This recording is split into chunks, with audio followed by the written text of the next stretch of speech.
Morning. How's everybody doing today? Let's wait for this to fire up. Looks like we got 4 of you in here right now. Wait for a few more to pop in. Looks like we got 4. Okay, there we go.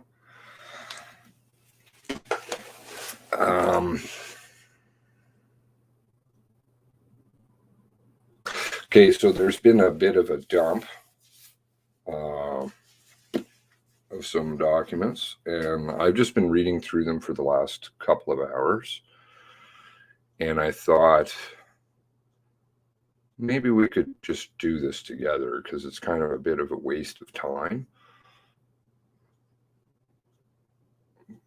Okay, I'm not going to touch that uncle. I don't know. Maybe my humor's just not there quite yet. We've got Kelly in here. We've got Uncle Blazer. Welcome, Uncle Blazer.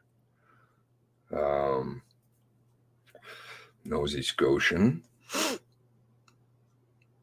Nova Scotia grown 61. Okay, welcome. Welcome. Linda M. Chris Lee.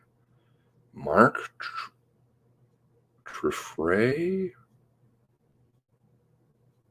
One is password protected. Very interesting. Okay, if you could let me know, that would be great. Oh, the Fisher video. Okay, I may have that open. I was watching it earlier. Green bastard. How you doing, sir? Truth be told, Jang, KL.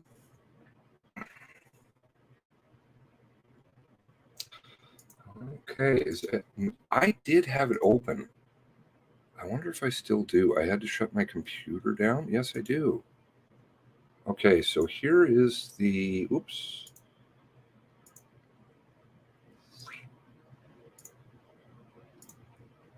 Fisher video.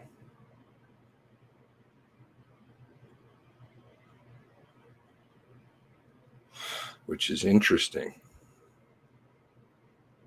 I've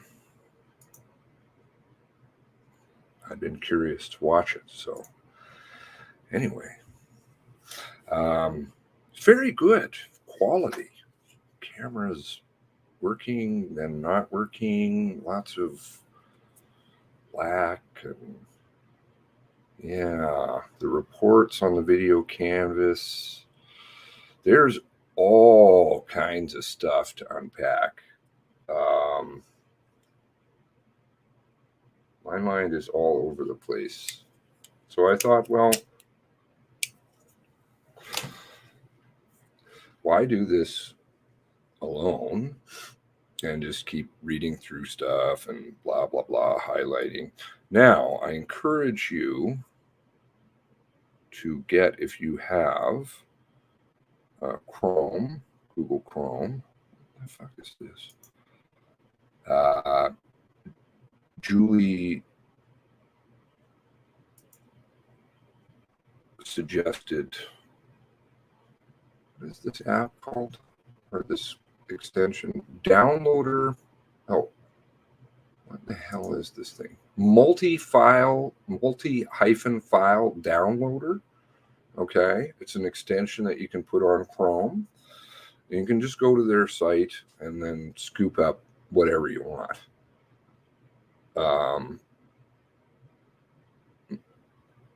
And probably just do that every day. You know, if you've got the hard drive space. Because things tend to change and alter and such.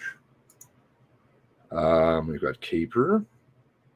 Spot on. Okay, Mark Trefray.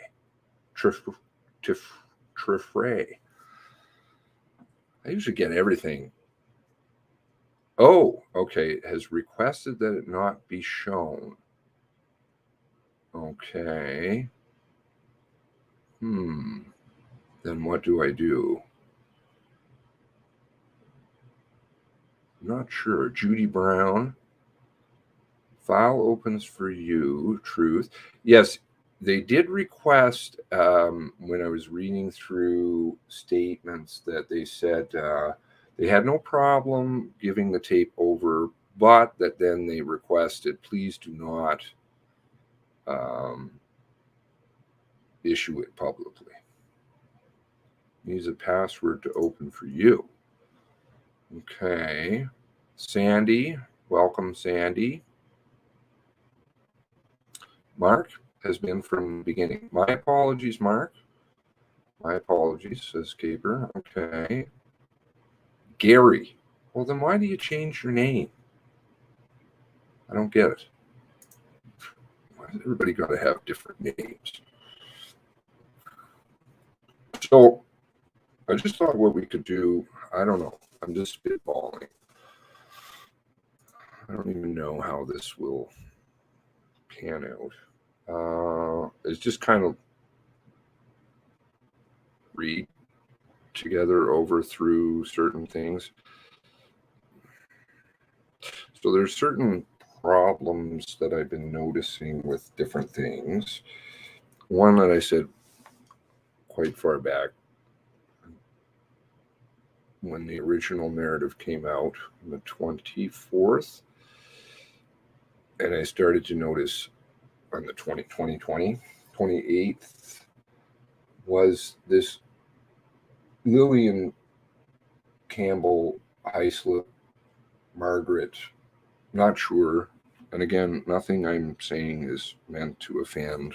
And if I'm incorrect, I apologize. But I just found it very odd that she was never really mentioned.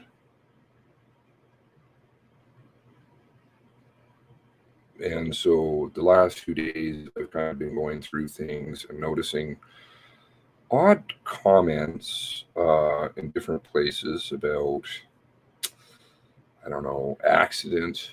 I really do want to devote a video to that because, and do a comparison between what the MCC presented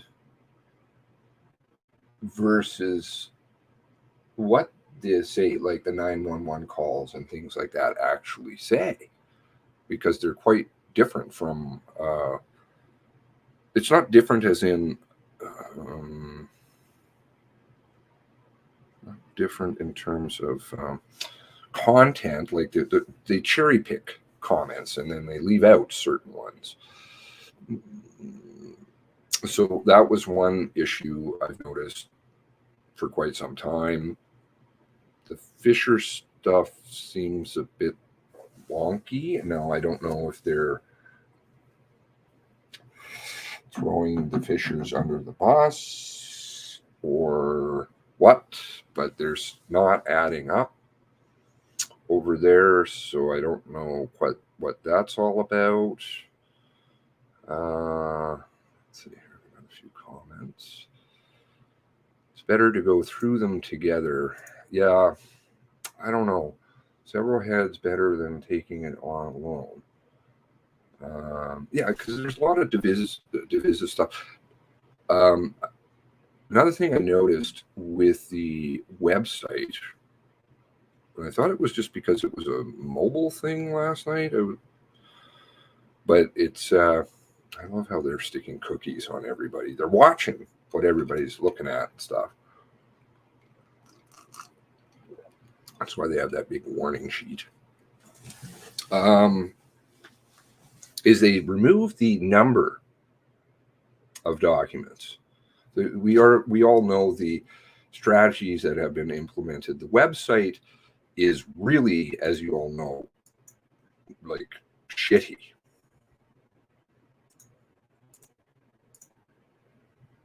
And it's not, oh, we don't know how to do this. They know exactly what they're doing.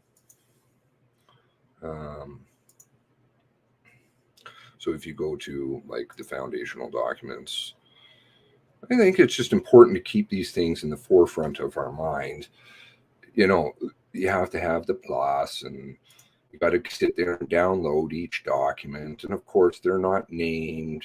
And the searches I hear have been messed with. But you see now what's missing is the number. I used to say the little number over here. It's too bad I had to shut down my computer from before, but I'm sure you can look back at earlier videos, and all of you who are downloading stuff and filing things away, good job. Then you're all familiar with these tactics that they're using. Additionally, they won't let you archive anything. You can't batch download. Certain things are there. They're slow releases. They're transcripts. This is all, of course, bullshit because, I mean, they have the best tech around. And they just are intentionally making it very difficult. Okay, so let's see here. We got Nova Scotian. Rat Commission. Okay. Can anybody tell me, hello, Chris, if they've heard if LB closed, tested GSR, blood, etc., can't find it anywhere? No, to the best of my knowledge, they haven't stated anything about that. They just kind of, I don't know, you put Allison into cuffs, but the person that lives with the supposed assailant, well, you know, and is missing during a lot of this. Where do they go? I don't know. Nobody asks any questions. Interesting comments come from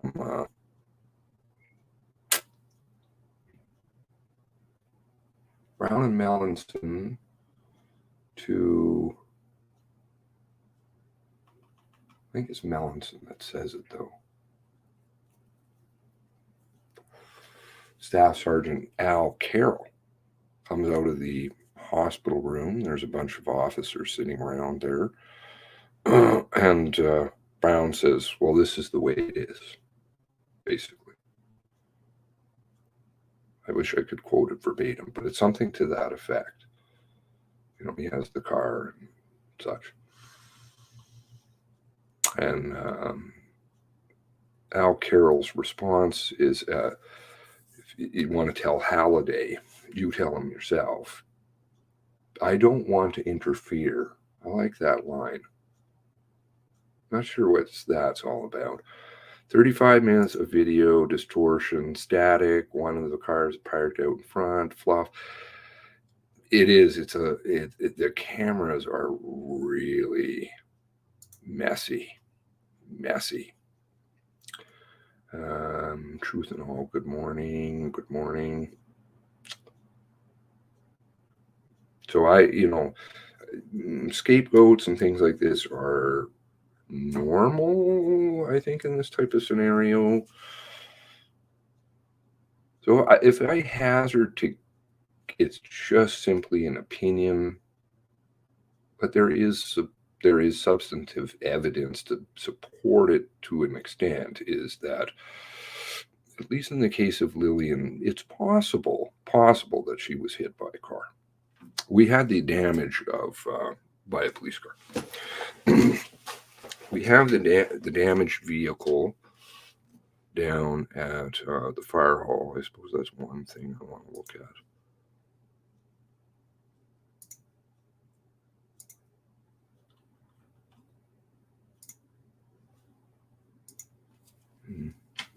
This car, and then we have the deer narrative and these weird things going on.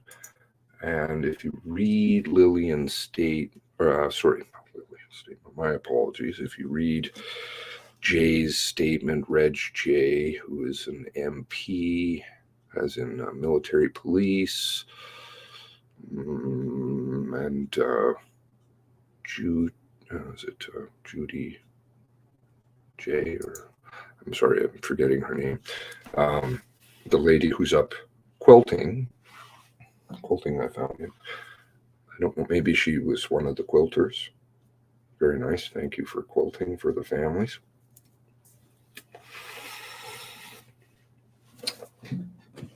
And different families deal with different things, but that family's always been very silent. There's a kind of a survey on, I don't know what you call that. It looks almost kind of formish, to do with Mr. Hyslop, and the responses are interesting. No. Did you receive any money or access any money? No. Again, I'm not pointing fingers at all. It's just I find the responses interesting. And he said, they asked him, do you Rcmp ask you or like inform you what happened? And he said, no. Mostly what I've learned is from the media, but I don't know if he's asking or not. I'm not sure. I'm sure he must have, but it doesn't really seem to indicate that. Yeah, I'm not saying anything. And different people deal with things in different ways, but that whole thing there is messy. So if we look at Hunter Road, I'm just going to, some stuff is on my phone, so everything is everywhere. There is, in the Cumberland radio logs,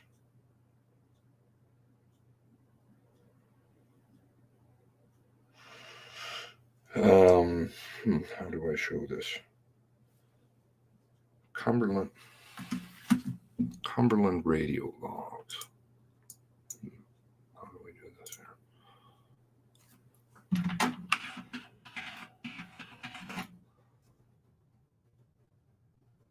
Okay, transcript of Cumberland.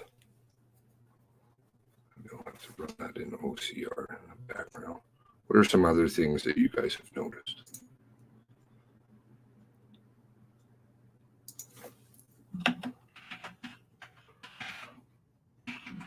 Places people are supposedly at when people come to doors. That's a big one.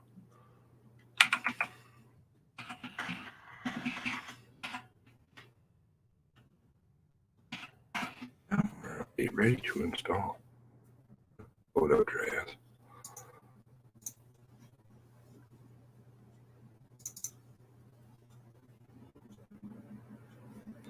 Okay, so if we go to the Cumberland one, I found this part here very disturbing. How does a transcript exactly get updated 2 years later? Almost. Well, I guess it would be a year, a little over a year and a half. How does that happen? I haven't quite figured that out. Do people's words change in a year and a half? Does anybody think that's a bit odd? Let's just run this through OCR. 61 pages, it'll take a few minutes.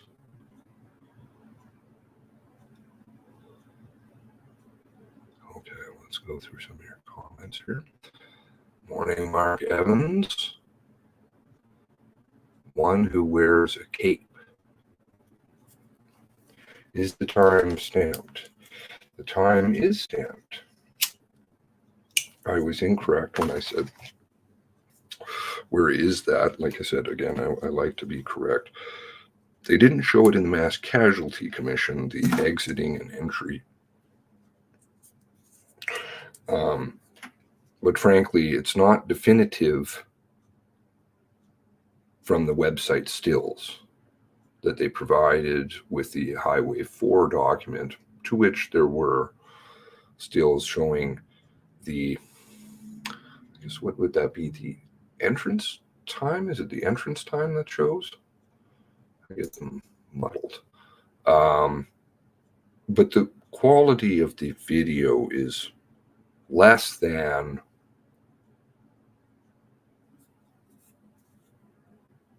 well, it's very not good, I suppose. That's not very good English, but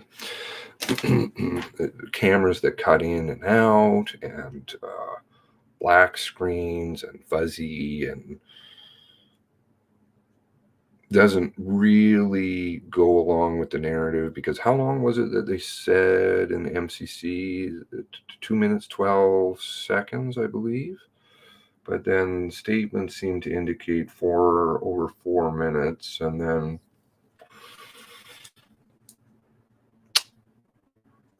sorry, my brain kind of goes through a few things at a time. I don't get why Ellison is in cuffs. Is that what you're saying? Sorry. Operators 911, Clinton and Dad would, Clinton needed rescue. Why cuff him? Well, that's actually not, as though obviously that's not something looking back you want to do, but to somebody that's innocent or whatever. But if you don't know what's going on at the time, then you kind of have to ascertain that, right? And so you kind of rule that out, and then you move along, which is why it's very strange that they did not look at Lisa in the same light as they did Clinton, which is kind of standard procedure, I would say, unfortunate as it may be. But you just kind of, no, that's okay there. Didn't they hit a deer? Well, that's what was said, and I'm not saying that they didn't. I'm not saying that that car didn't, but there's a lot of discussion if you go through the documents about possible hit and run. Well, not hit and run, but possible vehicular incident. Again, I don't want to be wrong, but those are in the statements from Ms. J, and on the 911 logs, the first officer on the scene, Brina, what is her name? Brina Counter. So a lot of there's some good stuff over in the, we've got that finished up now. So if we go to first things to notice are that aside from the transcript being updated, is you have some mentions of who some certain people are, and then other people are not mentioned by name. They're just given call. Where will we see some of this?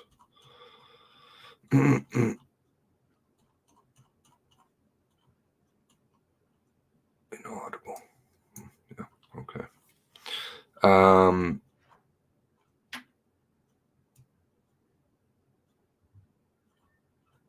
Maybe it's further along, where there are people who are just not stated who they are. I'm not sure why that is, but okay. So if we go to Brenna, I think her name is, at HPU 1. What page is this one? Page, well, I can just do it by this. Page 32.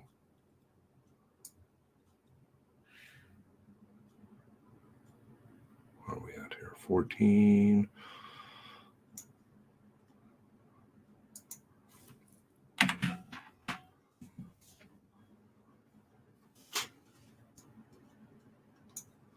And this is in respect to Lillian. So she's the first officer on the scene. Again, she does say, I'll look better. But it's interesting, she says, looks like she's struck by a vehicle. Again, if you go through Jay's interviews, Mrs. Jay's interview is quite interesting, again, versus what they showed in the mass casualty, which was quite cherry-picked. They asked her, was he hit by a car, or was she hit by a car, being Lillian? She says, I don't know. Yeah, it's, maybe she was hit by a car. I think she even starts it out like that. I heard a bang. I saw a police car. The police car is going slowly. Reg says things like his interview is done later versus the one that he did with the Rcmp right away, and there's an added detail about how he sees the car parked on the side of the road when he's doing his security rounds, and then he didn't mention it. Sorry, that's in the MCC one, but he didn't mention it in the Rcmp one because he didn't really think it was relevant. And then he could see the car far off in the distance, but he didn't know whose car it was necessarily. And so it's just kind of a bit of piecing together between Mrs. J and Reg J. And Lillian in the ITOs is, I think they call her Margaret Campbell in there. Margaret Campbell. There's very little mention of her. There's only two mentions. Two mentions, I think. One, that she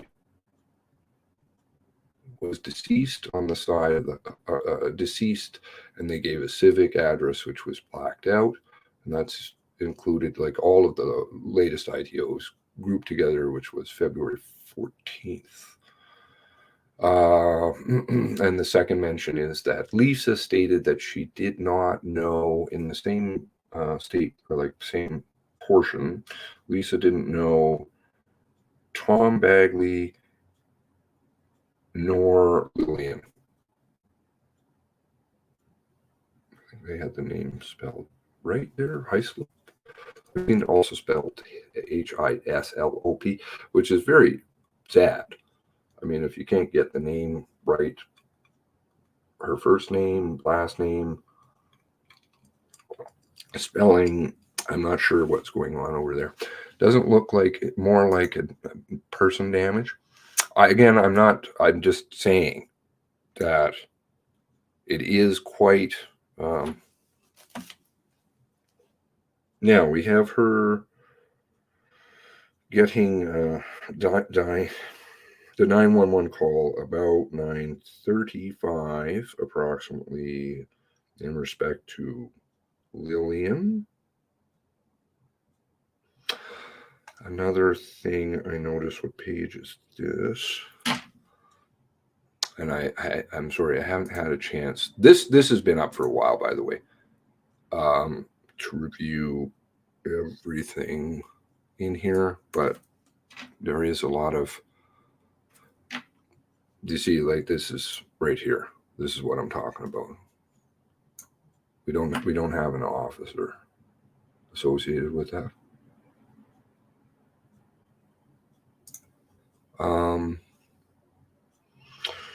So they talk about Hunter Road and how there are Sean and Alana are missing, I believe.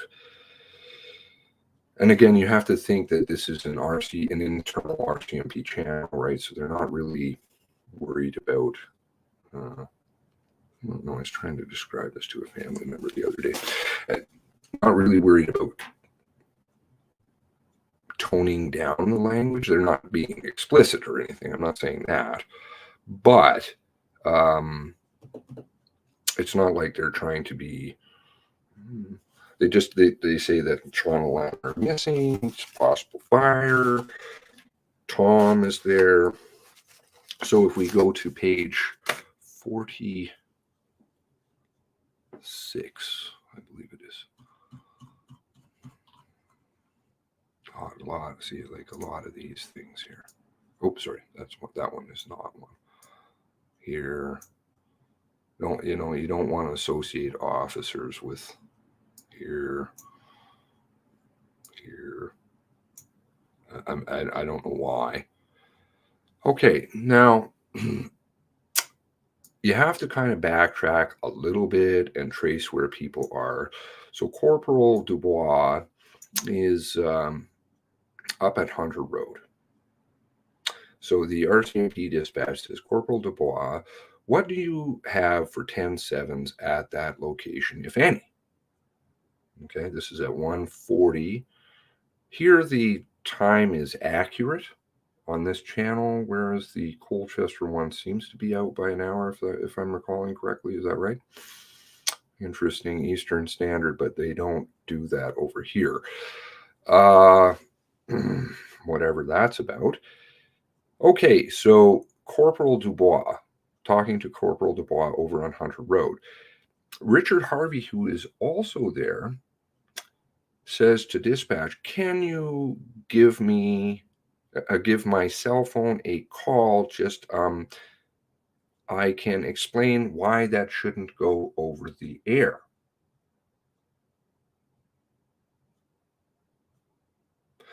"10-7s, of course, referring to how many people are deceased. Now, I think if I'm not trying to be tinfoily, just saying I believe that they could state that people are, they already have stated that people are missing, being Sean and Lana, and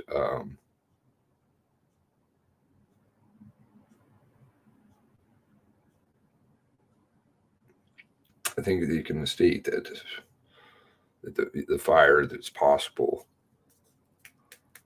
that might be related. But for some reason on an internal channel, they don't want to talk about how many people died at Hunter Road. Okay.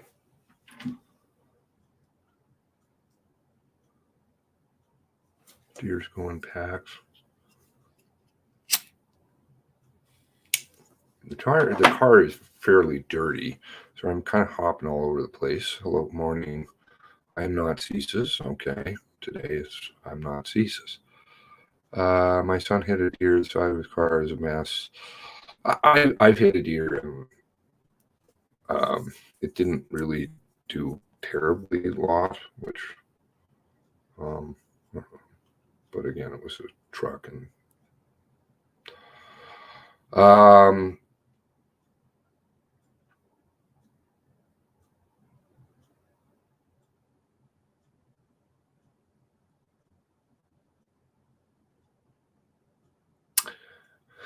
what times MCC listed? Oh, Mr. Moneypenny. MCC listed for tucks and bonds. Okay, we're going to have a lot of stuff here. Was there one other thing in this document? Yes, there was. Now, give me one moment. Oh, I don't know what page this is. Let me try searching for this. Oh, I don't want that.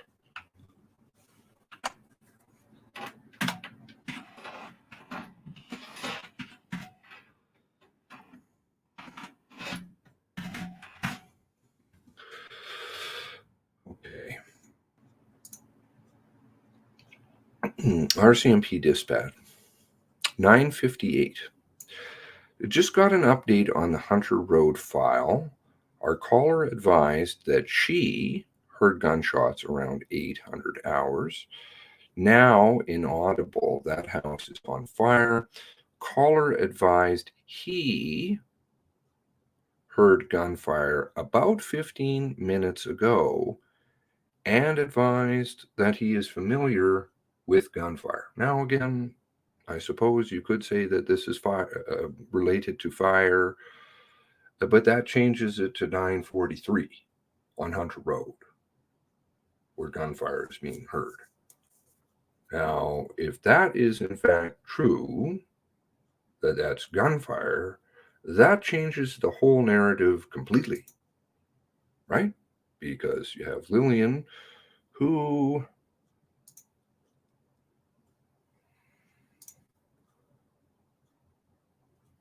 Oh, I don't have it on this one.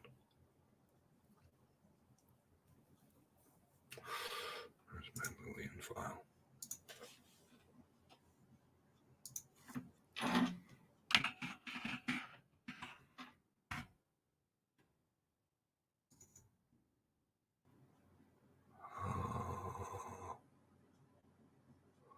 Mentions are very interesting also in the 24th and 28th press conferences. Now, on the 28th, Darren Campbell does say that she was shot and killed.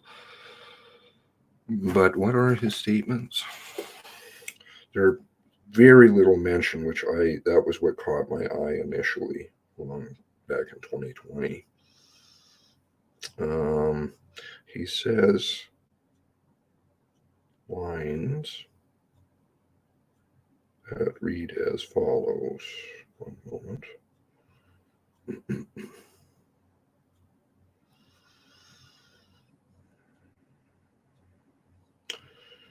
Okay, so if we go to the 24th, shortly after that 9:35, there was a call for the female walker. Okay. That's the 24th. His description, actually, when I went back and rewatched that, he's got the highways all wrong, the description. I'm not sure how that's quite possible. If we go to the 28th, like I said, he does say a bit before that Lillian, well, the walker is killed. One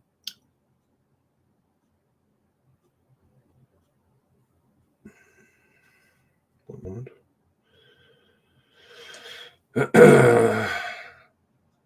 So it picks up on where he encountered a female in and around area of Highway 4 and Highway 224, which is not correct, because that's okay. Encountered. I didn't like the use of encountered, and of course, vaguity. No.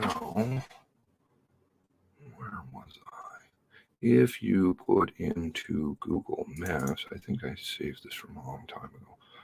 Hunter Road. Okay, so this is from way back.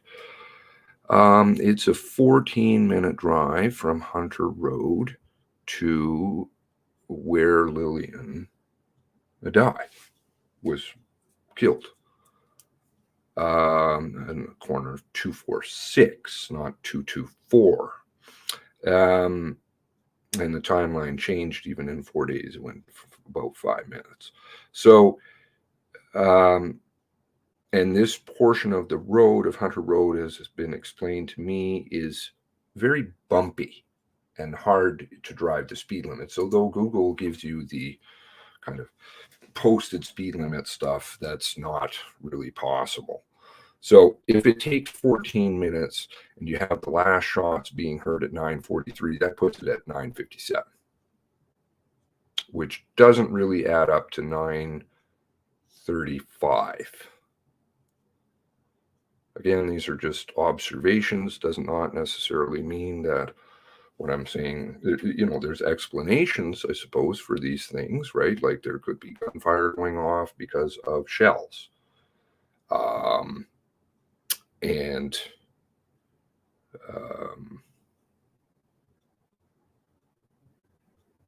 course, Lillian could be shot.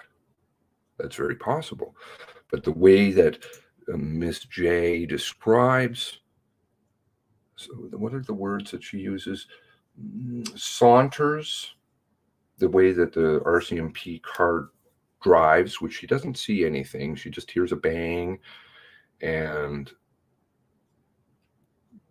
she doesn't even, I think it's quite later that she says maybe it's, they said, oh, could it be a shot? Or she says, I don't know. And then maybe it's a shotgun.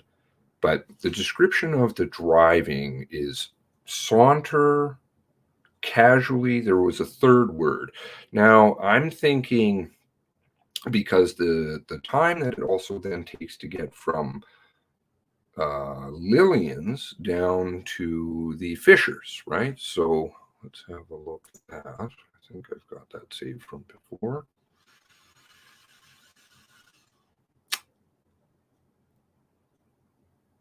Did I?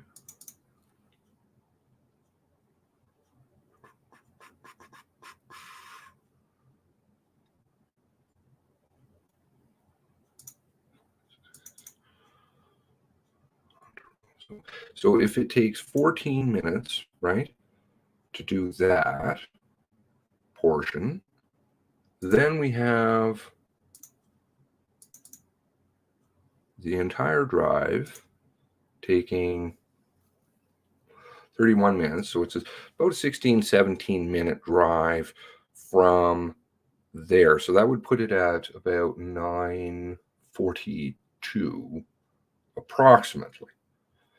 Now, if we go to the latest dump, where is that I'm looking for?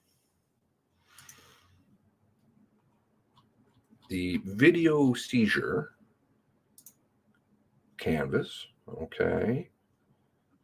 I'm not trying to dox anybody. Time frame captured, 9:34, etc. Okay. In the statements,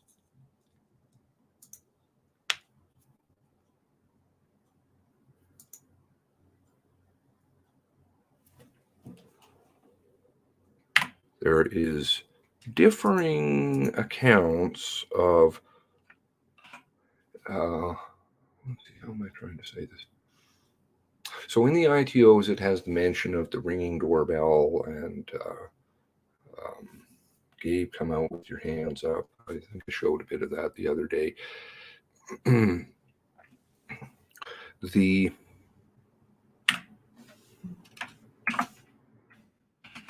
not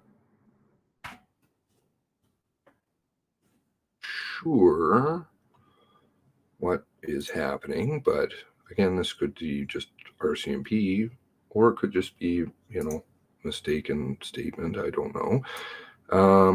We had 9:32 to 9:36. Okay, time he was here.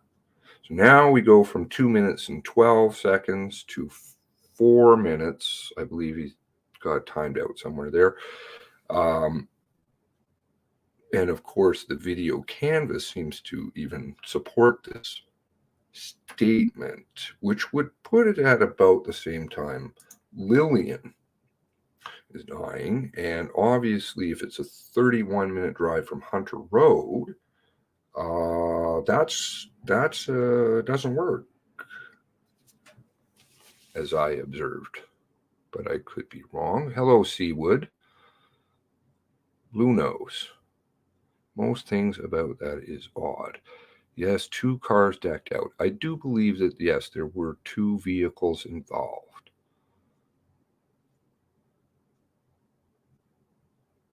The security camera does need probably some work. There's a buzzer apparently on the driveway that didn't work either. And again, this is all very possible to be explained, but I think what a better way to get this all cleared up in a lot of these cases, and of course, to have people come and recount, and lawyers ask questions, and everybody just states how it was, and we all kind of go along. Dorrington is being scrubbed from the Rcmp story. And I saw an interesting comment. Again, I'm not pointing fingers at Mr. Dorrington, but I did see that there was an interesting comment from somebody who is apparently in the dental business.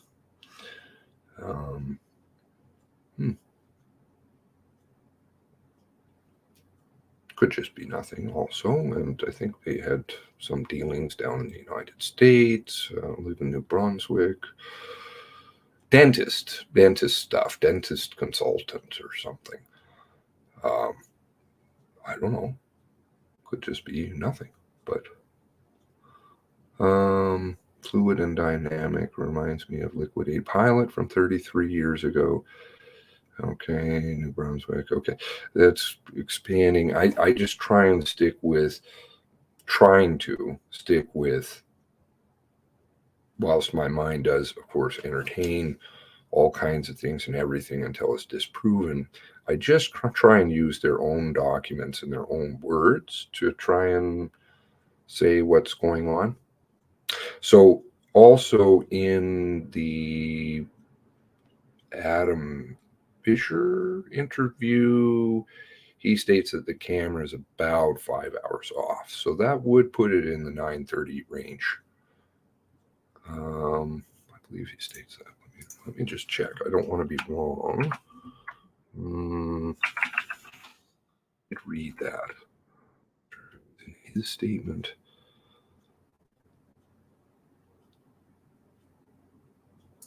It didn't have flow either. So I was wondering what was going on there.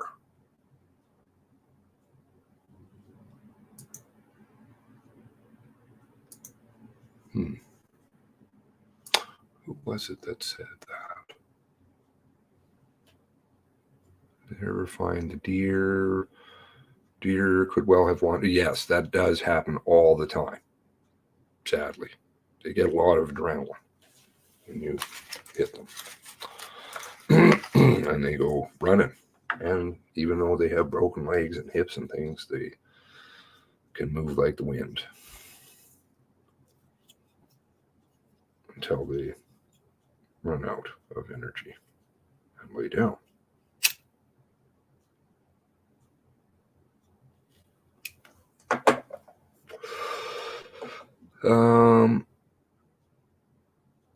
Is it a stretch to think that the impact could have caused a blown out tire? Looks clean compared to the back tire. I didn't notice that. This picture, of course, is. I asked Julie, and she told me that as I remember, it was from a video, and it's about 1:02 to 1:04 approximately in the afternoon, which is fantastic to know that picture of the car at Great Village Fire Hall.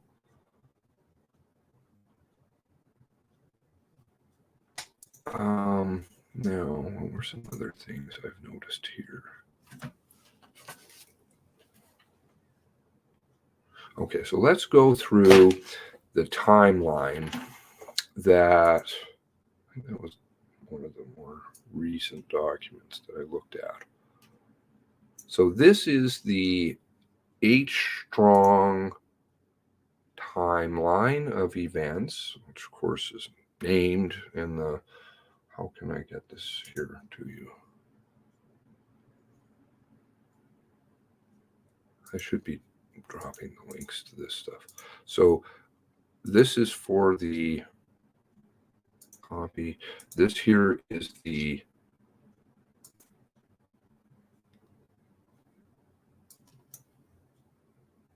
Cumberland radio communications, which is an interesting read. And again, I haven't finished it quite. Now, if we go to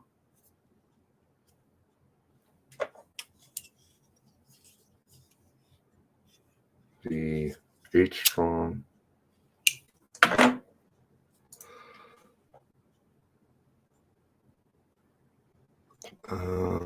Glenholm, okay.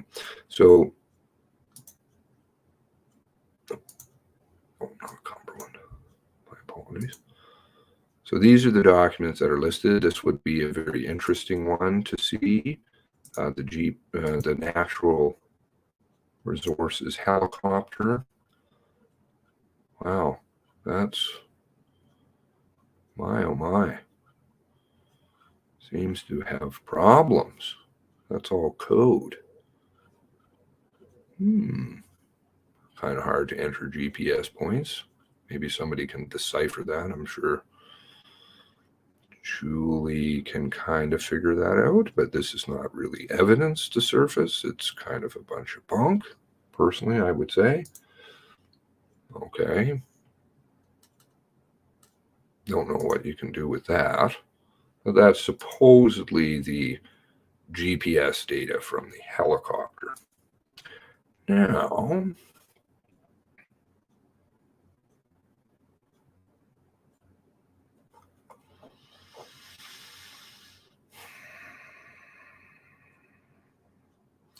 notes are fairly small. Some of these are fairly short. In the case of Ian Fahey, only 2 pages is listed. Here we have the 8 strong timeline. So we're going to have a look at that.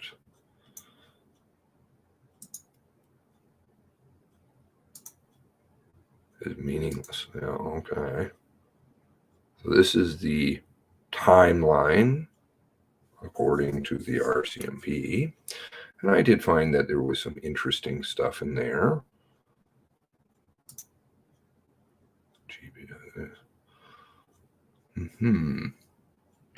I wonder why they would furnish code. That seems a bit crap to me, but whatever. Is what it is. Now, where are we at here?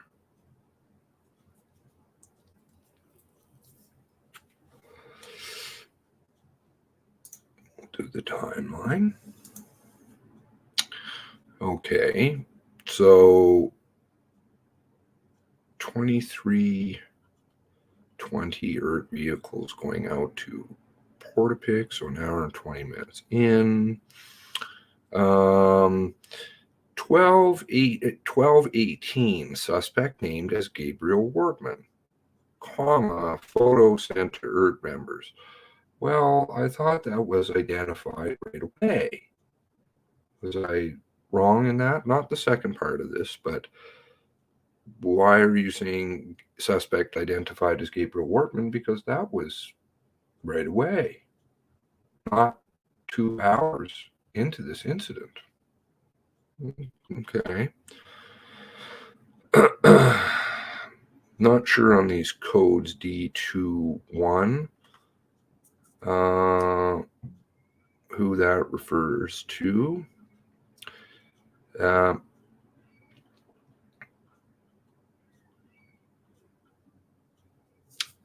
225, first sighting of deceased male and female at Orchard Beach Road. Now, Darren's timeline, what time does that put that at? 41. Keeps popping into my head. In his affidavit. Where is his affidavit? Let's see if we can pull that up.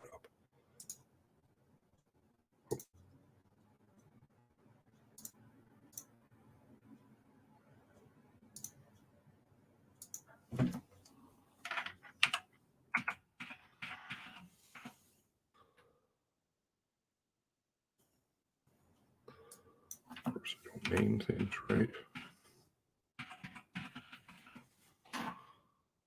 Right. Instead art. Wow. Wow. Just wow. Okay.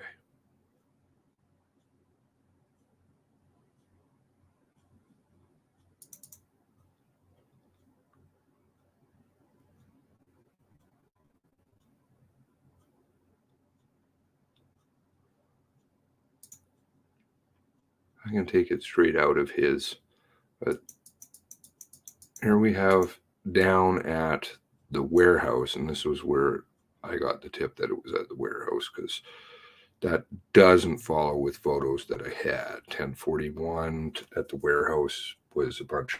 The implication, burn one of the burning buildings. That was a total farce, because they would only stated that one white Taurus decommissioned police cruiser, but there would be all kinds of other vehicles. I pointed this out in earlier videos that you get the Jeep, and which is here, of course, and the backhoe and the car.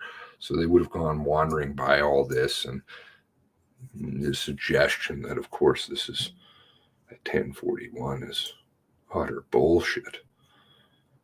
No.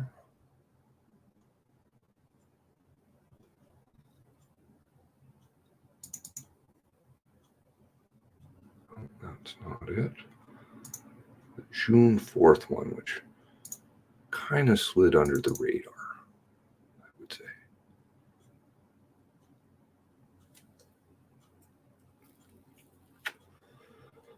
Darren's affidavit. Where is it here?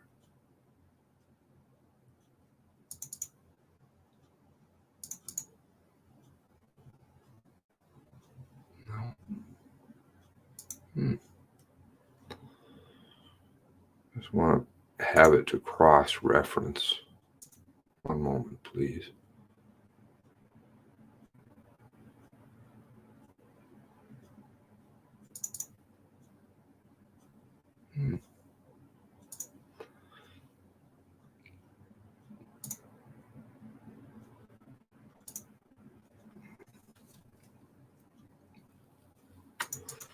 Might have to go hunting around on the internet here.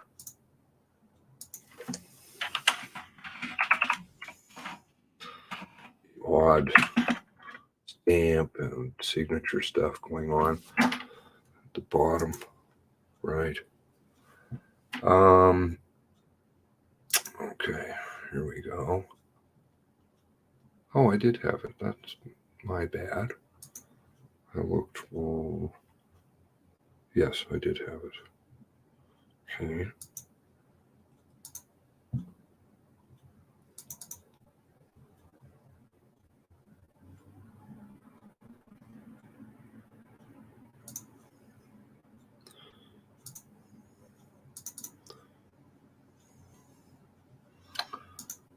Okay. Okay, so I believe this is Darren's affidavit.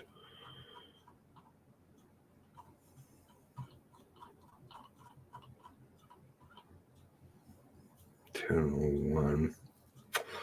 Oh, very interesting how this is, the format and stuff doesn't quite work, but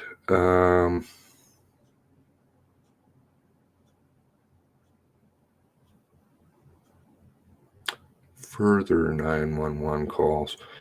Well, that's not necessarily so. Not sure why it's got a strikeout in there. That's interesting. Maybe that's me. 1041, 1046, 1045, 1049, 1049 located the first person deceased. Now, that's Darren's statement, an affidavit that he swore Darren Campbell, superintendent with the Rcmp, with whatever this BS bunk is. But I'm not even going to get into that. But does that keep pace with for first sighting of deceased male and female Orchard Beach? I guess yes, because that's speaking of the road, or sorry, the Blairs. But I don't believe that there's any mention of, well, we don't have prior. So what time did he say again?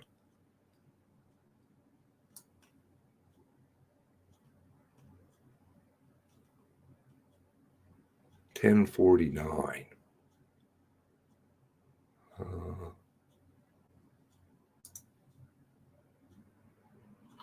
So if we go to,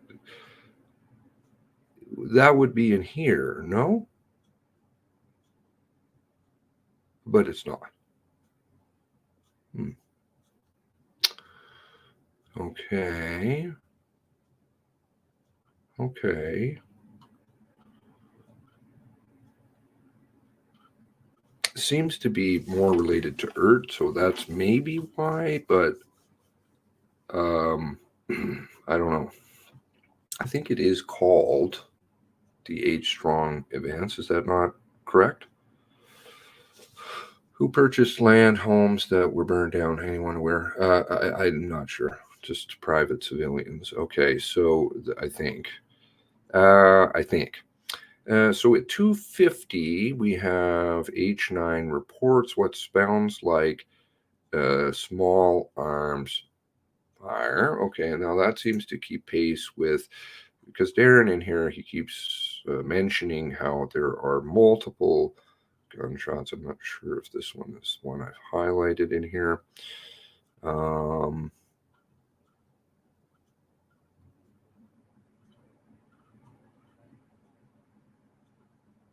Oh, I like the snow. The snow is good in the driveway, isn't it? Oh no, this one's carefully worded at the residence. Okay, good. Don't want to get in trouble. About 2:19, more gunshots were reported. Okay. So of course, how do you have more gunshots being reported? Whose notes was that? Handwritten notes. Where was that? Engaging. It was quite a long one.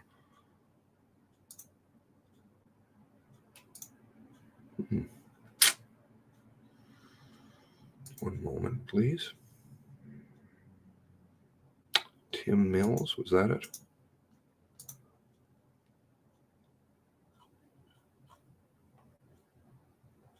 I think it was. Tim Mills.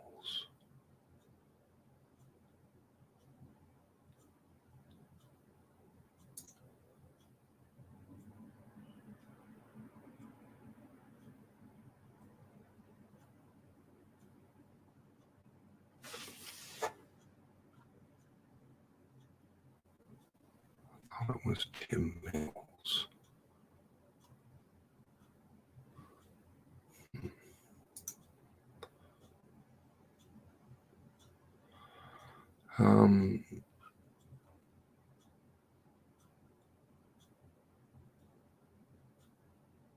Okay, well, let's hop over to something else. This is Mr. Fahey's 2-page thing, typed notes, I think. Typed notes, not handwritten. Don't know where those are. Would be quite lengthy, I would assume.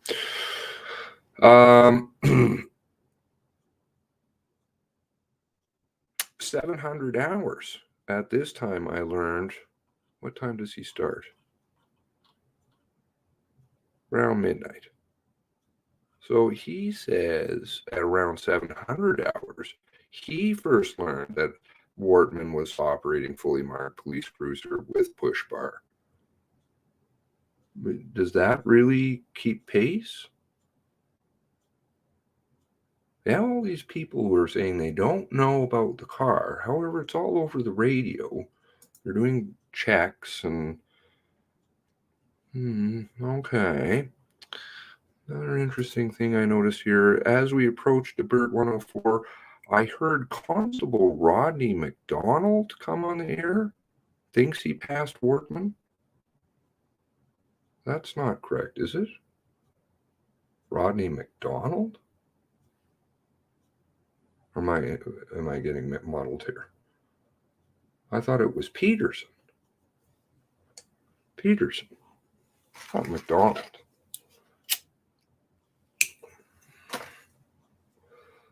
Highway 4 eastbound. I got on air and asked that the vehicle had a push bar, which was confirmed by Wortman, of course, and then you can use the 911 logs, the dispatch logs, the Colchester one, to verify all this information, right?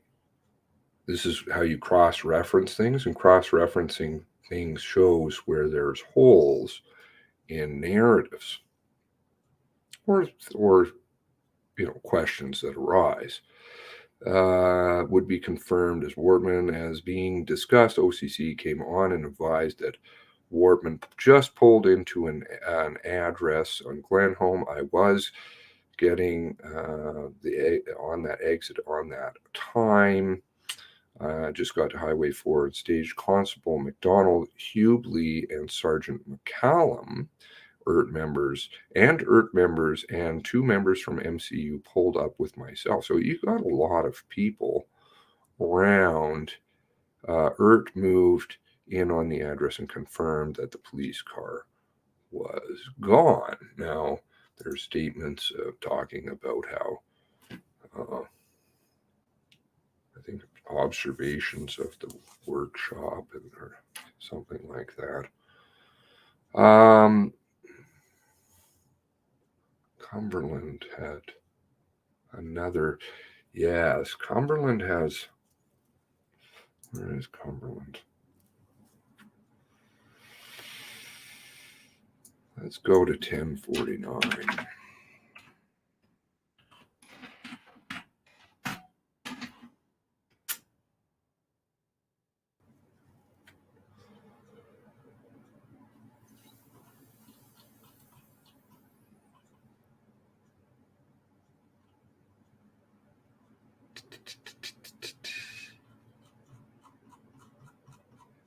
Get to Cumberland.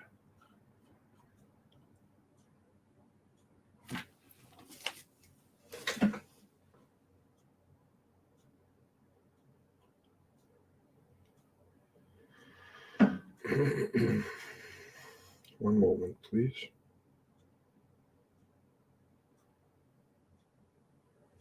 There it is here. I don't know why that's not popping up. Okay, here it is here. Now, remember way back when that Highway 2 business? Looks like all units, this is the Cumberland RCMP channel, and units on this channel just advise SOC is southbound on Highway 2, which would not be correct. It would be 224 or so, we're kind of led to believe, in the Enfield area, which was a gigantic muddling at the beginning. Remember? Looks like we have a member who's been shot down there, and he's continued on. 1049. It was Peters. Okay, good. I just want to make sure I'm not. I want to make sure that I'm not. So, excuse me. Highway 2224. What was the original address that they said? They kind of placed it down in, what is the name of that town? By the EHS, right? 1049. Now, what was I reading this morning that also indicated that was down there? And I was like, oh my. Maybe it'll come to me. Now, 1049, right? Okay. And then moments later, Heidi is getting killed. Okay, so let's go forward a bit.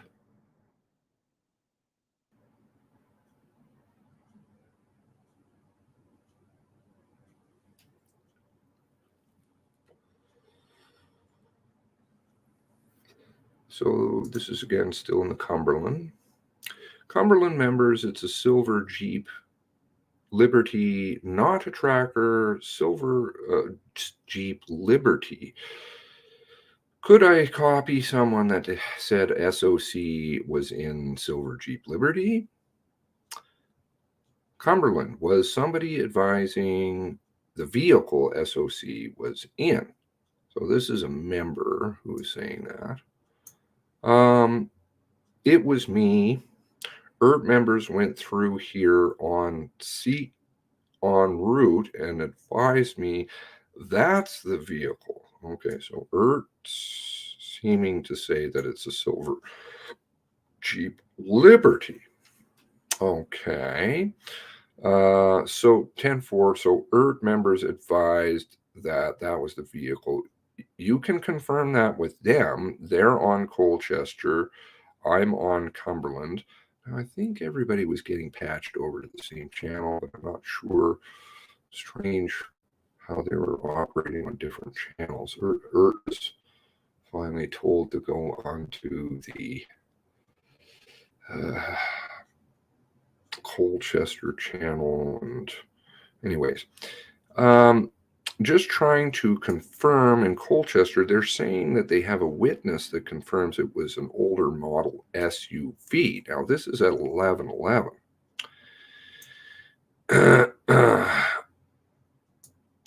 Also, another member down, and SOC has taken his pistol and 2 magazines. Milford, thank you. At 11:11.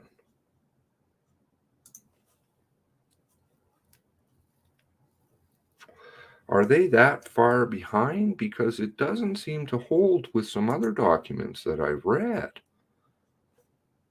where they're talking about, what was that? That was in the new dump. I think it's in this timeline, maybe. reports, so we'll go back to the the H-Strong timeline. reports 2 deceased, at least 6 homes burning.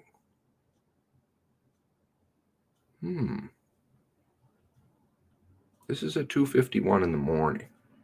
At least 6 homes burning. Okay. checks vitals on victim on road at 3 o'clock. Now, I'm presuming other members did too. Vitals on lawn at 3:03. So this would be Joey and Lisa.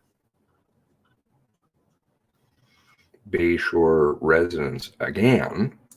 So this is a second visit.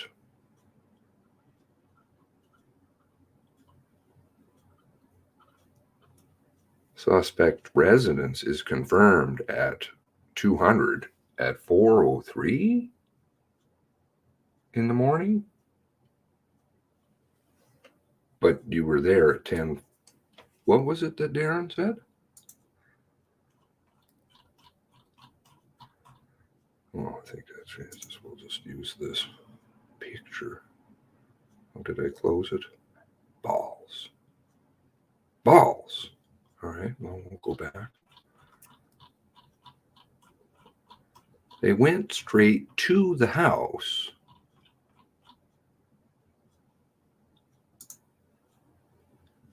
By 10:41. They knew his name. They knew everything, right? They said that they did. 10:41, Darren says. Well, how come they don't know that it's his residence until 4:03? Just like they don't know that he's driving the car until early in the morning. That doesn't really add up. All these statements contradict themselves. Yes, and this is where I think focus should be placed upon, because the rest of it is very speculative, but using their own words,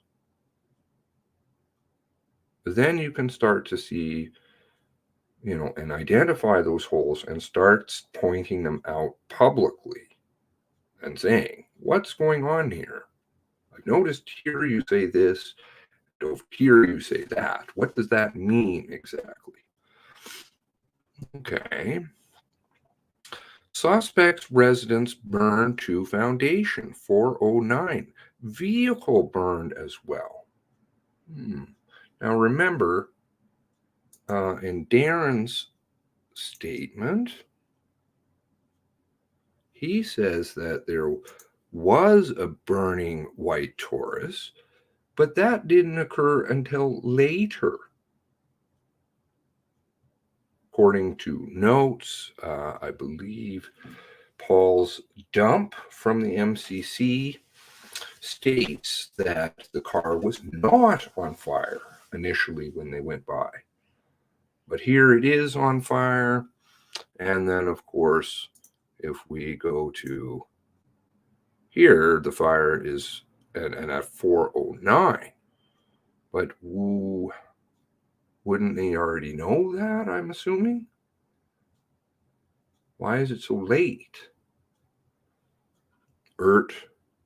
Clears immediate area with thermal, of course, because they do have thermal, but does, as do dog handlers if you don't leave them at the end of the road.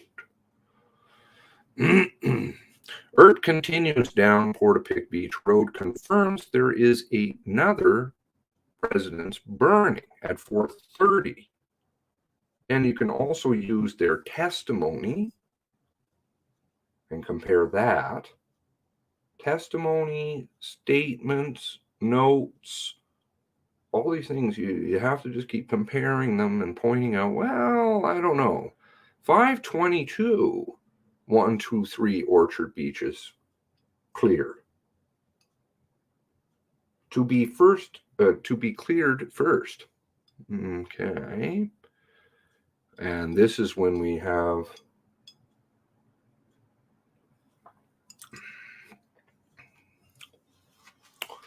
the confirmation. Now, I think Tyler is being informed before this, so I'm not quite sure how that happens, but maybe they just gathered that from the phone. I believe he's being informed before 526, wasn't it? Where was that? I could be wrong. Round 234, OCC requested that we conduct a next of kin notification for Tyler Blair in 234, but that doesn't really keep pace, I don't think, with how can you notify somebody if you don't know that they're dead?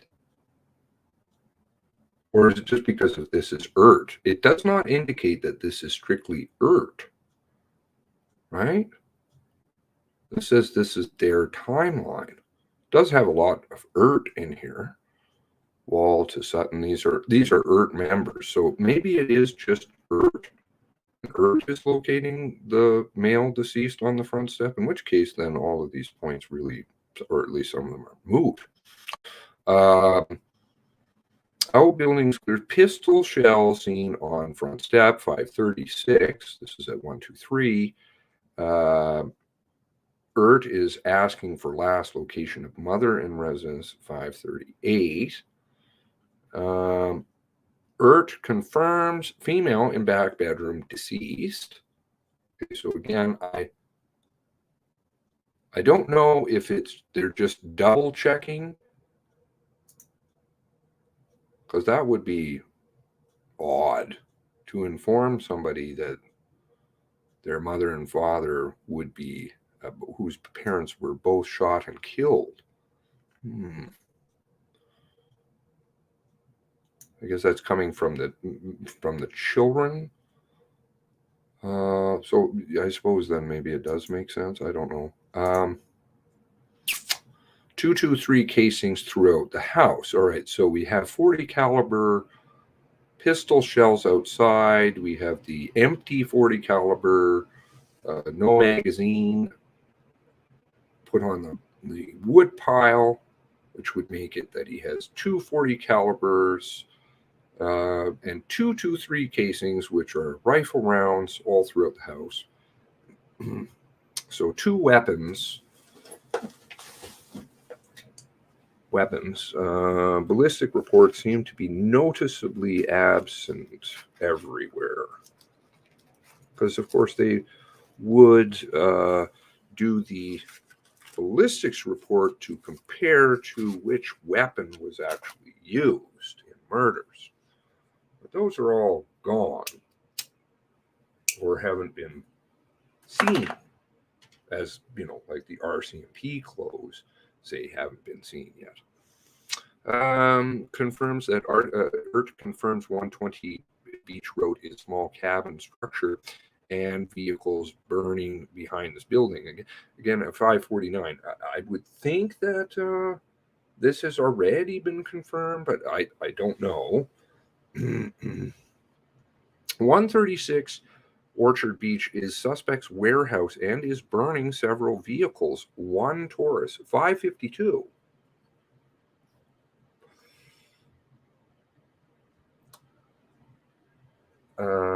They use 5.56.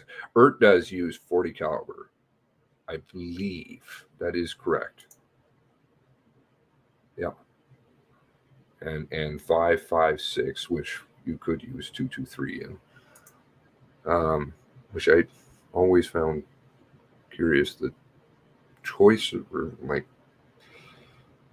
guns, but you have Mr. Ellison who speaks specifically to Rcmp issue pistols, which was, I think, one of the initial questions that I had way back, way even before anything came out. I'm like, oh, would be very unfortunate if we find that Rcmp rifle was being used down in Shuby when that video surfaced. I'm like, oh, where was it? She killed? Okay.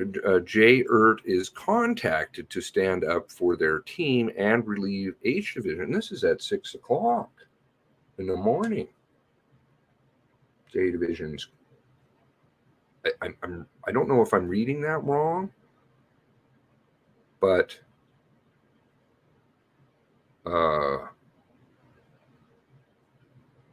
way I read it is that J Division now is coming at 6 o'clock. Is that? Am I misreading that?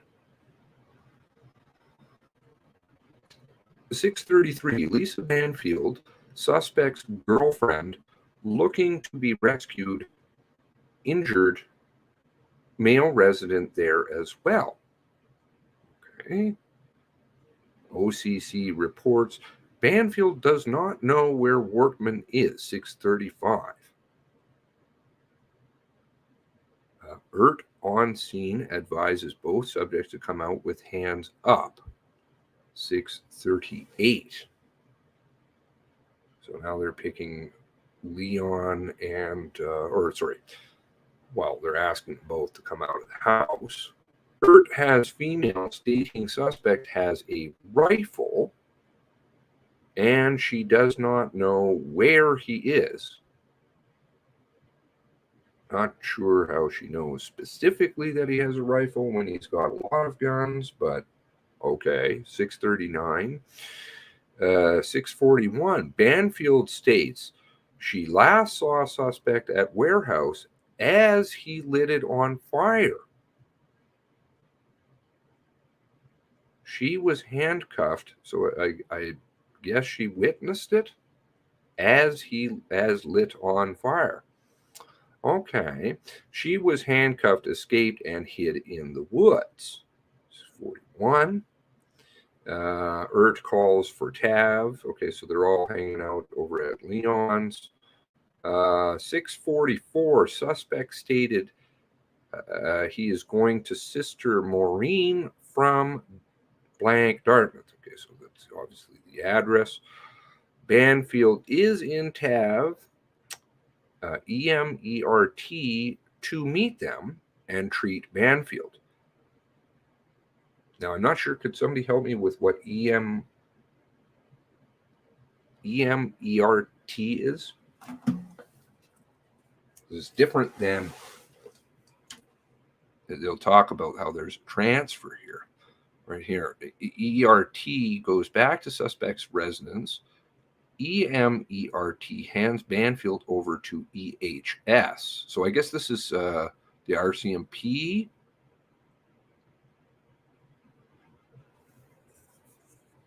Emergency text.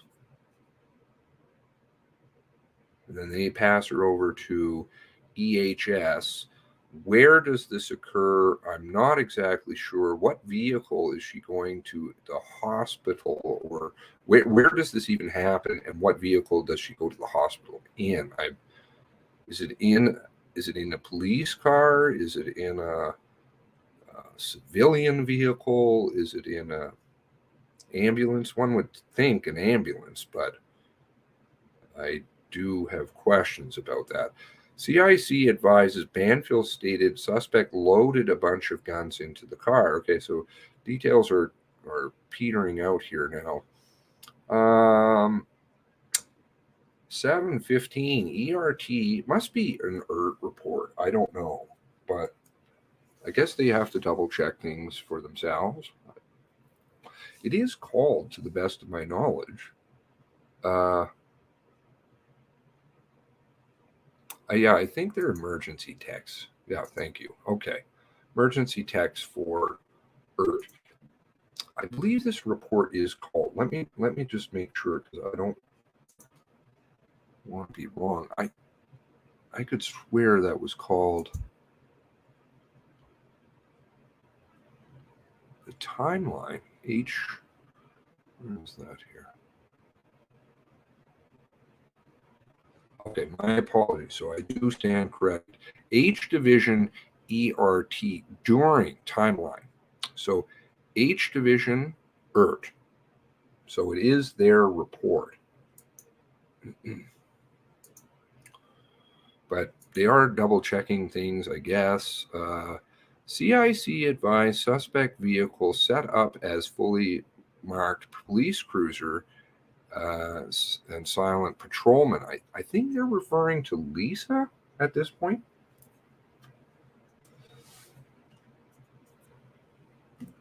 CIC. What is CIC?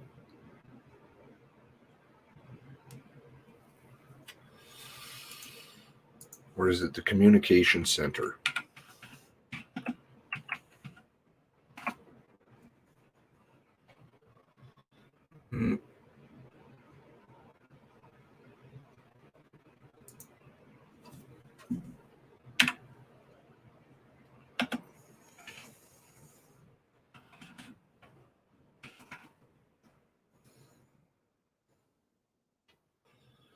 IRC. I don't think it's citizen immigration. Citizen in custody. Okay.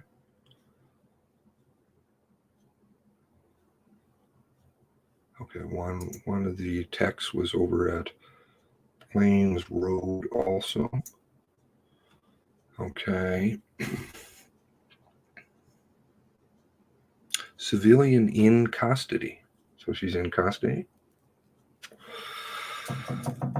Would make sense to put her into custody because she's missing during all of what happens. Does that immediately, because she's injured, does that immediately discount her as a suspect? I would think not. I mean, Clinton was injured. He had hypothermia, right? Quite badly. Yet he goes into custody. Okay, so that's an hour or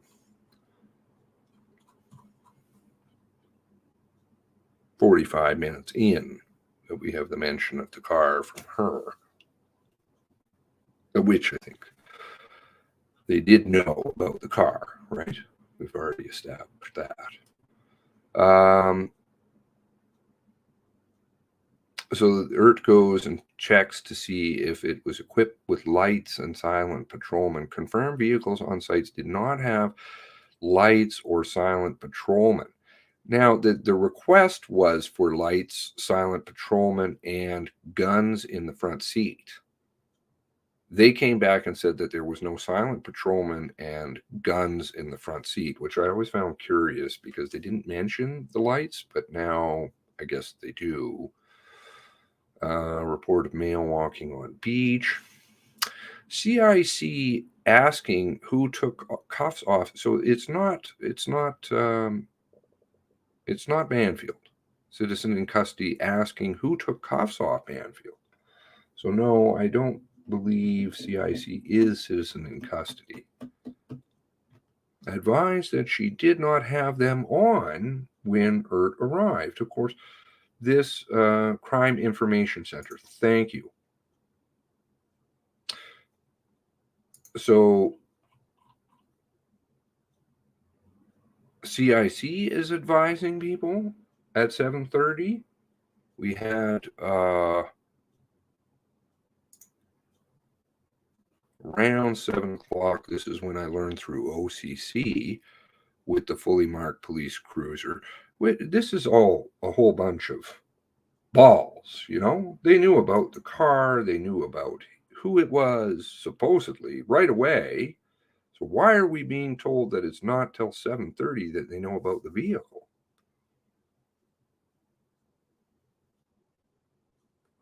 No.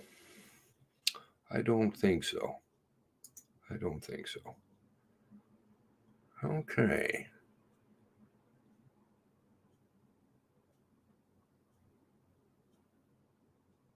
So I don't know if the information is coming to CIC from Lisa at 7:27, comes to CIC, and then CIC advises other people, not sure. And then taking the cuffs off. This is a very valid question. I think it would be one of the first ones I'd ask at 8:30. How did those cuffs come off? If you say you have cuffs on, they're metal and they kind of have a tough time. The comfort station is open. They mentioned the blue on blue. That's very interesting. Blue on blue attack. What was it? Something disregard that. I like that. Ooh. All right. Helicopter in air, 9:04. Of course, that was the what was that? That document that they call the helicopter. Whose helicopter? I'm not exactly sure, but this is not GPS data. This is a bunch of bunk. Perhaps it can be deciphered by somebody, but that's way beyond my techie stuff.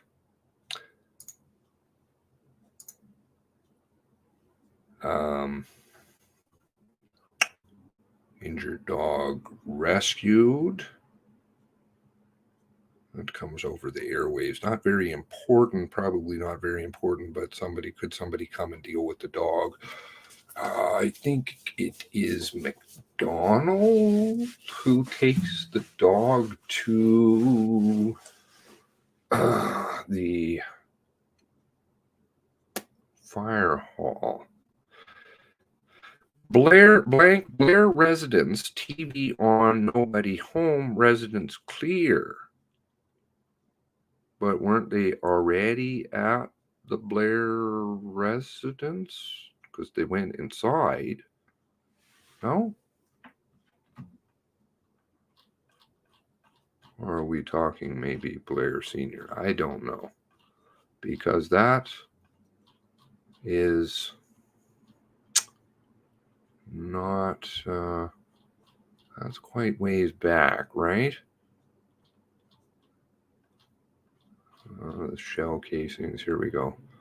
5:42. So I guess 4 hours later, they are observing that the TV is on. Does that make sense? Nobody at home, residence clear.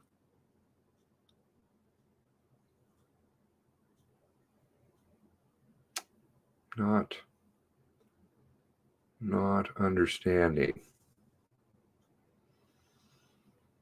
Hit a deer on the way. Okay, I don't think I read anything about the deer in there, but I could have missed it. Just that he came and picked up the dog.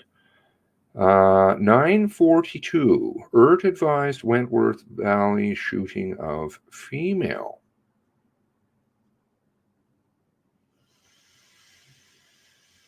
So this would be Lillian, I'm presuming, yes? 9:42. Again, we have real problems, I'm thinking, with the statement about 9:43 last rounds being fired or heard, and somebody who is familiar with rounds and rounds that burn and discharge sound quite different than when they go off in a gun. GD member spots suspect PC driving slow towards Masstown, wearing reflective vest. Okay, 9:46. OCC reports suspect 2896 Highway 4, Glenholm, banging on doors. Okay, we had ringing doorbells, banging on doors, casually knocking, according to Sutton.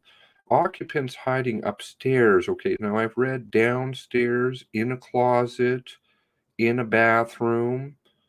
The implication is watching from the window. I think could be watching security camera. Not very sure, but a lot of conflicting data. Again, not pointing fingers at all at the residents there. Their statements are interesting for sure, but I think that they should be followed up on with questions, and not in an accusatory way, just in a clarification way. Helicopter overhead, 9:54. Okay, so you have also when, let's see here. Well, they don't really get into that. Okay, so you can compare, again, the video, I would say, tab on scene at 10 o'clock. Does that keep pace with what we were talking about yesterday with Mr. Sutton's GPS records? 10 o'clock, because he said they were already there when he got there. A bunch of people were already there. All right, so here we have the introduction of the Wortman come out with your hands up, which was in the original ITOs, right? Which kind of, I think, confused everybody, or at least some people. Me, I didn't quite understand why Wortman would be calling that out to himself, but you never know. And we get 10:07 OCC advising as to Plains Road.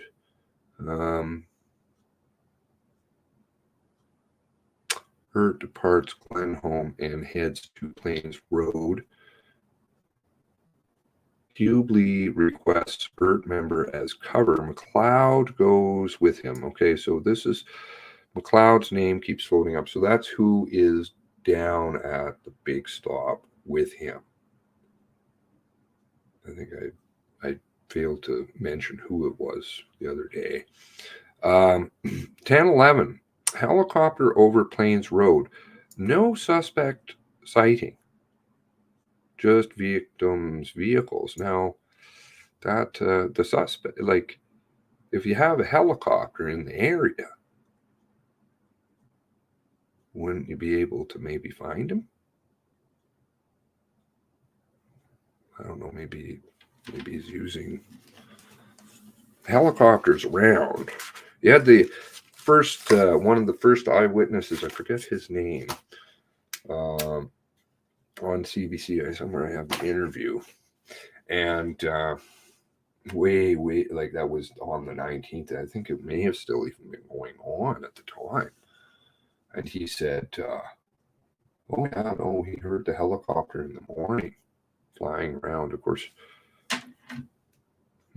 Okay, so helicopter all over the place, but they don't. What's that they showed us? Where was that? That gobbledygook. All right, so general duty blue on blue attack. Now 10:21. This would be Onslow. I don't know. Is that following the timeline correctly? 10:21. I thought they said this happened later. Let me see if I can find that.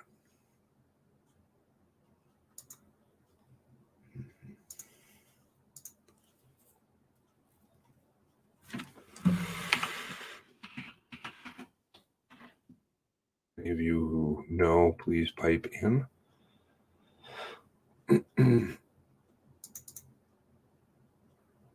Trying to keep an eye on what you guys are all talking about over there, because I'm sure that you have.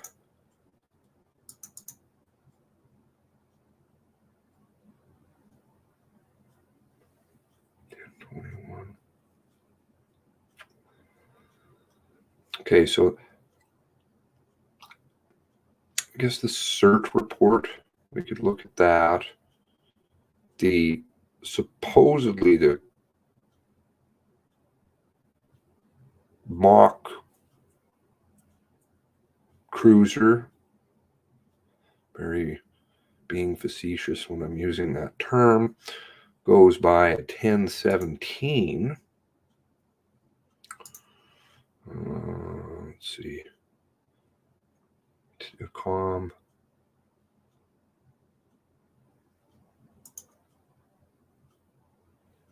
What's that? 3 McDonald's statements? Okay, com 3917. Okay, I don't think the reason I say that is because I don't think I saw a mention of it on the radio. Maybe not.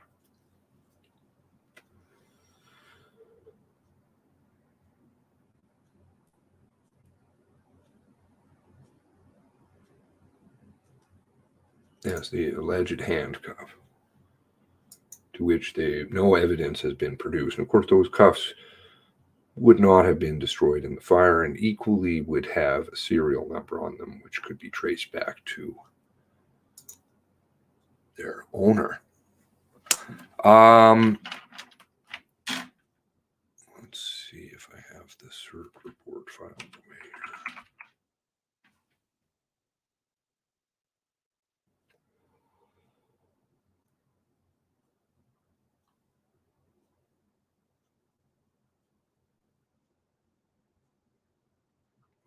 Got so many mentions of that.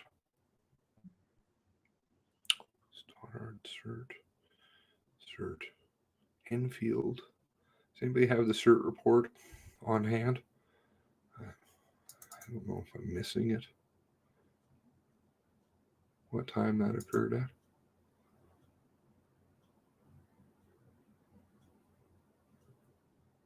CERT investigations. Well, they had 3, and then 1 got kicked back. Never quite understood that either. Engaged gunman is mentioned also. Finally, for the first time. Now, Continuing on, so this would be one thing, maybe somebody could double check, that would be great. 1021 supposedly is the Onslow Incident. Well, we don't know that, though, for sure, but it says general duty, blue on blue. I think actually that's in the log. Which log is that? I couldn't OCR for some reason.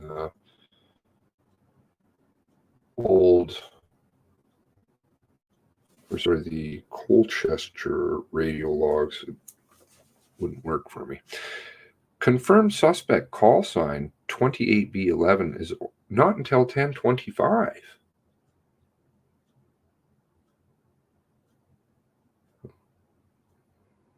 Would not Lisa know this? She worked on cars, so she said. The new, got some interesting things to say. This is something about new car or the other car, silent patrolman. Yeah. Reported, so it's in 2 cars. Reported that suspect also has white pickup truck that has not been located, plate on truck blank.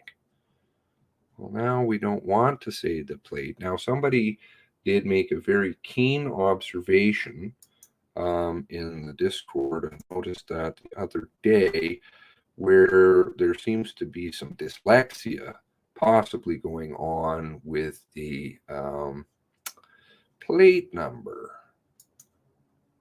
They're swapping around a couple numbers. Is somebody in here who pointed that out? Please take credit.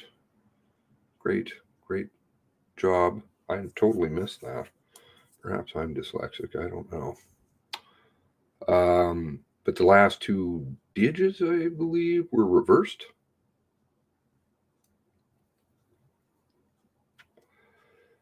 We have two plate numbers. Okay, very close. All right, okay, moving along. White truck, though. Now they're just figuring out that there's a white truck that's missing, which may or may not have turned up somewhere else. Don't know. ERT directed to use the H Division ERT channel. I don't know what they were using before. Not sure. I think that it seems that they have their own channel, but they weren't using that. Maybe they were using the general duty channel, like the Colchester channel, etc. J Division ERT and ERT on H Division ERT. So I guess they were all operating on separate channels. This is all really a bunch of gobbledygook. They can't figure it out. There is something about the plate, though. I think it's like 849, Linda, sometimes, and 894. I thought somebody who observed that was in here. Now, Lawless and H12 switch from helicopter to truck 1045. Do you guys remember, those of you who have been here for a long time, the helicopter landing off in the field? I was able to trace where that was. It was, somebody let me know. It was over by is there a quarry there? South of, what's the name of that town? Yeah, Peterson passed Gabriel Wortman, so I'm not sure why they're mentioning McDonald. There is a mix-up, 894. Okay, sorry. Thank you for the correction. 894 and 984. Yeah, very interesting how there's kind of 2 plates here. Yes, and then back to the weigh scale, right? The helicopter. And that was, and they said in the original Colchester tapes that there was a member that they were stopping for a moment, the helicopter was, and that they had something about a member on board. So this is the reference to that. So I believe that they did stop in this random field, which is odd, and picked up Lawless and Unknown, or dropped them off, sorry, to Truck. I guess they dropped them off. There was a mention of a new member on board. You guys remember that? All right, so here we go again. 1050. Member shot 2652, Highway 2. Chad, Constable Morrison. Now, this is the EHS station, I believe, which is odd because he's already down there. I remember making a few videos about this. Okay, so where are we? So let's see if we can have a look at what's going on here. Oh, wait, no, this is Alberta. Balls. Nobody wants to know about Alberta. Highway 2. There. Oh. Okay. Yeah, I think. Is this it? Here?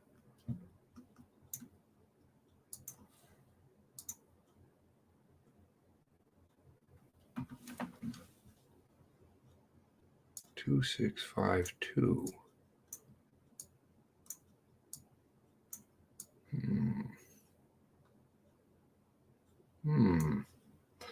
All right, let's fire that into the Google Earth. See where we are in that. My familiarity with down there is lackluster.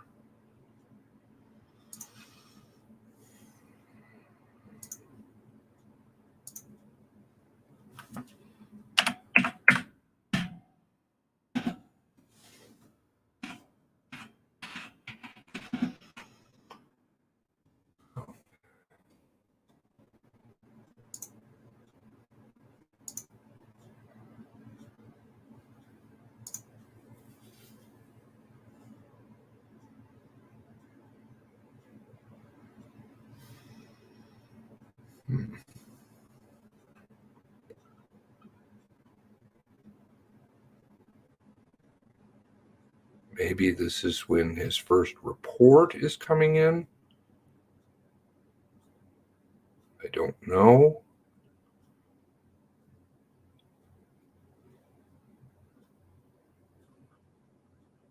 Call Highway 22. Oh, Highway 2.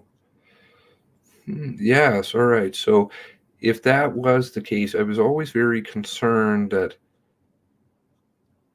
there may be a thing here with Chad Morrison driving by, or member. I guess it's called member, so I should be very careful. Driving by Heidi. And it appears as that, yes, that would be in fact true. Which I remember from way back in some of those earlier videos, and I was like, ooh, that would be very not good driving by. Because you've got 224 over here, and Heidi was coming up this direction on Highway 2, so they would have passed one another. I don't know if this is where he got, or member got shot, which of course is been a lot of speculation whether that is in fact over here on the Gaze River part, or as they originally said.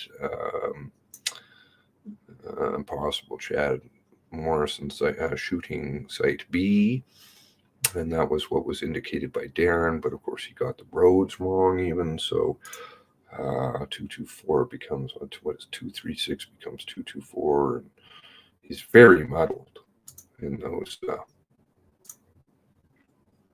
It says, so it does, sorry, it says Constable Morrison. 1050. Which is when he says that he's getting shot. So I don't know, maybe it's a minute that it took him to get down there. How long does that take about, do you think, to drive?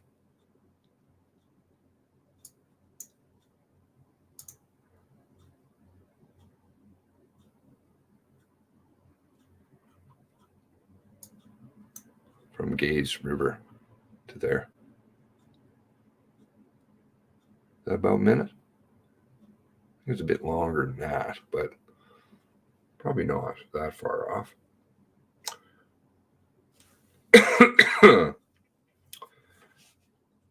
Yeah, but there's nothing that's connecting it, I don't think.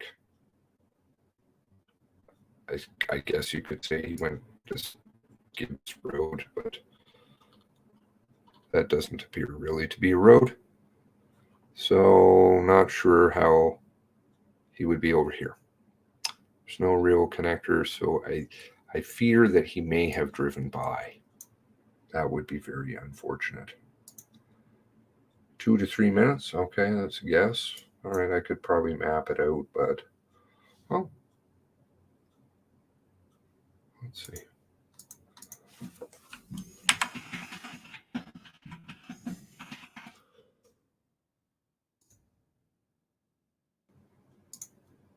Two 652 Highway 2.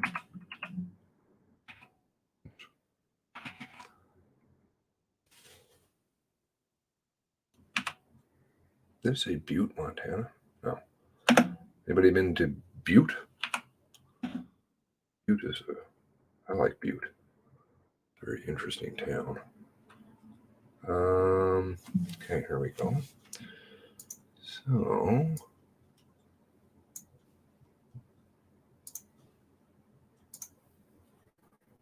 now directions. Choose a starting point on the map. Let's just say it's over here.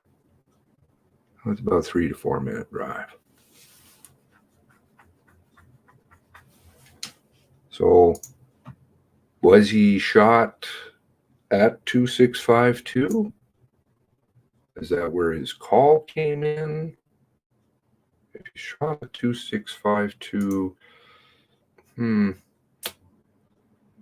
yeah, no dirt roads. Can't see them, sorry. I don't know. Maybe he's driving through fields now with his 4x4. He was driving through trees, right? Where only drones fly. I think there should be a song called that. Where only drones fly.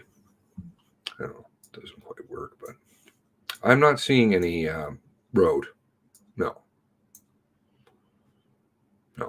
no connector. I think there was definitely Heidi was coming this direction.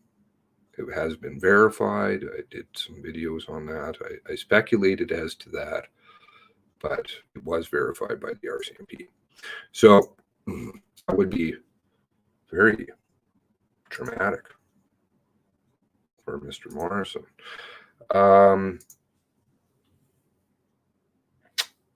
TAV needing fuel. There's interesting things going on with the TAV. We have a lot of mentions here.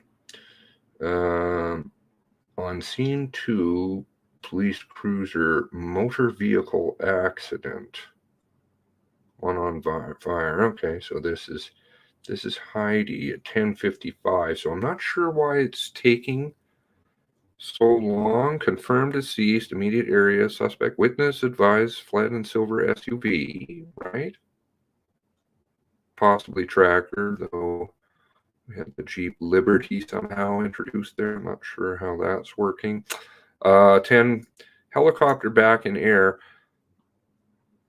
Where is it? But try and use their GPS point to have fun. Downed officer moved on to shoulder of road and confirmed pistol and magazines were taken. Why is it that...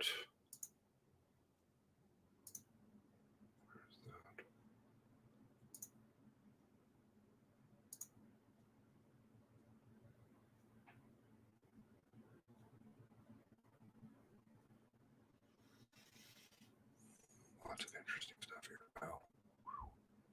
Why is it that this isn't going out over Cumberland until 11/10/11/11? They do have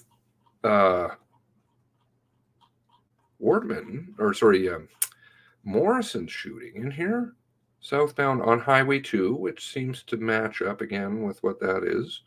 Looks like we have a member that shot down there, and he's continued on. Okay, so yeah, it could be Gaze River Road.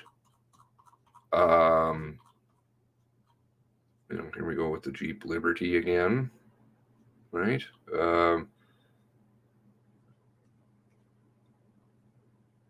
Burt members went through on scene. They advised me that he's in a vehicle. Just trying to confirm about the silver Jeep Liberty. And also, member down, SOC has taken his pistol, which is unfortunate that that was misidentified, but Heidi, pistol and 2 magazines. 11/11. It's an awfully long time because it seems like they do have that figured out there at 10:59. 12 minutes later, but they did have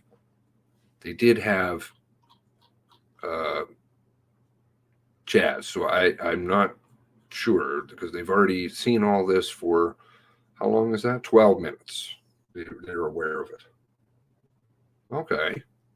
Just making notes here. The silver SUV, of course, is a major foul up. I don't know how they'll ever get out of that one.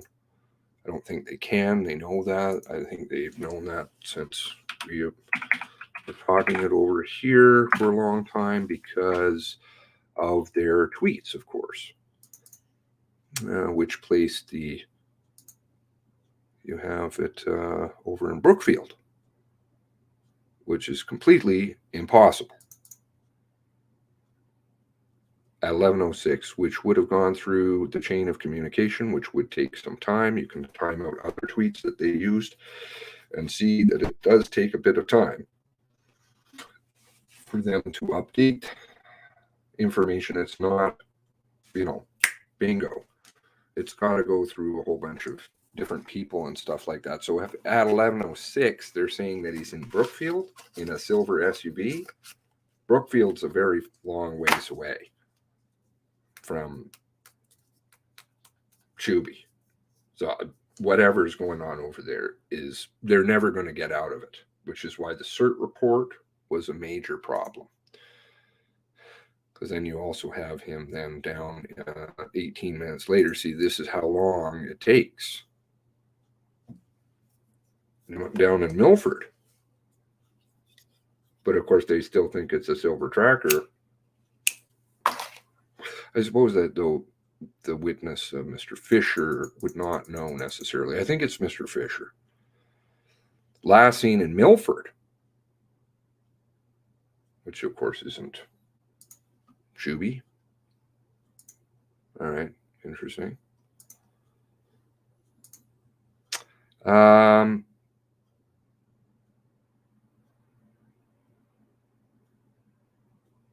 Very tragic, very sad indeed.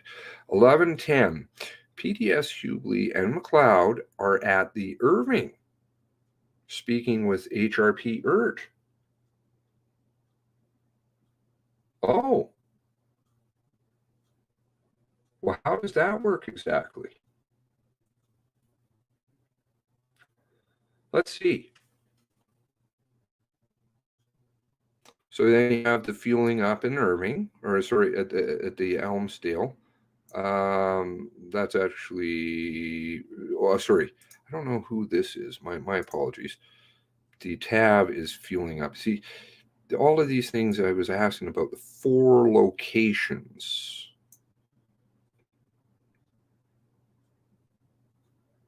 Nobody would acknowledge anything past Irving for a long, long time until finally they, what was that? 2000, I can't remember, 2021?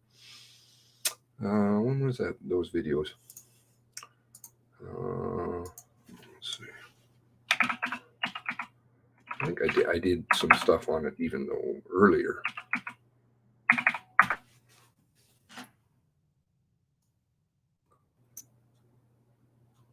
Elmsdale,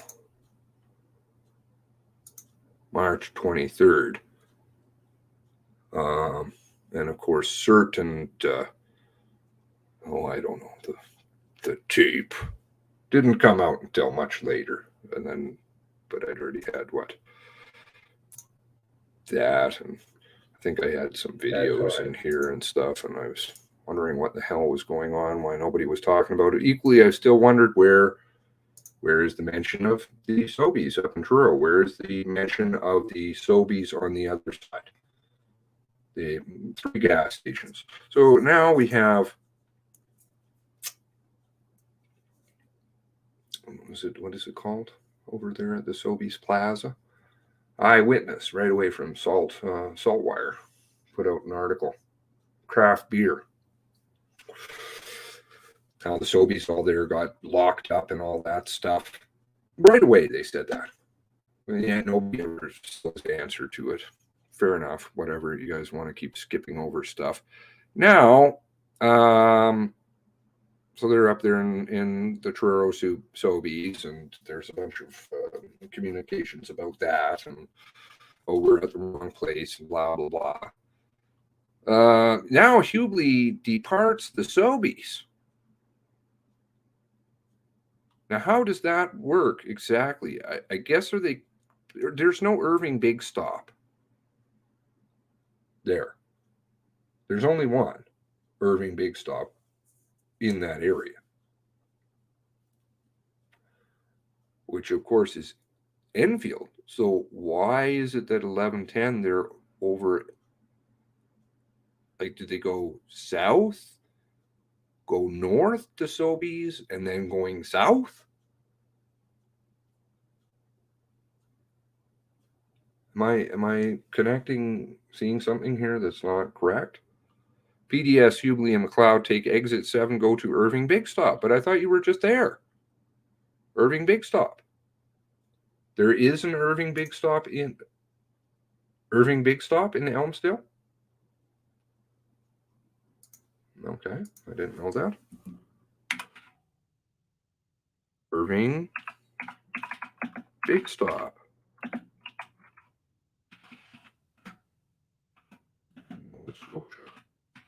Incorrect again. Let's see here. I know we got one in Truro, right? Okay, Irving Big Stop. Got the one there in Truro.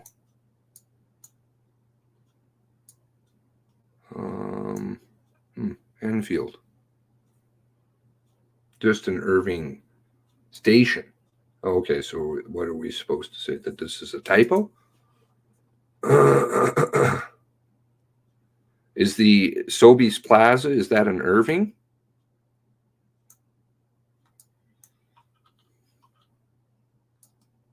Where is that here? Sobeys Plaza.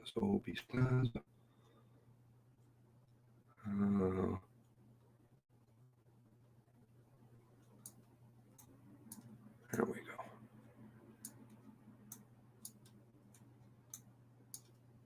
What's the gas station here? I thought it was Esso or something. Yeah, Esso. So that Esso is not Irving, am I correct? We don't have Irving out here. It's a small Irving. It's the Esso, yeah. What was it before? It was called something else. If I'm remembering correctly. So how does that work then? Because it seems pretty particular. At the Irving big stop, to which there is only one.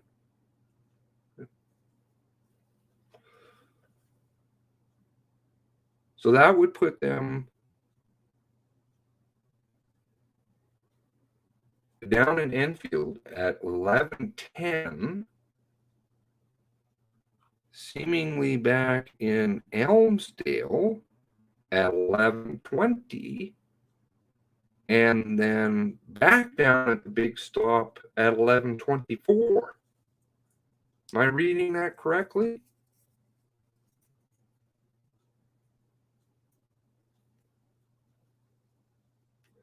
Helicopter's still in air.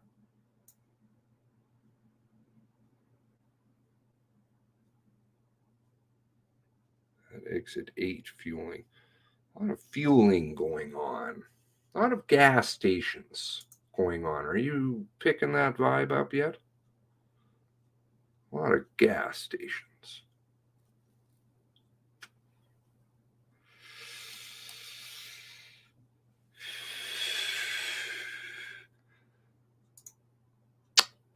What were some other observations?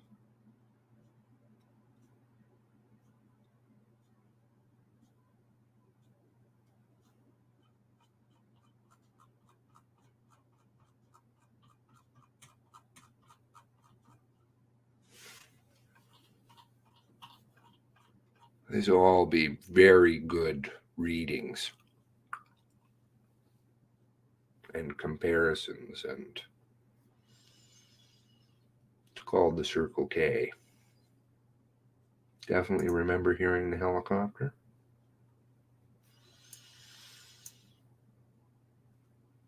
So I can't correlate how you have Irving big stop here. This is very specific. There is only one. And I don't think they're hanging out at the Circle K. Do you? So it sounds like they go south at the original at the Irving big stop, then they go north, and then they go south.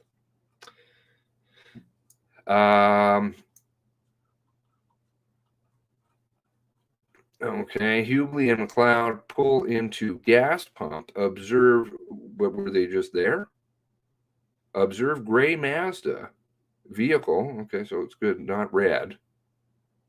Not red, like Darren and the official Rcmp vetted press release says at one point in time there. What was that? What date was that? The 24th press release. Still there to this day, as best as I know. Hubley recognizes male as suspect and notifies McLeod. Suspect produces pistol. Hubley and McLeod engage subject. 11:25, okay. Multiple weapons. That's very specific, isn't it? Multiple weapons confirmed. 11:34, checks vitals, confirmed deceased, suspect unnamed, as always. And of course, you have the tweeters, just to kind of show you that it's not really updated that quickly. Now in custody at 11:40. But you'd think that he probably would be dead. So I guess it must just be, what is that small window there?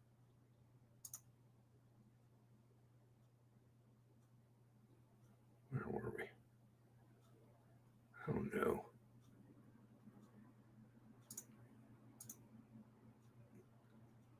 That 9-minute window.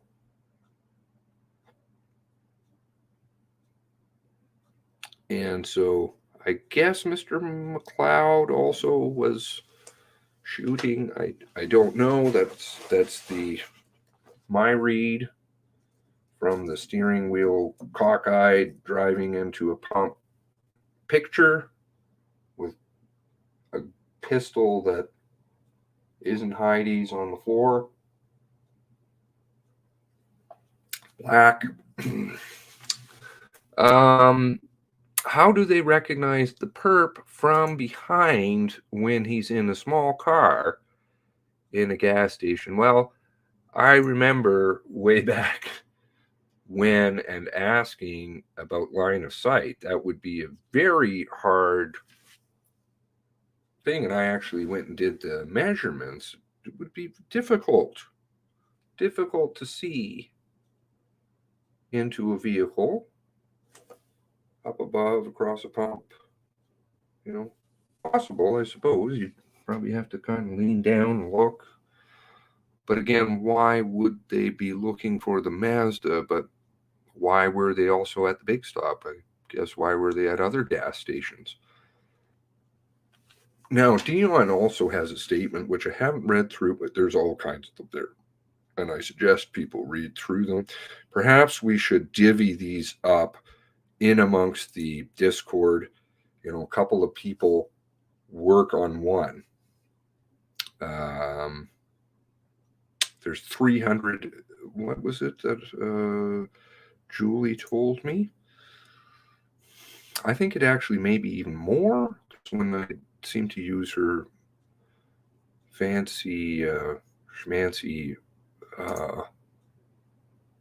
extension, which I again suggest that you use, which is this. Where's that? Oh, put that up on the screen here. What is it called here?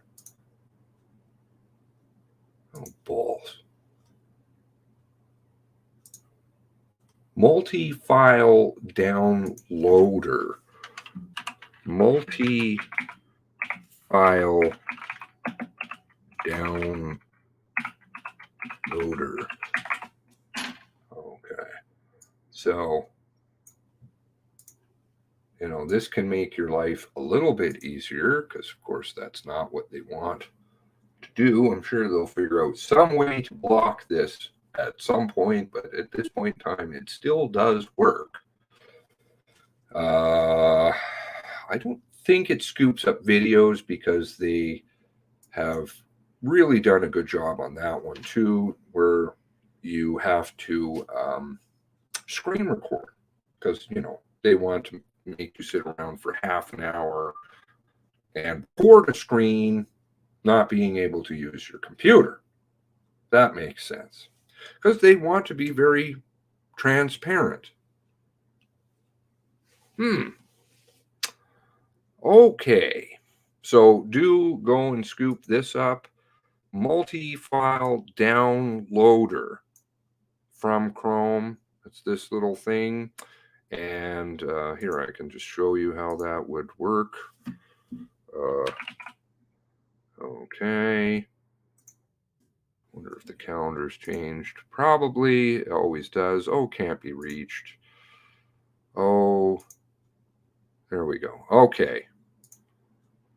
Now, collecting more cookies on me. That's fantastic. Now, if you do like this, let's see here. Have I got this right?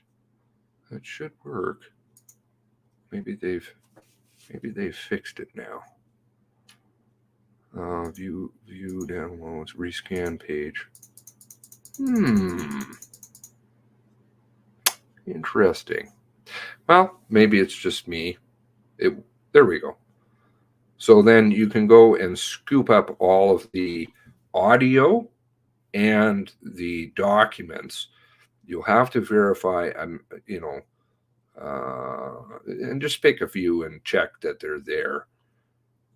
Again, remembering that things have already been deleted, such as the 911 transcript, which I think they uploaded a new one.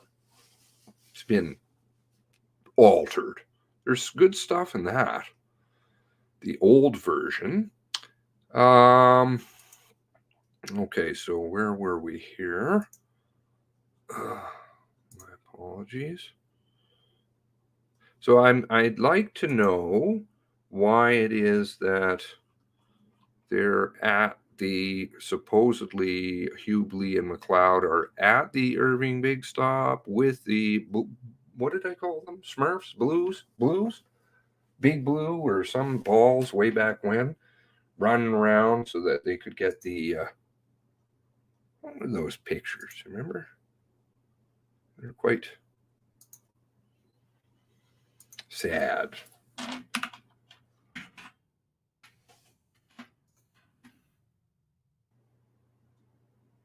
They had all kinds of them. I was like, what? Yeah, see, here's all the Elmsdale stuff from way back when, videos and pictures, and I was like, oh yeah, no, they're there. Why is it that nobody's talking about this? Somewhere in here I have a video. Thank you very much to a specific person. There were in here earlier. Was on the Faceberg. Way back when, Truro, Colchester. Here they are, getting their fuel, I think, at this point in time, but they were there for other things too, and quite a few of them. This is over at the Petrican side, so the Sobeys is on the opposite side of the highway. Here you can see members running around, and anyway, I won't bore you with all that. If you ever want to go through all the history, which of course turns out to be true, thanks to some very great people and just doing, I like to do research. You can go back and find lots of videos on that. Now, of course, so we had, all these different poses and get them on the camera. Oh, yes, here we go. Here's one. And, well, nobody's in the door now. This makes sense, of course, what we know now. Hey, Nancy, how's it going? Who drinks like a fish? And I remove my head from my own ass? Is that what you're saying? My, oh my. That's not nice.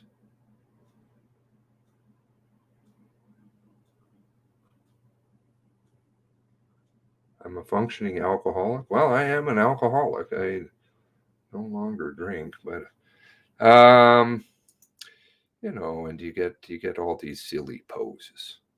The silly poses really was just dumb.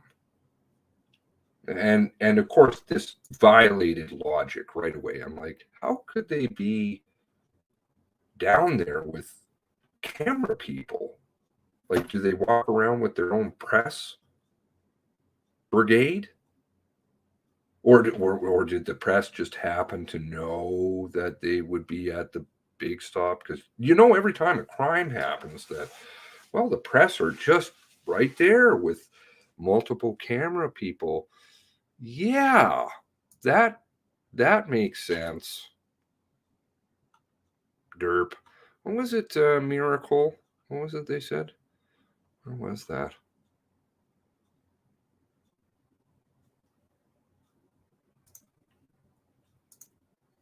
They had a few of them.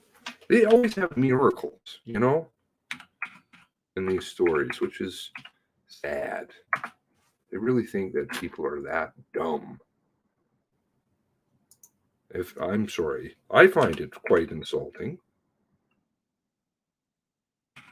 Or is it remarkable coincidence? That was one.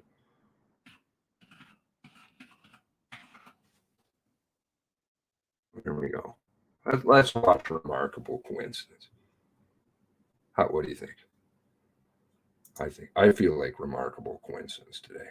It's feeling like stop screen. Okay, share video file. Oh no, I don't want that. I want share screen. Of course, I'm so good.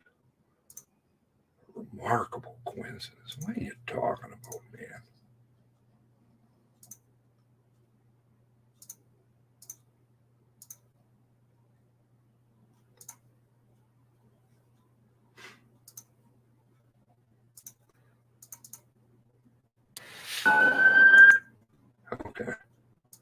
Remarkable coincidence. Here we go.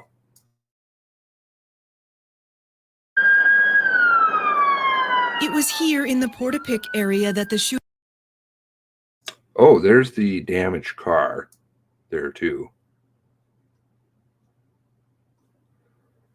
You know, beside the Wilsons at the fire hall, which of course would have lots of tape, right?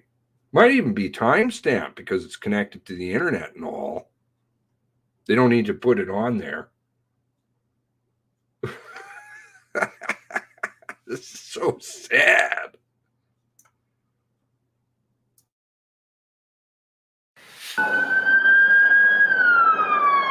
It was here in the Portapique area that the shooter made his first stop in a deadly path of destruction. Now, CBC News has learned it was also here that police encountered a woman with whom the killer had been in a long-term relationship. She had been forcibly restrained, but survived. It's unclear whether she was injured or to what extent, just one part of a rapidly moving, chaotic scene. Do we know if they've cut the ceiling? No, not for sure. It's taking quite a ways, the actual house. They're bringing the victims out to that intersection from the actual scene. But no, they don't know if they've caught him. I don't know. As darkness turned to light, the manhunt persisted for hours. The Rcmp are still saying very little about what happened yesterday. I would like nothing more than to provide the media and public with the timeline, but it literally is still a work in progress. And it would be unfair and inappropriate for us to give that out in its current state. We are very close, I would say within a day. But today, the force said nothing at all. Through multiple sources, CBC News has learned more about how the manhunt ended. So we have reports of the suspect down at the Enfield Big Stop. Police have said they shot and killed the suspect here at this gas station Sunday morning. What they aren't saying is that it was only by chance. Police had tweeted Gabriel Wortman was no longer driving a police cruiser, but now a silver SUV. In fact, he had stolen another car from one of his victims, Gina Goulet. It was low on gas. And then, a remarkable coincidence. When he pulled up to the Irving Big Stop, the emergency response team and a K-9 unit officer were already there, also filling up in an unmarked vehicle. Sources say it was one of these officers who shot the gunman.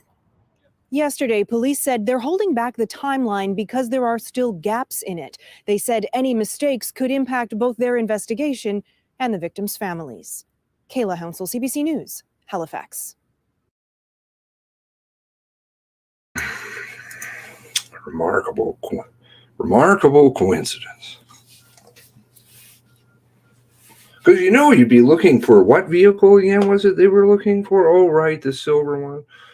But they had tweeted that out, but then in fact, he'd stolen another vehicle, which they weren't aware of. So why is it again that they knew? Remarkable coincidence, don't you know?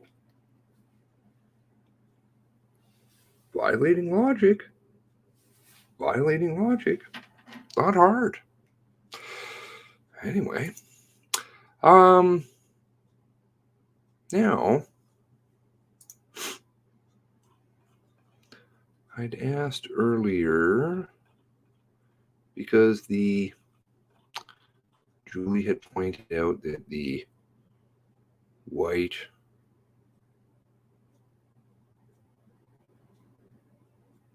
truck was missing white truck, which everybody's always asked about. I don't know if it's a red herring or not. Haven't quite figured that one out. They like to throw out a lot of things. But I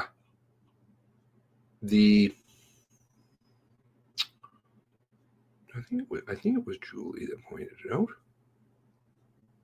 Wasn't it? I don't know. Or mentioned it to me anyways. I'm not sure who said it first. I like to try and attribute properly. Right. Okay. So the COM 6368. Why don't we have a look at that? I want to see this in print because I don't think I've actually seen it yet. So we can share the moment. Share the moment, don't you know? 6368. All right. How many zeros do I have to stick in that one? 2, 3? I don't know what they're up to today. Let's try 2. 006368. Is that loading document list? That takes a long time. Oh, now it finally did come back. Loading document list. Now I might have it on my computer. I'm sure that I do somewhere. What hard drive is that going to be on? Maybe this one?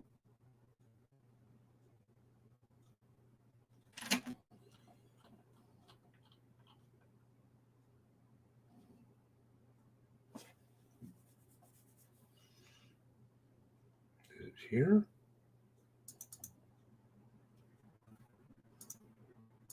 Let's try this.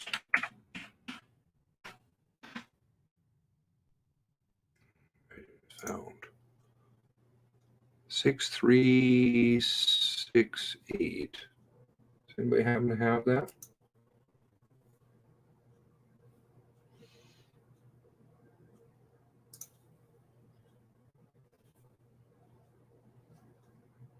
I've got a few places I can look, but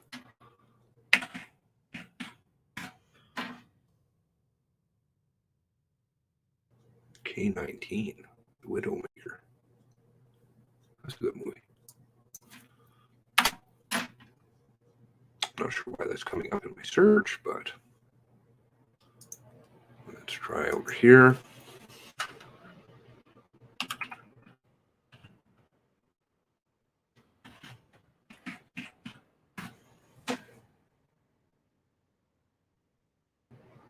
Six three six eight.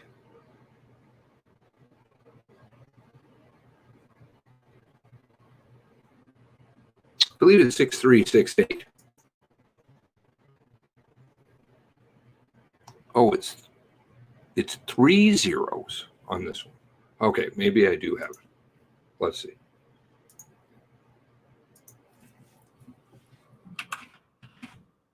I like to play games. 1, 2, 3.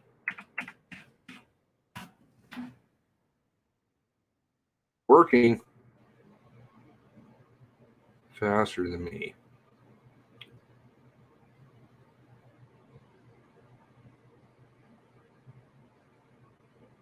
Still working.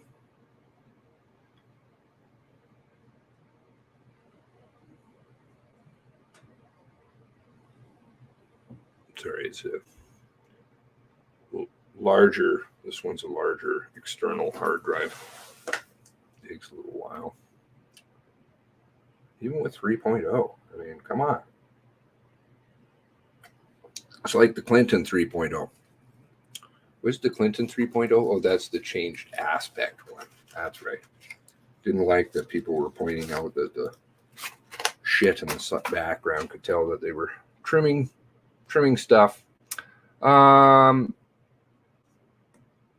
This is a good day. Good. Glad you're having a good day. Happy to see some of this live. Glad to have you here. It's 2 sisters in here. Awesome. You like the hoodie? All right. How bad do you need to drink? I don't need a drink. What's all this talk about drinking? Uncle seems to think I'm drinking. Is that what you're saying? Just got here. Cliff notes? Oh, God.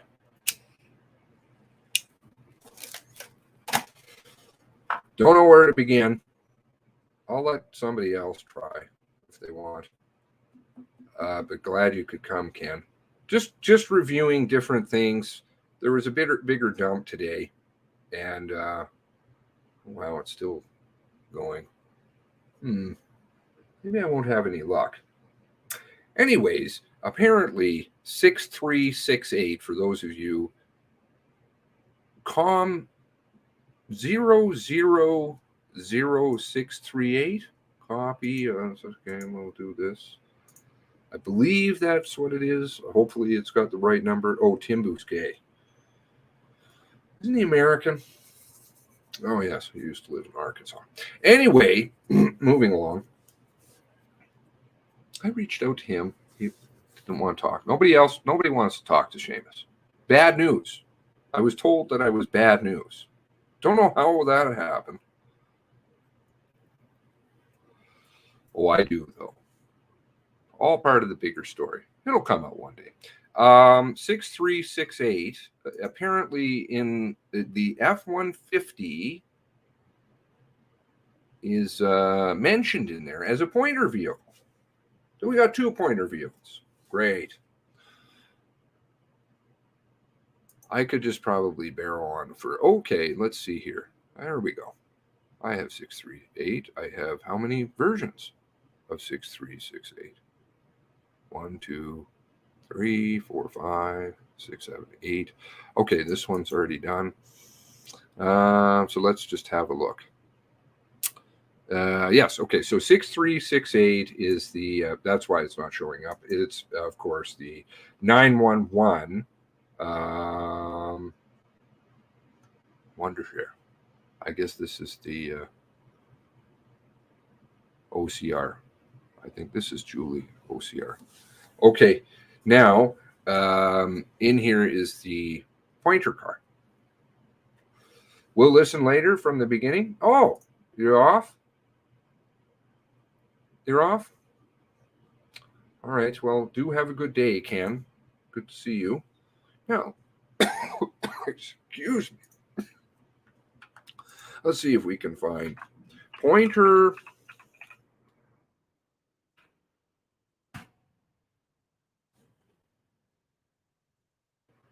Hopefully it shows up.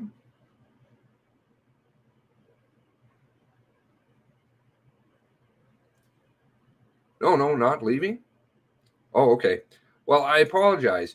They're just different, just kind of running through different inconsistencies, and that's what, trying to point out. That's, I think, the best way to go about this is just use their own documents and whatever that they don't want anybody to see, to and just logic. The speculation can be quite overwhelming because there's a lot of disinformation and there's a lot of good information, but okay, here we go. Okay, Jen McCallum, 984. Okay, so I guess this is the Golf Delta Mike, Staff Sergeant McCallum. It's one I gave to, thanks, Jen, I'll get it for you. Mouth sound. What do they call that? Asthma? GDM 984, Golf Delta Mike 984. Okay, so that's the plate of the truck. Jen McCallum, 984. Oh, okay, there it is. 2017 white F-150. Oh, yeah, and we can try, and we'll throw that on as a pointer as well.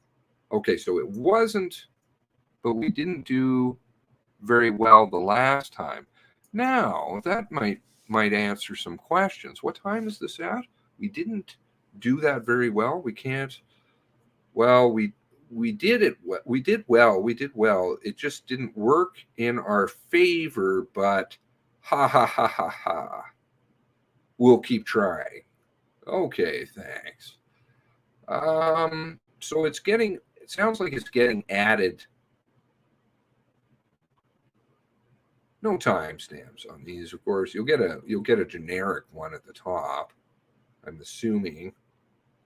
So this is 3:54 in the morning. Hi, Jen. I got Addie. So that would be McCallum. He wants to know if the 150 was bull load. Sorry, he wants what? F-150 registered to Gabriel Wortman was bull load. Okay, put him through. Okay, hello, F1. What F-150? Apparently that's registered to him. Okay, this is at 10 minutes to 4. Or is it? 10 minutes to 3 with time. I don't know. What time are we operating on these 911 calls?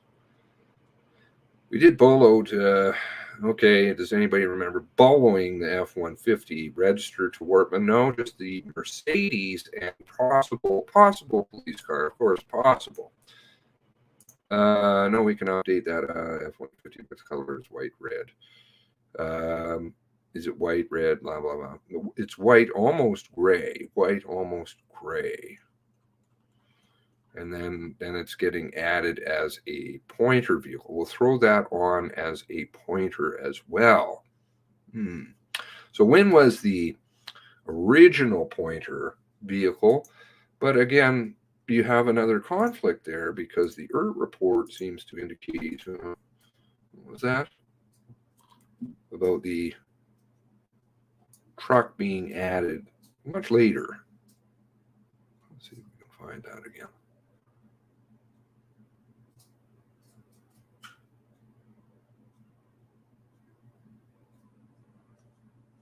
Okay. I thought it was anyways. Okay, cuffs, yeah, right. Cuffs in the back of the burned out car, which of course wouldn't burn up. That makes sense.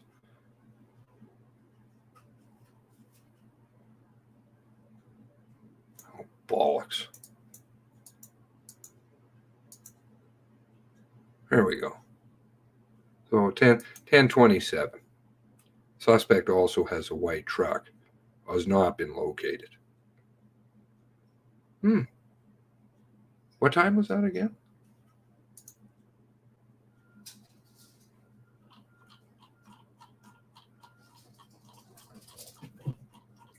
Oh, 10 minutes to 4.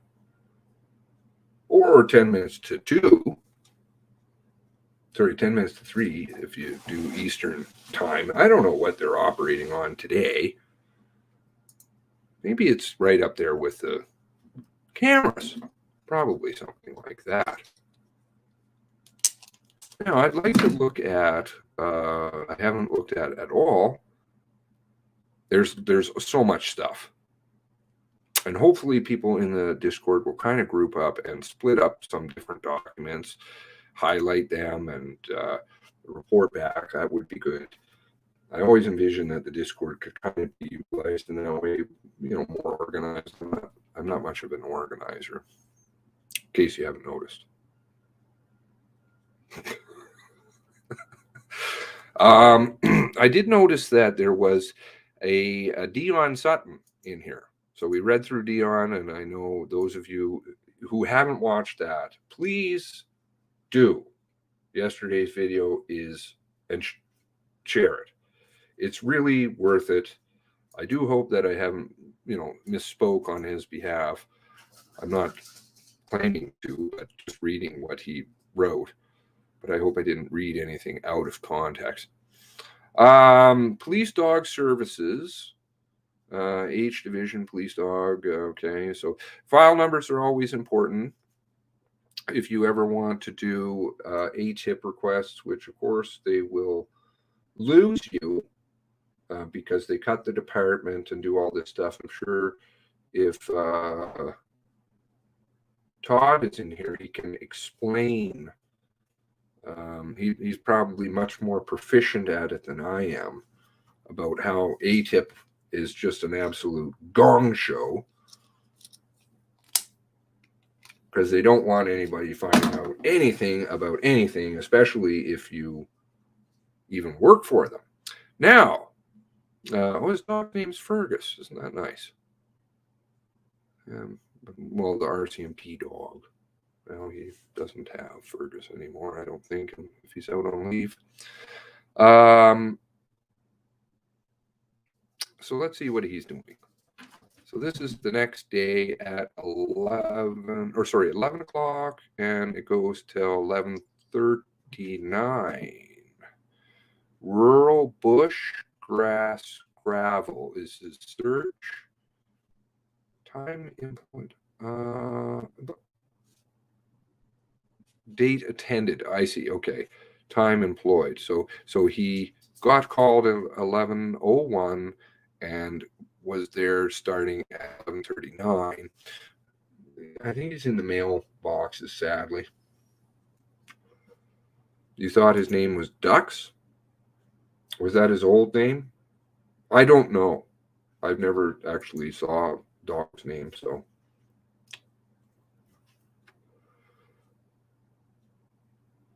Yeah. Oh no, he's not. Whatever he's saying, it's not probably going to win him too many friends. Well, it would.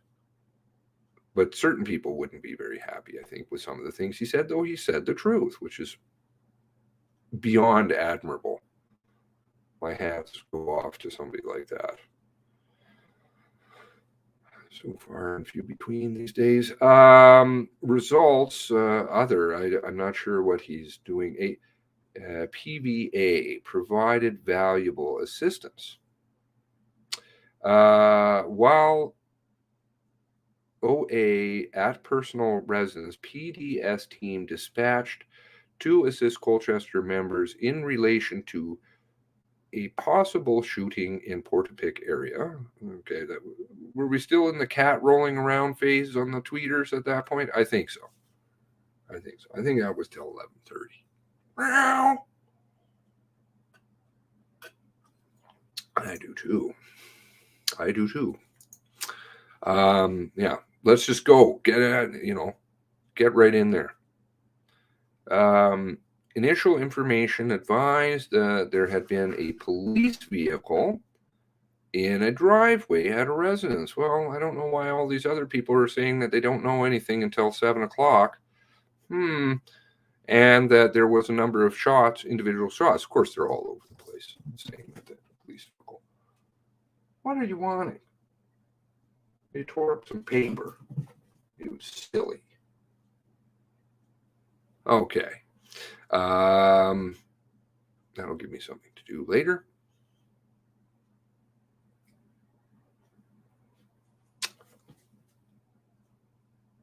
While en route to the area, it was revealed that a number of individuals had been shot inside or outside of or a number of residents in the area. Multiple residents were engulfed in flames.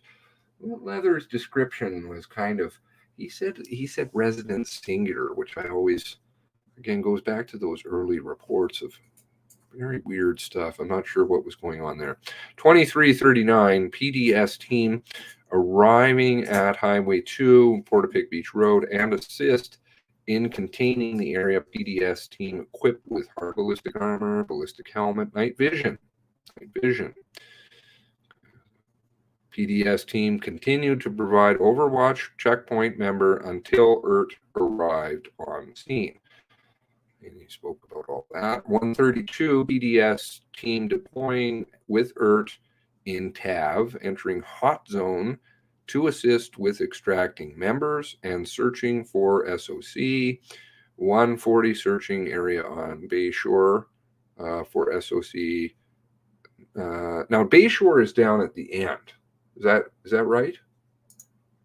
I wanted to make sure I got this. Is it down at the end or is it on the other side? Bayshore Road. I'm sure by the time I do this, you guys will all have it figured out. Okay, so it is over in 5 houses.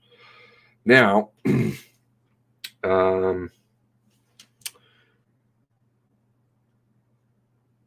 negative for track, so nothing over there. 205 clearing Orchard Beach Road.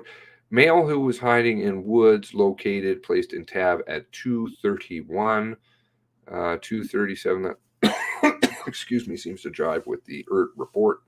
237 TAV, taking male and 4 members out of the area. Team continuing to search for the area for SOC, located multiple deceased individuals on the road. 327 checking for track and around residents where reports of vehicle with light flashing, property cleared. So that's going back over again, I guess. Heading back to SOC's residence, 200. So this is this 406. Now, I don't know if the ERT team wasn't told what his residence was. Is that what's going on? He did definitely talk about the information not being relayed. Was there information? Sure, I should say, was there information that he was not being told? But I think you could kind of see what he was saying. Residence burned to foundation, vehicle burned out. Okay. Sometime magically the vehicle, what is it that they phrase it as? Caught fire. Right. It wasn't on fire though before 1041. Returned to checkpoint where PDS team relieved by new PDS team. PDS team traveling from command post remained further instruction. Advised SOC could be in possession of multiple semi-automatic weapons and ammunition. I'm guessing that's maybe from Lisa. 942. Reports of female shot in Wentworth Valley. Also reports of SOC may have been spotted in police vehicle in the area. Okay. PDS team departing command center ERT PDS convoy. SOC's last seen. 955 PDS arriving at 2896 Highway 4 where SOC is believed to be. TAV entering property, clearing, same. SOC not in area, appears to have just left. Okay, and again, I would say look at all the statements and compare with the video. Also, very important to look at what Mr. Burrell said. Mr. Burrell has definitely in the Lillian thing, there seems to be something to be looked at there. 1007, another reported shooting, 1541 Plains Road, divert PDS moving towards that location. Members arriving and observing female with multiple gunshots. PDS team continuing to search for SOC and police vehicle 28 Delta 11, 28D 11. I don't know if that's just a typo. While driving towards Brookfield, radio transmission heard a member shot close to Stewackie. And another member shot deceased in the same area. Where is Stewackie in relation to Shuby? I know it's kind of in the neighborhood, but could somebody let me know direction and about how far away? Info relayed that SOC had torched his fake police car. Okay. Interesting. This is the first time I've ever seen him use those words. Okay, they are his words. So, info relayed. So, is that the info that's being relayed to him, or is that his own words? I don't know. Along with another police vehicle, and was driving. So, okay, I think that actually was what was put out, or something like that, in the call. I'm not sure, and was now driving a silver tracker SUV heading towards Elmsdale. Okay, and so between Shuby and Brookfield, okay, about 8 kilometers. So north. Am I right? North of Shuby. Okay, yeah, there we go. That's interesting, isn't it? Mr. Morrison. A lot of questions. Nice try at pronouncing the name. Stewiak. Is that it? Stewiak? I thought it was, I don't know. Stewiak? Or Stewackie?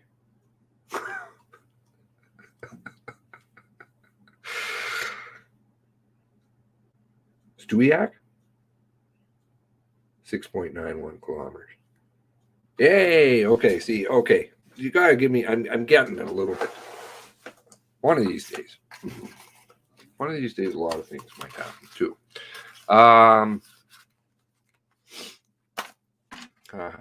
Funny. PDS team. Okay, so a report. Sorry. Driving towards Brookfield Road. Okay, so this. Why is it that he's? This would be Morrison, I suppose, is now north, maybe. I think he definitely knows where he's going. He drives all over the place. But he's operating off of police info, right? So maybe even that's where the fake police car comes from. I'm not sure. PDS team searching around the Superstore 1120. PDS searching Superstore Sobeys in Elmsdale. Okay, see, it's that lady in that fucking article way back when. I read it and I'm like, why are they going down there? Area negative. PDS teams heading towards Enfield on highway, which his GPS logs seem to indicate. He didn't go across the other side. Reports of shots fired at Enfield 1125. Suspect reported down, multiple shots fired. 11:29 PDS team arriving at Big Stop located security perimeter. SOC extracted from vehicle and handcuffed. Okay, interesting. PDS team departing area and returning to personal residence. Get out of here. I can say it. Muscadabbit. Muscadabbit.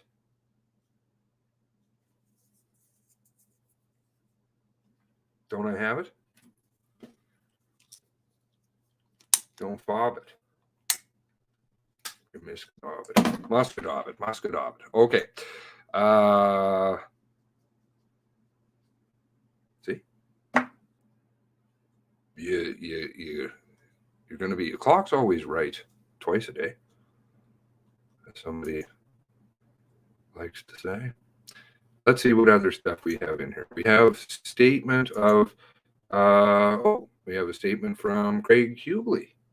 We could read through that. That should be interesting. All right. 10 pages. Well, might be worth it. Voluntary statement of Craig Hubley, Rcmp. I have been a regular member of Rcmp since September 4th, 2001. I've been police dog services handler since August 2013. My present posting is integrated police dog service, Halifax District, Rcmp. April 18th. So I guess he's one of the South guys or something. Or is. April 18th, 19th, 2019, not scheduled for regular duty and was not on call in the capacity of PDS handler, personal or dog stuff. However, approximately 1:30 April 19th, 1:30 a.m., I was notified by Acting Sergeant H Division PDS Corporal Jeff Wall of the situation Portapique, Nova Scotia via text. I called and spoke to Corporal Wall and was advised that the following. So this is why you can see that Dion and they're very close knit, which is good. Good to have support network like that. There was an active shooter in Portapique. There were multiple victims. The emergency response team had been activated. Corporal Wall was en route despite being not being scheduled to work. Being on call, he requested that I attend in the morning to relieve other handlers if the incident was still unresolved. I knew this was incredibly dangerous and a high priority situation. I readily agreed to assist in any possible way. Well, people don't like my nickname either. I don't know. Who knows? I departed my residence for Portapique 7:30 in the a.m. and arrived at command post 817. The command post was set up in Great Village Fire Hall. I was vaguely familiar with this part of Colchester County. Once at the command post, I saw there was numerous police officers there. at the command center, including a large number of general duty officers and other PDS handlers and personnel from specialized support units. I spoke to Corporal Dion Sutton, Bible Hill PDS, and Corporal Phil Purcell, Kodiak PDS. So now we're getting a handle on all of the or a lot of the dog handlers, right? Sutton, Wall, Purcell, Hubley. 8:27, I went to the command post. So very busy over at the fire hall, getting sandwiches and stuff. I'm not sure why it was so busy over there. I don't think like hot zone, not allowed down. 8:27, I was at the command post for information what was happening there. I learned that the suspect was Gabriel Wortman, who lived at 200 Portapique. There were photographs of Wortman on the wall. I viewed them. One looked like a driver's license photo, and one appeared to be taken from social media, to which, of course, the ATIP request they will not disclose, or disclose in part. They'll give you a page of what the RCMP did with the Facebook stuff. Now, Wortman was smiling in the second picture. The address for Wortman on his driver's license photo, 193 Portland. Tostitos Bear and some stuff. It's archived still. I learned that Wortman was in possession of a mock-up RCMP police car with the call sign 28B11 Bravo on the side. I saw a picture of this vehicle on the wall. I saw the police car had a black push bumper on the front. In my capacity as dog handler, I traveled all over Nova Scotia answering calls for service. I have been to many different detachments and observed many RCMP vehicles. I do not recall ever seeing an RCMP car with push bumper. I guess there's one down in Halifax area. Apparently, another car, according to Burl. That feature struck me as distinct and was something that I was hoping to use to identify the police car, Wortman, from real police cars. Very fast over here, Discord and channel. Quick to pick up on the push bar. Who was that? Was it Mr. Moneypenny? I can't remember. After leaving the command post, I asked via radio Corporal Wall to move up to the intersection Highway 2, Portapique. I immediately went to the intersection, met with Corporal Wall. Corporal Wall told me that he had been there all morning, was working with ERT. He said that there were multiple bodies inside the scene. He was not able to get a track of anyone leaving the area on foot. He had been moving from scene to scene with ERT, trying to establish where Wortman had gone. He directed that I move up to the scene on Orchard Beach Drive with ERT, continuing to locate a track, and to provide PDS support for ERT. While driving to the scene, I knew that Wortman had used firearm to murder people and possibly utilized police equipment to give himself an advantage. I thought that he had a plan and was executing it. This was extremely dynamic and dangerous situation. Wortman's location was unknown. Now, I guess he's getting this information from up above. So, I don't know. Does he know that he was, or was he told that? I have a feeling he was told that. I drove up to location 123 Orchard Beach Drive, met with members of ERT. On the drive to that location, I could smell remnants of a fire and saw one building which appears to have been burnt to the ground. Saw 4 bodies at this location, including one in a ditch across from 123 Orchard Beach. Okay.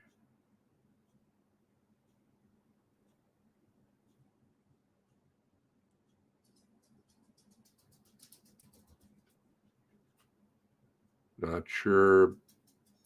In a ditch across from the Blair house. Is that right? Blair's is 1, 2, 3. One in the yard near the fence. Is Blair's 1, 2, 3? Have I got that wrong? I don't want to be incorrect here. The body near the fence was blank at the fence. Looked to me like, based on the body position, that this person might have been killed while trying to get away from Wortman. Rcmp members were in the process of covering the body.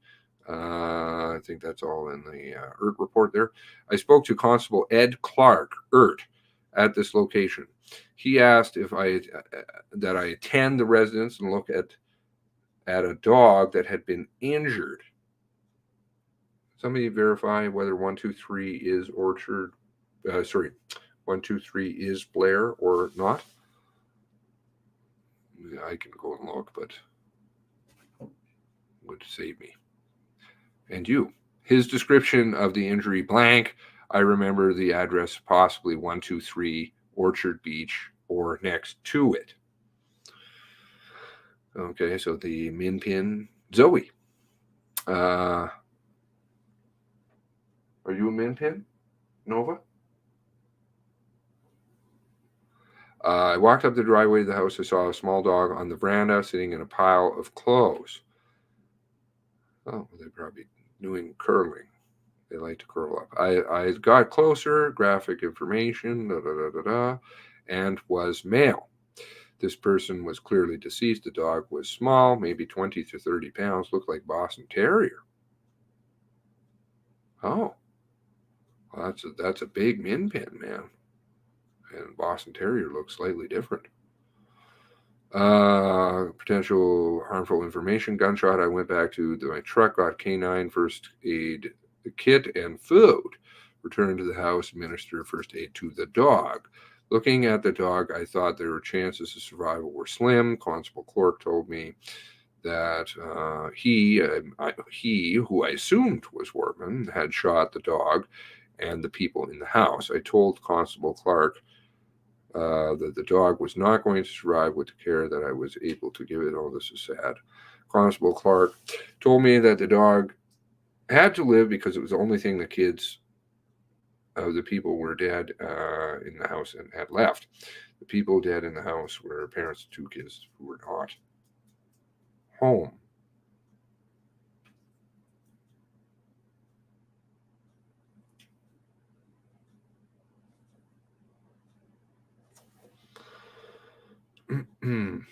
Okay.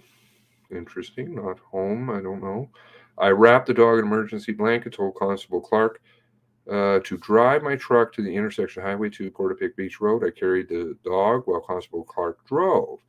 Once at the intersection, Constable Dwayne Ibani of the Emergency Medical Response Team. So there we go, EMRT.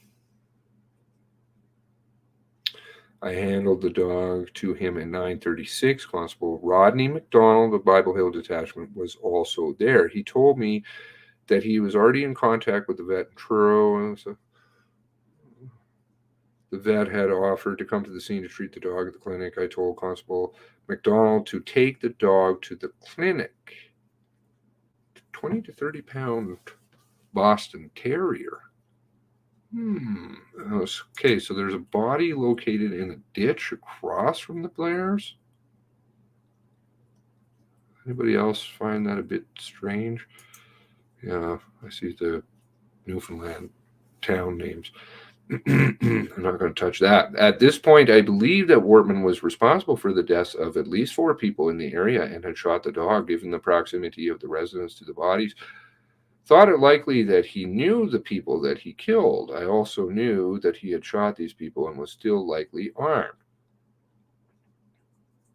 Okay, well, I think that might be premature to know that, but I thought that it was his mindset would have an air of vindictiveness after he shot a family pet that could not have been a threat to him given his size. Right, well, I don't know if there's another dog, is that not at all?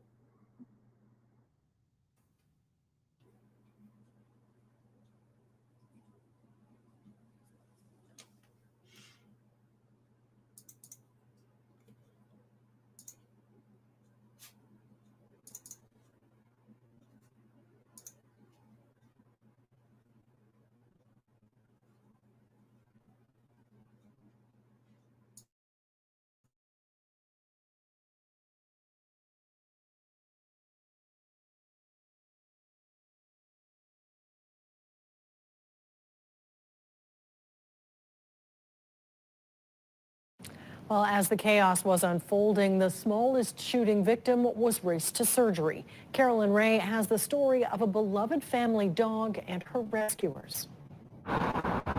It was Sunday morning when an Rcmp officer called the Central Nova Animal Hospital. A small dog had been shot. At the time, I didn't really know what was going on, so you just say, yes, I'll help you out, and you go help out.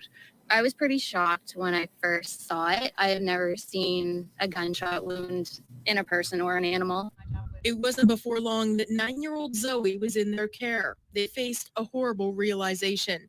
The dog was a client at their clinic. Her parents were Jamie and Greg Blair, who were victims of the massacre. McKay's sons played hockey with their children. Renee held it together a lot better than I did, but she pulled me back together and we did what we had to do. For McKay, saving Zoe was one of the most important moments in her career. She says the dog's recovery is nothing short of a miracle. When the police officer tells you that there's 3 boys that love this dog and they've lost both of their parents and everything else they own, and this is the only thing they have left, you are hoping beyond hope that you can pull out some sort of magic. As word spread, the phones here started ringing off the hook. Countless strangers offered to pay for Zoe's care. That you can pull out some sort of magic. As word spread, the phones here started ringing off the hook. Countless strangers offered to pay for Zoe's care, asking people to donate directly to the Blair family. Amazingly, Zoe isn't the only injured dog who made it. Now that Zoe is back on her feet, she'll spend a few more weeks at the clinic as she heals. Then she's going home. We can't wait to reunite her with her boys.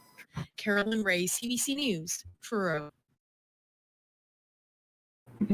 Okay, so there's only mention of Gina Goulet's dog and Zoe, which I don't think is Boston Terrier. Are you a Boston Terrier? You're much smaller, though. Zoe reminds me of my old dog.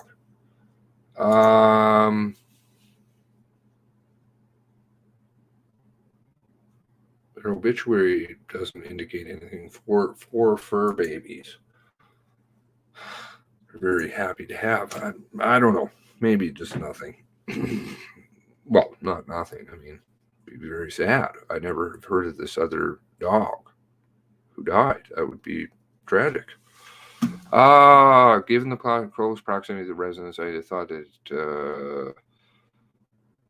the mindset of vindictiveness of a man who shot a family pet could not have been a threat to, given his size. I thought he gave treats to the dog. Is that not? I don't know. It seemed Lisa didn't like dogs. I know that. It seemed that she said that in her statement. Really didn't like dogs. Trying to kill everyone and everything at a residence, killing people and their pet, burning a house suggests to me that Wortman was causing much more death and destruction as possible. I knew that Wortman was an extreme danger to everyone and he encountered. He was mobile in his direction and travel was unknown. Again.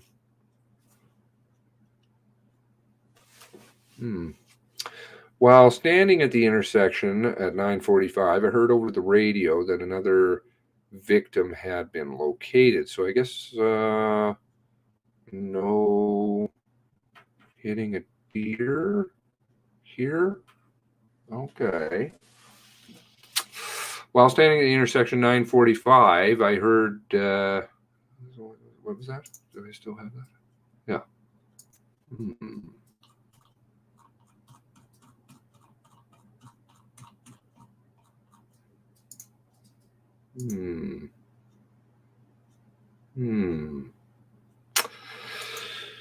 Okay.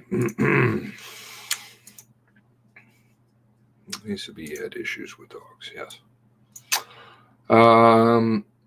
Given it has to wash hands and things, yeah. Given the radio, woman had been shot in Wentworth Valley area.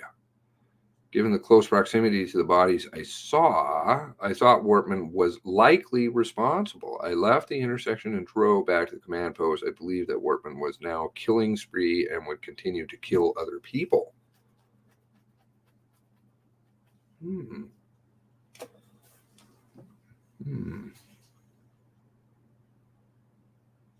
Though that was that coming over the air already about being hit by a car.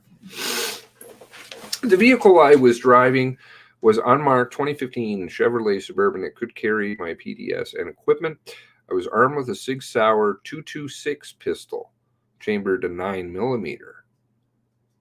Okay, I had a patrol carbine started in the lock rack, very rear of the Suburban. It was not accessible from the driver's seat.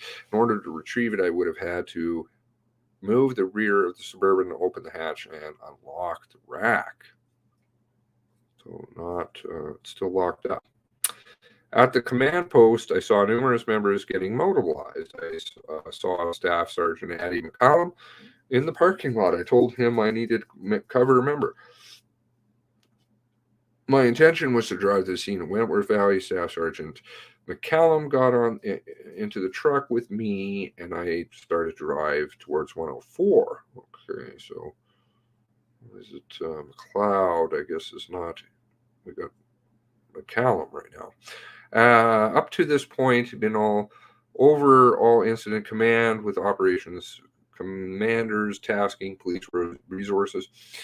This situation was more dynamic, and I am feeling extreme urgency to stop Wortman from killing people. As a dog handler, I have the autonomy to act on my own while deploying my PSD. In tactical situations, I have independence and freedom of movement to deploy my PSD in the most effective manner. This was reason I didn't stop and seek direction from the command post. While driving, I heard on the radio that multiple other officers were going to the same location. Before I reached the highway, the Truro Operations Center advised over the radio that Wortman was currently at 2896 Highway 4, Glenholm. Is that what McCallum is with Hubley?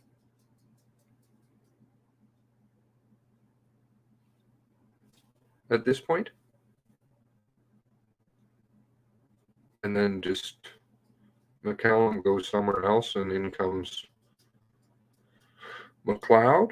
Is that what's happening over at, the police car 28B, he was at the door of the caller's house. He had a firearm and was wearing a police uniform. The police car 28B11 was parked behind the house. Well, that would be tough to see, I think. The caller knew Wortman. I believe that Wortman was impersonating a police officer and trying to kill more people who were known to him. I thought he was targeting specific people.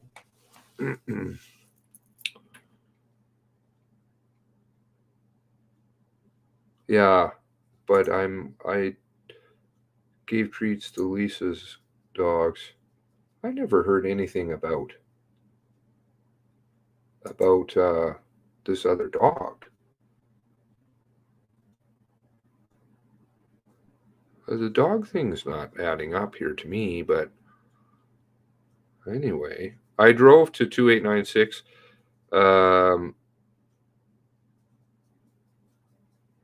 Highway 4, but stopped about 100 meters before the driveway.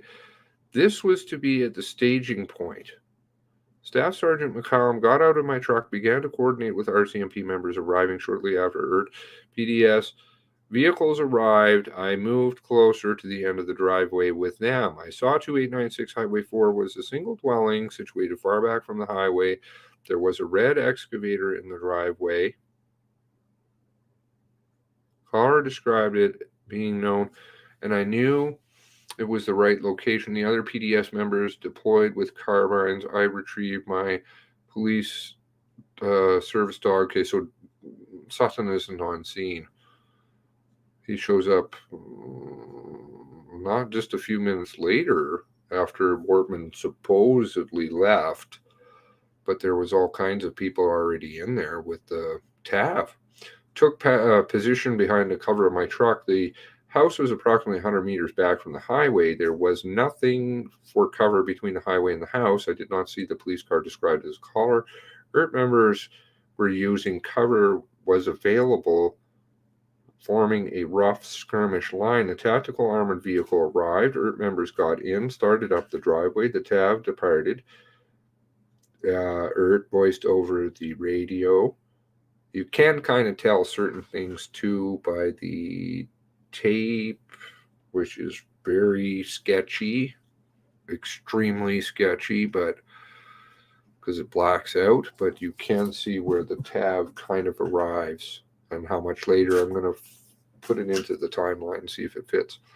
As the TAV departed, voice over radio PDS was needed. The TAV stopped and backed up. I go along with PDS.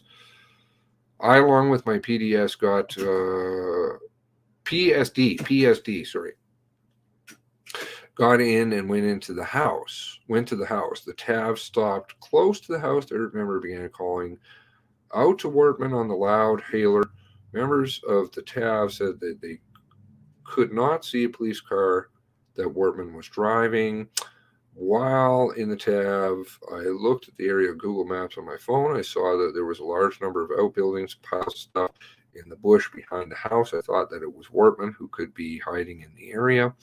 I was in the TAV approximately 10 to 15 minutes.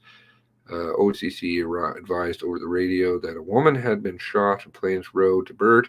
I believe that it was Wortman who had shot the woman. I don't know how. I guess just you thought, you had a feeling. Also, that Wortman was traveling in a marked police car and shooting people was either known to him or unknown to him. Plains Road was a short drive from 2896 Highway 2. Okay, no mention of anything going down on Hunter Road.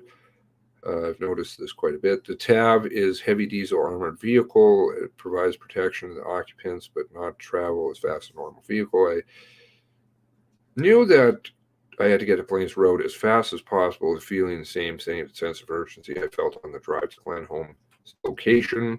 I returned to my Suburban, dismounted the TAV, and loaded my PSD. I asked for cover. Member and Constable Ben McLeod said he would come with me. Okay. So that's where that happens. I don't know where Mr. McCallum goes, Staff Sergeant McCallum. I drove to Plains Road into Burt as fast as possible. I approached the scene where a woman had been shot. I saw a member standing in the middle of the road. I saw Sergeant Raymakers and Sergeant Kevin Ashley from MCU. Their faces were ashen. They each gave a look of shock.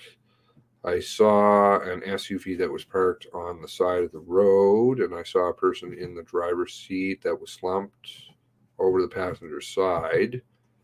Members were around the vehicle. I told McLeod to cover me. I would provide first aid. I retrieved my medical kit from the back of my Suburban, went to the driver's window. The window was open.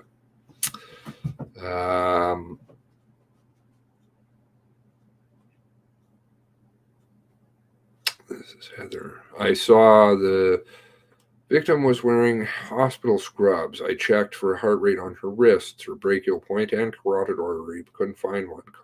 Constable McLeod asked if she was still alive. I told her I didn't know. He said, get her out of the vehicle. I opened the door, unbuckled her seatbelt, and pulled her out to the ground. Okay, so this is Hubley removing her from the vehicle. Graphic images. The wound appears to be a gunshot wound. I believe that she had been shot by Wortman. Graphic information. I believe that she was dead. There was nothing I could do for her. I thought that Wortman had used his mock-up police car. I don't know.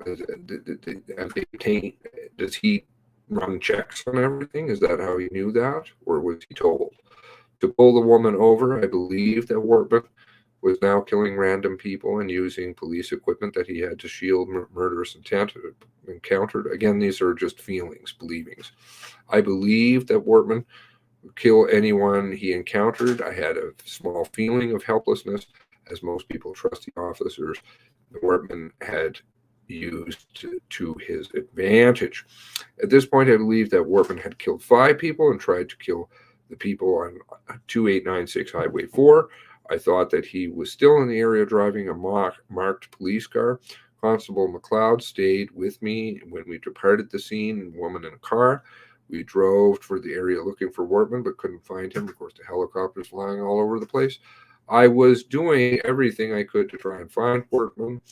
We went to exit 13 overpass Highway 104. That's where we saw multiple other members, including members from New Brunswick. We were there only a short period of time. I heard someone over the radio, stop shooting. Or, who are you shooting at?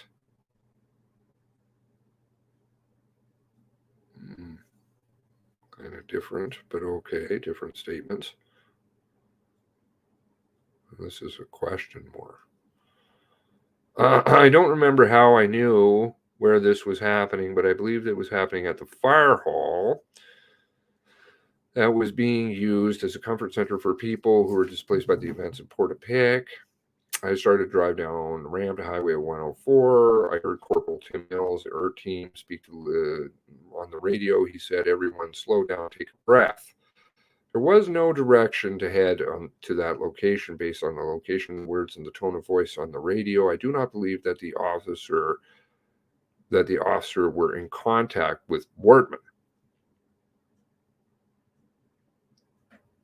He does not believe. 10:42, the OCC advised over the radio that the police car driven by Wortman was spotted at Highway 2 in Brookfield, traveling south. Okay, so I think this is Dorrington's wife's friend. I immediately, which then went on the tweeters, as well as the silver SUV at the same time, drove to Highway 102, headed south. I'm very familiar with Brookfield, the communities along Highway 2. I knew that Brookfield was exit 12. Last exit before Halifax was 7. Constable McLeod remained with me. I drove south 102, trying to stay ahead of Wortman. While driving on the highway, I began to try to determine what exit I would need to get off 102 to intercept Wortman. Highway 2 was more or less parallels 102. While driving, I heard on the radio the police officer had been shot. Within minutes, I heard that another police officer had been shot. Also that he, Wortman, inferred, had the member's pistol and magazines. I remember that the pronoun used was she. That's interesting because it isn't she. It does read he. So I don't know what that's about. That was right there. He is down and what was it? Where was that?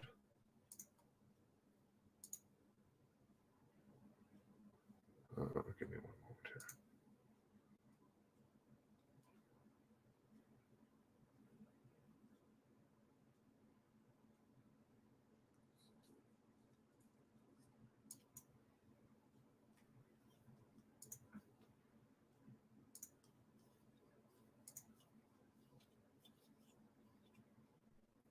Mind you, maybe he's on a different channel. And also another member down, the SOC has taken his pistol and 2 magazines. Interesting that he would say that. I mean, why are you adding that? Seems a bit out of place. You don't need to stress it. What nobody was asking. I remember that the pronoun used was she. I didn't know who the member was that had been shot. I believe that Wortman had shot and killed at least one officer. This is going for a lot of calling for conclusion. Wow. And had armed himself with her duty pistol and ammunition. Maybe I'm missing something here. I don't know what radio on Colchester, what it says. I thought that I would never give up my pistol and would still, while still alive, and that member whose pistol Wortman had was dead. I knew that if Wortman was able to shoot a police officer again, I'm not comfortable with this statement. He knows. How do you know for sure? He would have been able to see that if it was a police officer that he was shooting at, he could have stopped and surrendered. How would you know? What has given you information to determine for sure it's him? But instead chose to shoot her, then take her pistol and magazines. I believed he was attempting to increase his advantage by acquiring another firearm and more ammunition. While driving 102, I heard what I believe to be the risk manager, Truro OCC, on the radio. He said, if Wortman is found, he is not to leave the area he is found in, or something similar.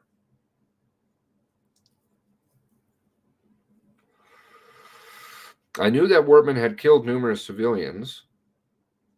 Interesting that statement, by the way, at the fire hall is not in the CERT report. He had shot 2 police officers, killing 1. I believe that he had no intention of surrendering. He used violence to defeat police officer and clearly was continuing his killing rampage. Very different tone in this than in Beyond's. Different people, but despite encountering an authority figure, I believe that he was trying to kill as many people as possible. Or is it just me? Is it just me? Is it a different tone?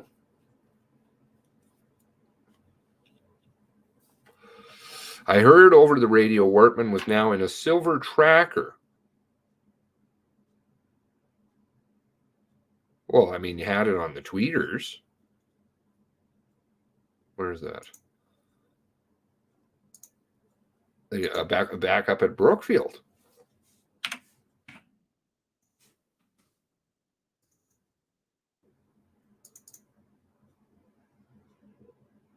Roughly the same time as the Rcmp cruiser. 2 minutes off. Okay. Silver Tracker is now headed South Highway 2. Now, I heard one of the members was shot near Hubley. That was close to exit 9.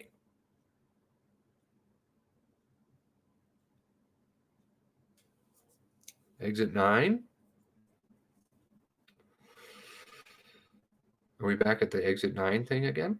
I continued driving south, Highway 102. I switched radio channels, the channel used by both our Halifax, Rcmp, Halifax Regional, closest to exit 7. Highway exit 9 was what Darren said originally. I asked for Rcmp watch commander voice that Wortman had been shot at the police and that he was still headed towards the city. I thought that Wortman was not going to give up and he was going to continue shooting people. I got off the ramp at 7 and drove Highway 2. I saw an unmarked police SUV at the ramp of 102 and exit 7.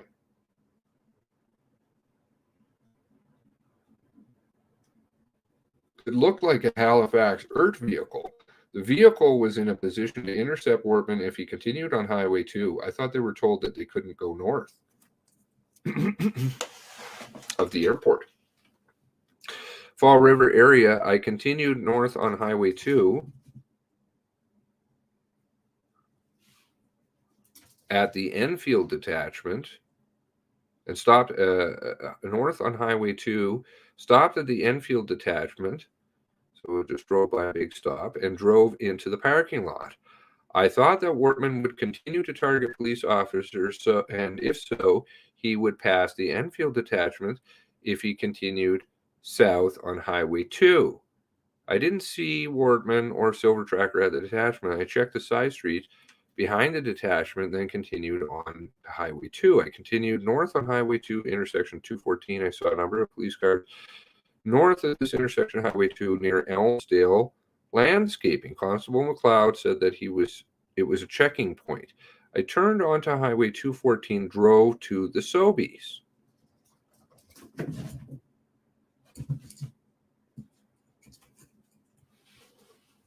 There had been a complaint of a man with a rifle at the Truro Sobeys earlier. Well, didn't he stop at the big stop and meet up with the ERT? Halifax ERT? I didn't see that. I just saw he didn't say he stopped. So he did go south, north, south. There had been a man with a complaint with a rifle at Truro Sobeys earlier. It wasn't that far off, actually. Roughly in the same time frame. I thought it was either Wortman making a false complaint or someone had observed the police and thought it was Wortman. The timing of that complaint and the sighting of a police car in the Brookfield area weren't consistent. I drove to the Sobeys in Elmsdale to ensure that the location of the Sobeys wasn't mixed up. I drove to the Sobeys. I saw members there, and there was police presence there, as there was in Truro. I continued patrolling to locate Wortman elsewhere. I drove back to the highway exit 8, continued south. When I left my residence at 7:30, I had a full tank of gas. I was now below half. I started to think long term, and we had a couple of steps behind Wortman thus far. I wanted to ensure that my vehicle was topped up in case Wortman continued moving in a vehicle. I told Constable McLeod my concern and wanted to get fuel. This conversation happened as we approached exit 7. Again, I got off the highway and saw what I thought was the same Halifax ERT vehicle. I stopped and we had a brief conversation with the members in that vehicle. They said that they hadn't seen the vehicle driven by Wortman. I drove into Enfield and to the Irving Big Stop. I drove into the Irving Big Stop pump area and saw that there was a lot of pumps that had orange bags over the handles.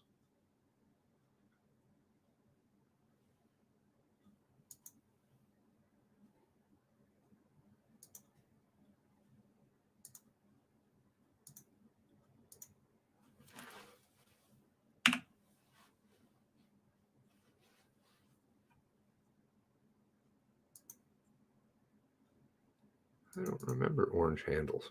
Do you? I'm not saying that he's lying. I don't remember that.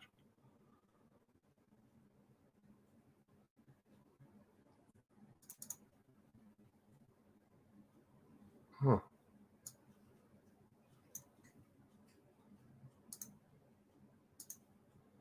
No orange handle there. Nor orange bags.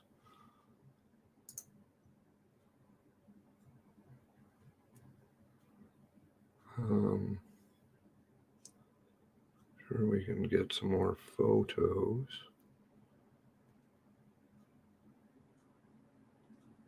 I have the video.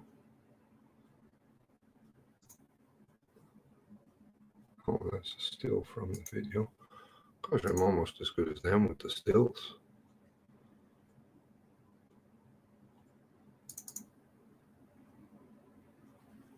Okay.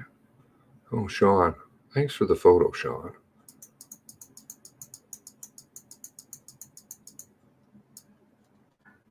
Sean's always around. Okay. Huh. I don't remember seeing any orange bags.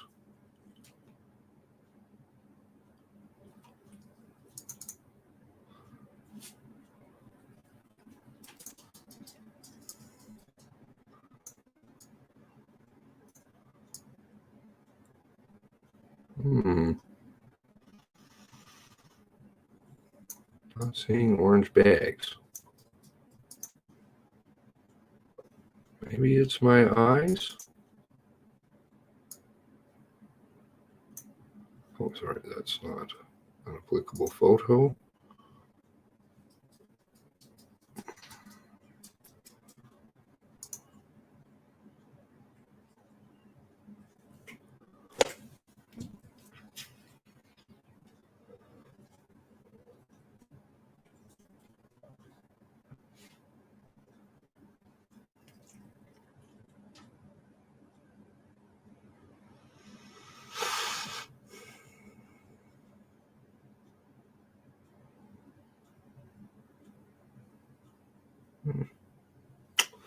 I'll have to go through my video. Do you guys remember orange bags? I don't. Maybe I just didn't see it.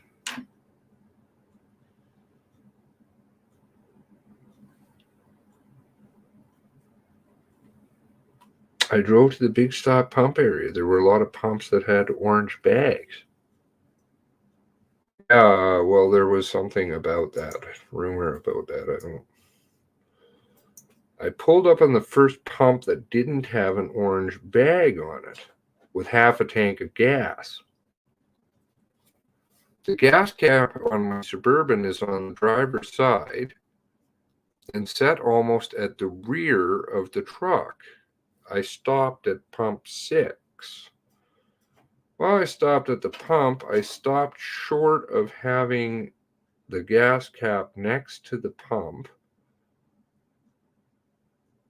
But the driver's door was about even with the pump. Well, how do you open it? I saw the small gray car parked on the other side of the pump. I didn't notice anyone in the car. I was wearing the operational uniform of PDS handler. Color uniform is Ranger green. I was wearing hard body armor. Carrier was also Ranger green. That was a patch on my hard body armor carrier that had the word police in large black letters. I was also wearing a high-cut tactical helmet that was colored with camouflage pattern. I was armed with General Duty, Sig Sauer Model 226 Chamber 9, and with a DAK trigger. My pistol was loaded with 15 rounds, and I had 2 additional plus 15 round clips in my carrier.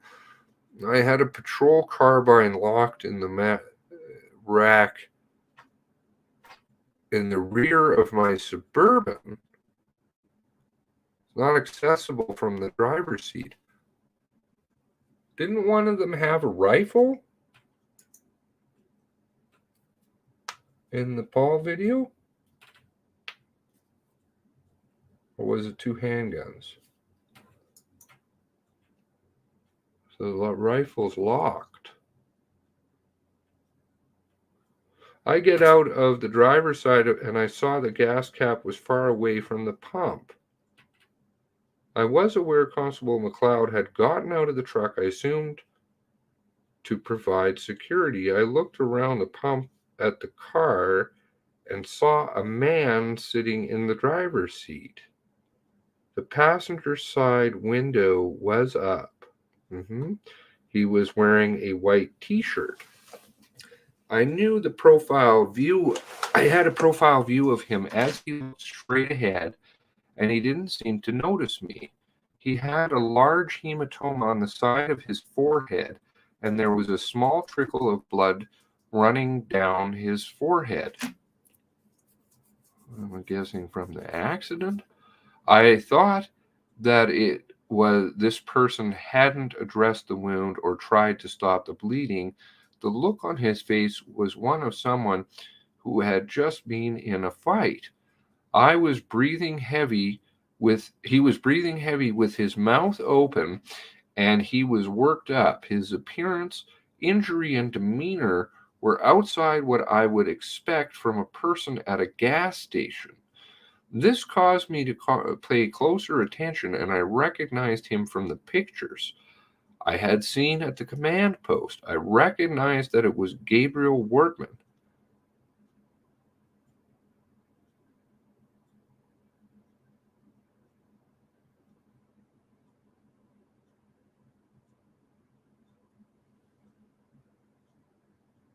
Is he wearing a hat in the video?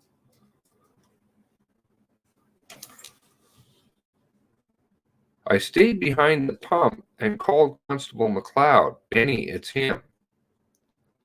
I drew my pistol and pointed at Wortman.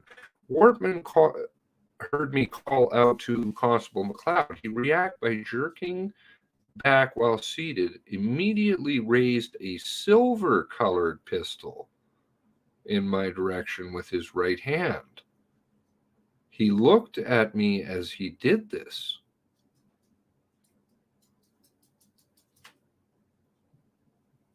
I knew that Wortman was going to shoot me. I feared for my life and Constable McLeod's life.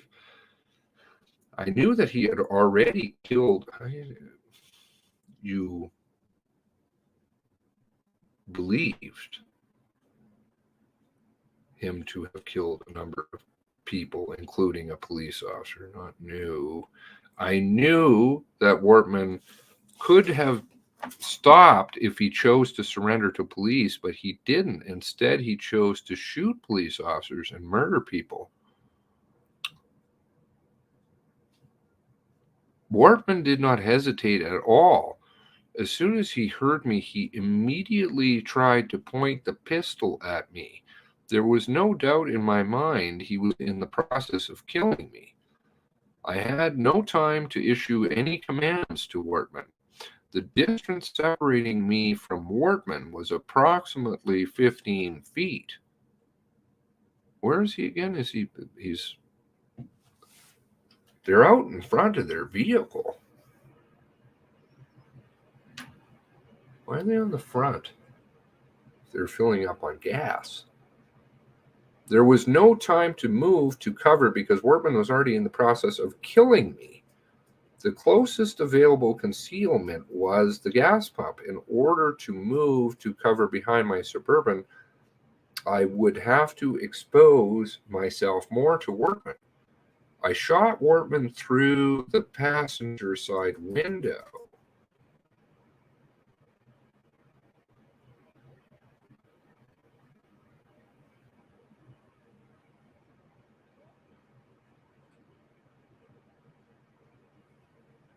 That's not in that video. That's not in that video. The passenger window is still up. I saw bullets impacting him. At least that's the way I saw it. I continued shooting Wortman until I was sure he wasn't going to shoot back. I knew that Wortman had utilized police equipment and stolen more police equipment during the rampage.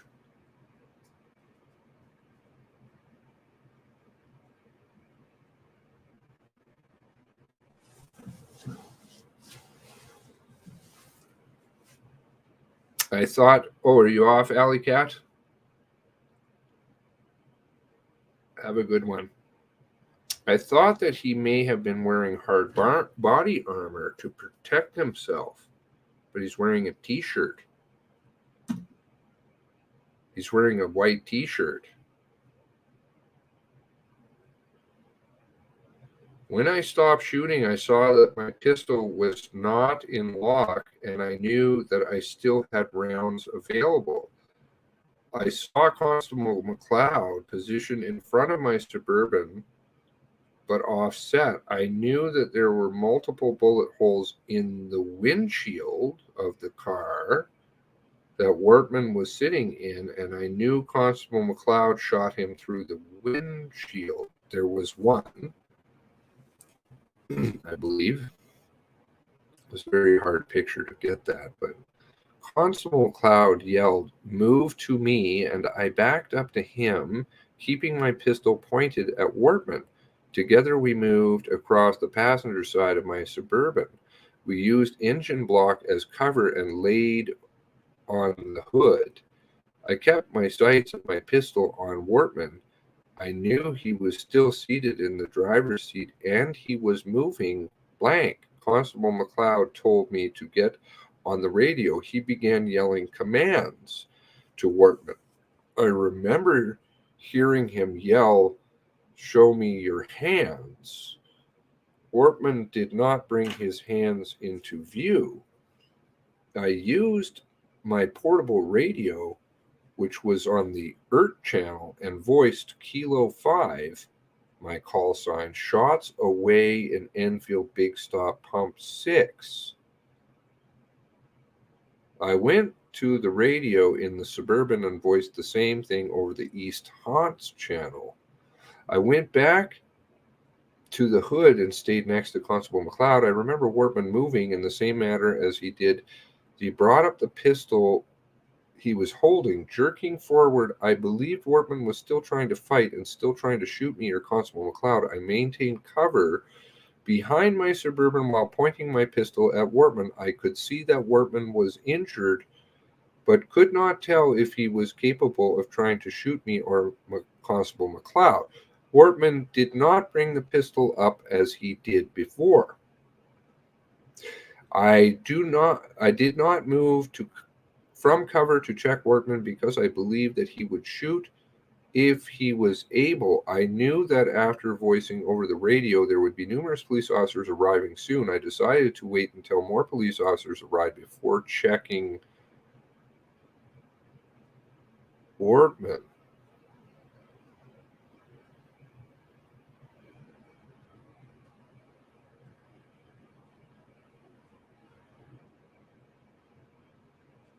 With what seemed like seconds, there were multiple ERT members at the Suburban. Didn't Dion say he was already arrested? There was a Halifax police ERT member beside me. I recognized Constable Andrew Ryan ERT. Oh yeah, this is blue. At the Halifax passenger side of my Suburban. He opened the door and he was standing on the passenger side of the floor. He had elevated view of Wortman. I heard him say he has a gun in his hand. Wortman was not responding to commands given to him. I heard an ERT member call for gas, and I assumed that gas would be introduced to force Wortman from the vehicle. I was aware that the wind was blowing in direction of the Suburban. Halifax ERT member voiced this concern, and its use was decided against. I watched as ERT members move forward from the driver's side of the car and pull Wortman out of the vehicle and secure him.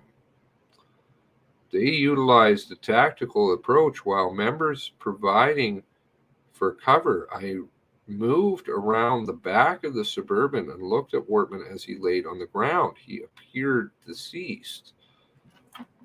I went back to my Suburban to check on my PSD to confirm that he was not injured. Get the window down.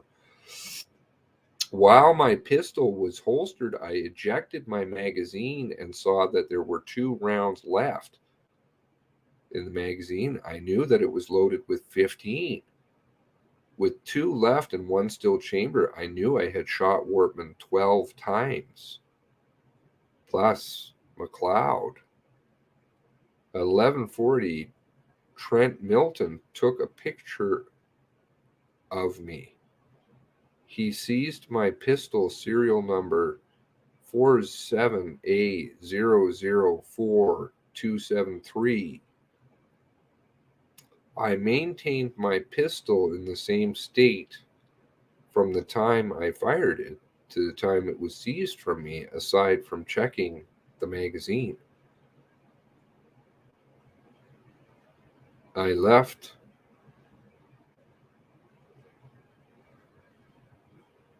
the scene with left the scene with my PSD, but left my Suburban there. September 4th, 2020.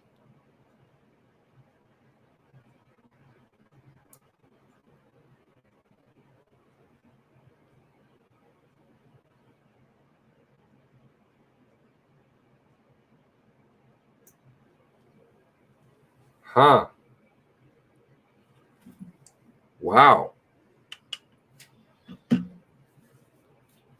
Okay. I don't know what to make of all that. I guess we're going to need some time to digest it. Any thoughts from anyone?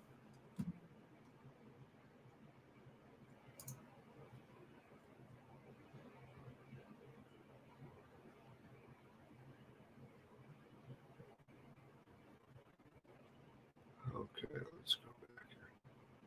Excuse me.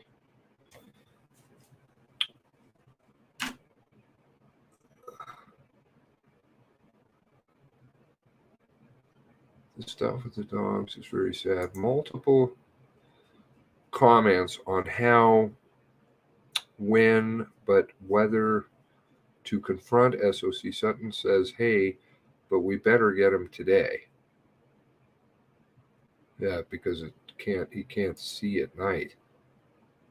Like, they didn't have enough cops to chase Gabriel Wortman for days, any more days, especially if they made it to the city. You can hide in plain view down there.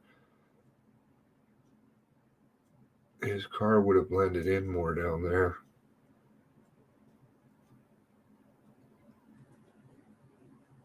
He's just sitting there. Why? Weren't the car doors jammed and the windows up? Like, where's this Kristen's car? I'm not following that. Oh, sorry. I'm very far back. My apologies. You guys are quiet. Orange bags, because they were cut off the gas station, so they put orange bags over the handles, but customers know not to use them. All gas stations have them around here, but I don't recall seeing any. Pretty sure that would stand out. I mean, I looked at all these photos and videos very, very carefully. I'm not saying that I could have missed it, but I mean, the signs being down, there's all kinds of things everybody was looking at. If the pumps were closed, then what were those members doing there at their own pump when they observed him and watched him drive away? This is at the big stop. Yes, there seems to be comment missing. Howdy. Little late trying to catch, but just at where Seamus is talking about the dog, I saw the pictures, Lisa McCauley, what appears to be a black lab. So I think I do recall seeing that too. He said several times Wortman was trying to kill him. What does that look like? Well, he did say he raised his gun, but it was Heidi's gun, and Heidi's gun is nowhere in those pictures that Paul dumped. There's just a black 40 caliber. Or, well, I don't know that to be a 40 caliber, but not a standard issue Rcmp weapon, which is silver. Moment, please.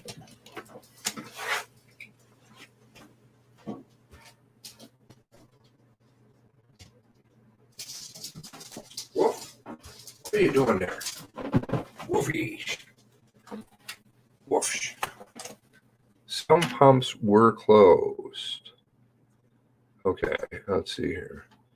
From pics and video, it looked like they were hiding using big white pots to cover. That might be why they were out of the cop from the cop car. I don't follow.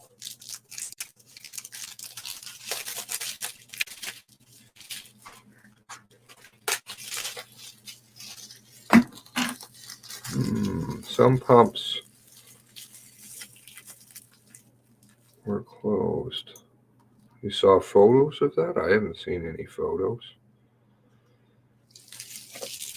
But somebody does. Maybe somebody over in the Discord's posted something. I don't know. At this point in time, though, I really wouldn't be surprised.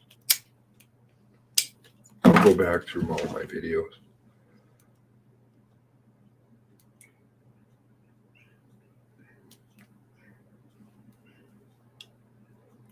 Oh, so Mr. Bousquet has posted another article on Craig Hubley.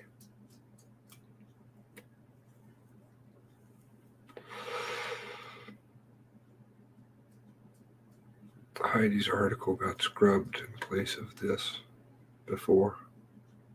What was getting dumped right around that time? I can't remember. There's a reason it was replaced. Is it Lisa in court or something? Have released ping locations for Lisa. Anyway, have they released? As far as F-150, I suspect it and the quote mock cruiser. Well, I think it should be in quotation marks. We should be careful with this mock cruiser one. Were in use at least the night of the 18th. This guy was in way too many places and did not have this thought process unless he was a trained assassin. I'm just reading comments, sorry, in the Discord, which is the truth of the final event. We know it was not a revolver and he had a sidekick. It doesn't fit. I will go with that. Let's look at the article.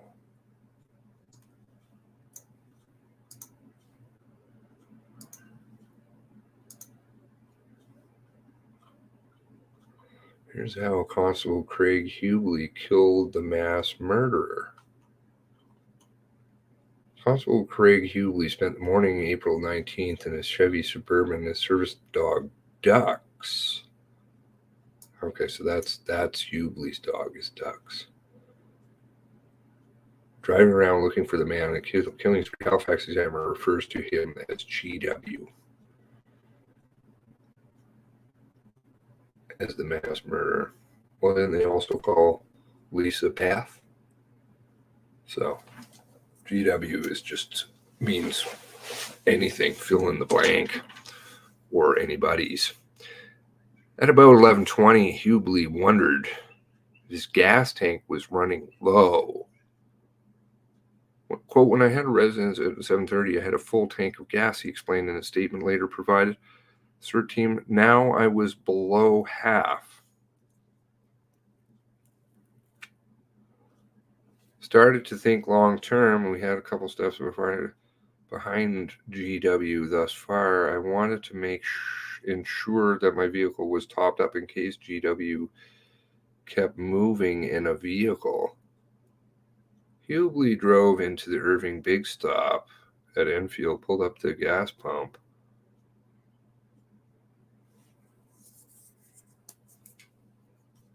There's been a lot of gas stations already.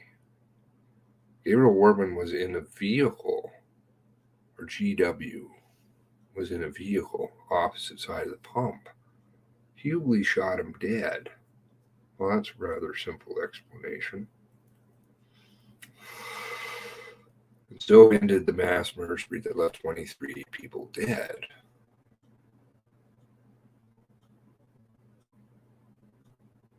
Hubley's statements to CERT contains details that have not yet been corroborated by other documents that will be released.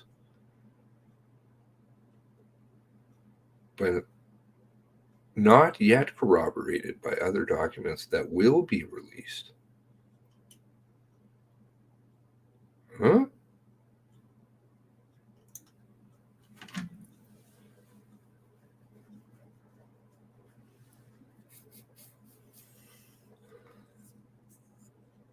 Are you saying that they will be corroborated or not? I don't think you could say that they would be. Those documents will be scheduled to be released next week.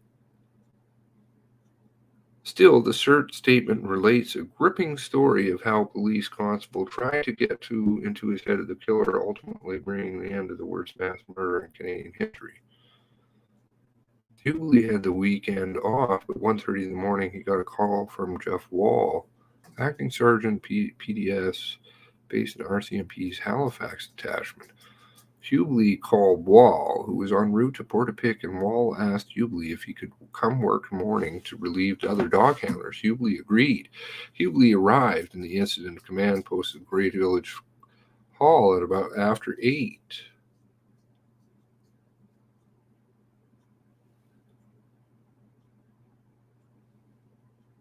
There were 2 photos of Gabriel Wortman in the fire hall. Driver's license photo from social media. I thought it was photos, including. There was also a photo of Gabriel Wortman's fake police car. Hubley noted the sign as 28B11 on the side of the car and black push bar on the front. Hubley went to Portapique to meet with Wall. Wall had been there since 1:30, was working with the ERT team. He told Hubley that there were multiple fatalities and that the dogs on scene weren't able to find a track of anyone leaving the community on foot. Wall directed Hubley to one of the crime scenes, 123 Orchard Beach, home of Greg and Jamie Blair. On the drive, he could smell fire. To his right, he saw a burned building to the ground. You can't see that. I don't know, and they didn't say the warehouse, but you can't see that from the road. Those trees are thick. There were 4 bodies at the scene. Greg Blair on the deck of the house, Jamie Blair in the bedroom, Corey Ellison was in a ditch, Lisa McCulley near a fence. Hubley thought she was trying to run away from her killer when she was shot. ERT members were trying to cover the bodies with tarps. One of the ERT members, Constable Ed Clark, asked Hubley if he could take a look at the injured dog belonging to the Blair children. Hubley walked into the house and found a Boston Mail Terrier, 20 to 30 pounds, on a pile of clothes on the veranda.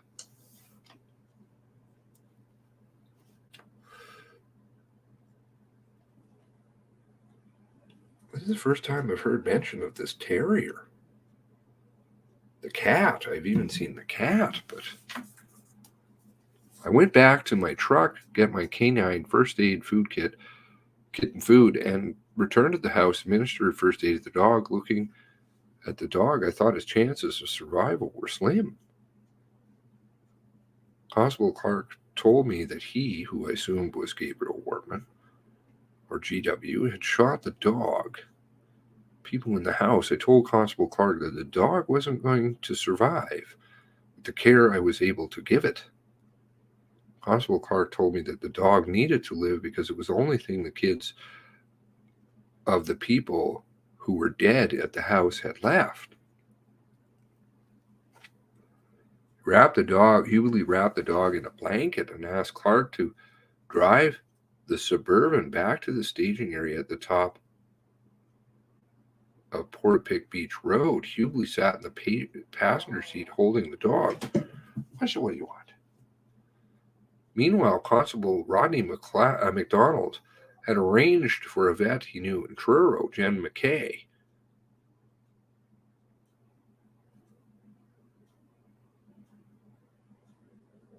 I do remember who arranged that. I forgot. Ooh. Yes, because Jen McKay does work on their dogs. Works on RCMP dogs. to come to the Great Village Fire Hall to tend to the dog. Oh, this is new. That's not, she didn't say anything about that in that report. I thought the dogs were delivered to her. Oh my. At the staging area, Hubley handed the dog over to McDonald's partner, Constable Nathan Forrest. Forrest got in the passenger side of the police cruiser. McDonald was driving, and the pair headed to the fire hall. Not sure where that part. I don't know if I read that or. Forrest is a quiet man, noted McDonald in his interview. I guess it's from that. I can't see anything.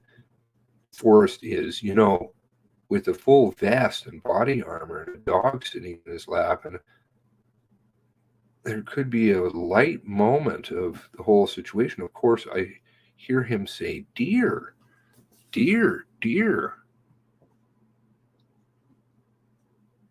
By the time I understand what he's saying, the deer is running into my bumper and ripping the front fender. It smashed the hell out of our car. I thought it was going to have an airbag deployment, and Nate said that was a holy fuck situation. I said it would have been a holy fuck situation if the airbag hadn't gone off, or had gone off. You would be eating Chihuahua? That's not a Boston Terrier, man. I can see Min Pins being misidentified as Chihuahua, which I've never really makes me very happy, but Boston Terrier. That does not look, come here, like my dog at all. I don't think you can get a Chihuahua that looks like a Boston Terrier. Can you? Ooh. This gets more interesting as we go. The deer story. Are you going to run away, or you want to come up here? There you go. Run away, of course. Okay. The deer, the dog, a dog that's never been mentioned dog. Wow. A Boston Terrier, which turns into a Chihuahua. A vet that comes to the fire hall, which was actually in Truro, who treats RCMP dogs. I don't know.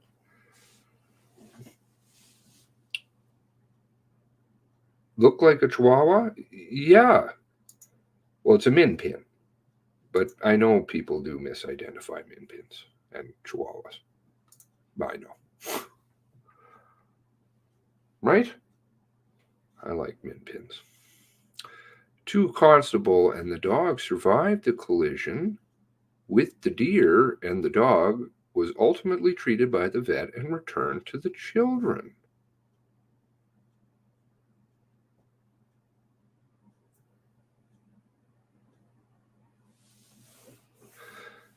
In any event, Hubley related what he knew. At this point, I believe that Gabriel Wortman was responsible for the deaths of 4 people in the area and had shot the dog. Given the close proximity of his residence to the bodies, I thought he likely knew the people he killed. I also know that he shot these people and was likely still armed. Well, no is a heavy word. I thought that that his mindset had been going on an air of vindictiveness. Psychological profiling, I think, going down here.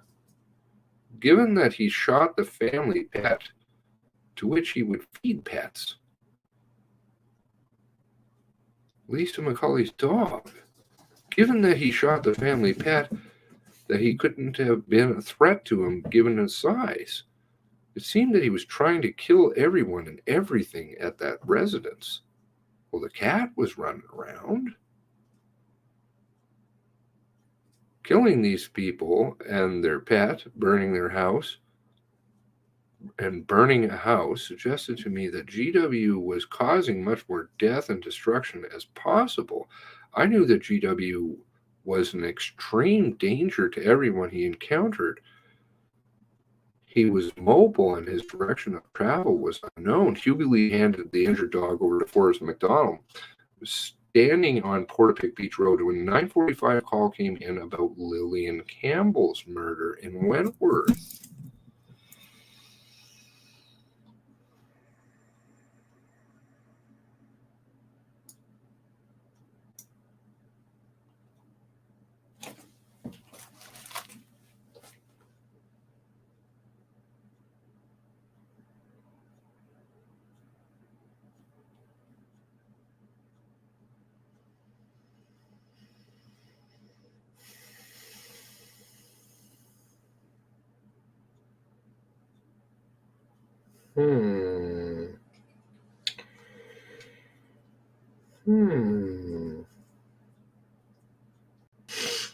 Excuse me.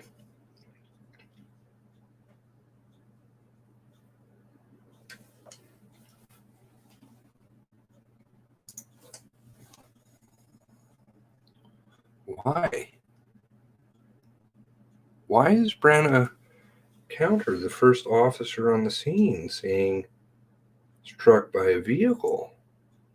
Why do they keep saying over the radio they're not sure if shot or hit by a car?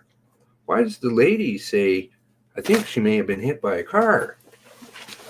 And then kind of changes a little bit, like could be shot, don't know. I believe that Gabriel Wortman is now on a killing spree and would continue to kill other people, wrote Hubley. Hubley was armed with his duty piss 6-hour 226 with 15 rounds. Their patrol carbine locked in a rack. Where is the video? I want to look at that.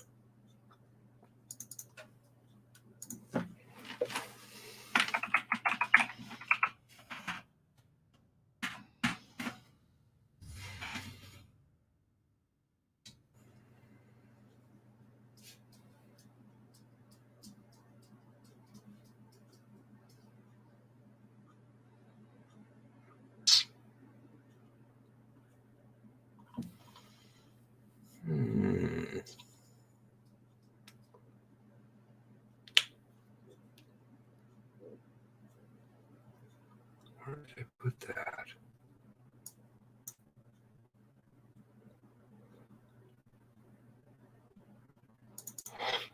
Excuse me.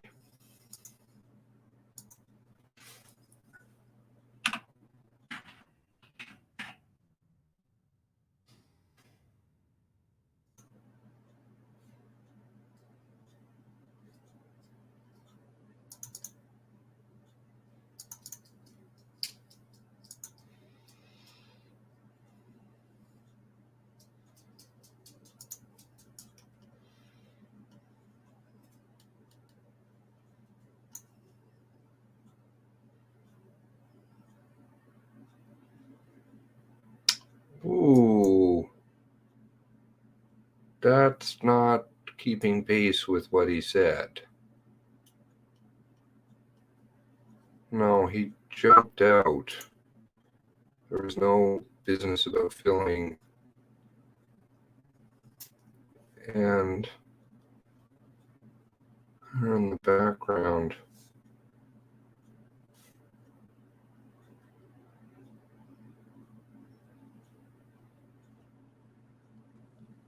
of course, these are terrible, terrible angles.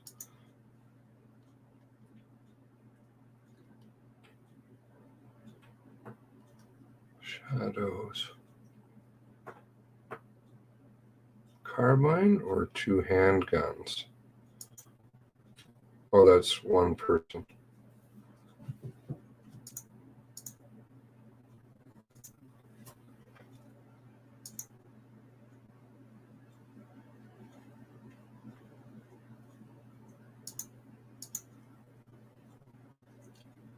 Window. Window.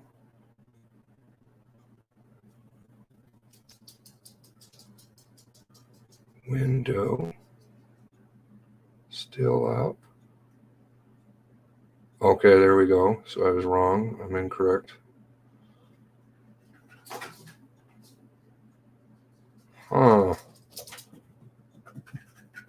I think you can tell, though, that one of them's got the carbine.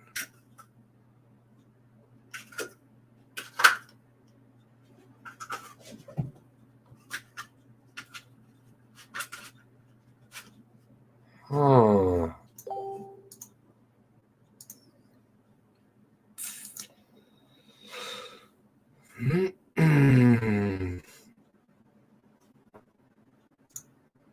Maybe it's nothing, but it's just all too convenient. Like, it's just too much coming together. Dogs and accidents and Lillian and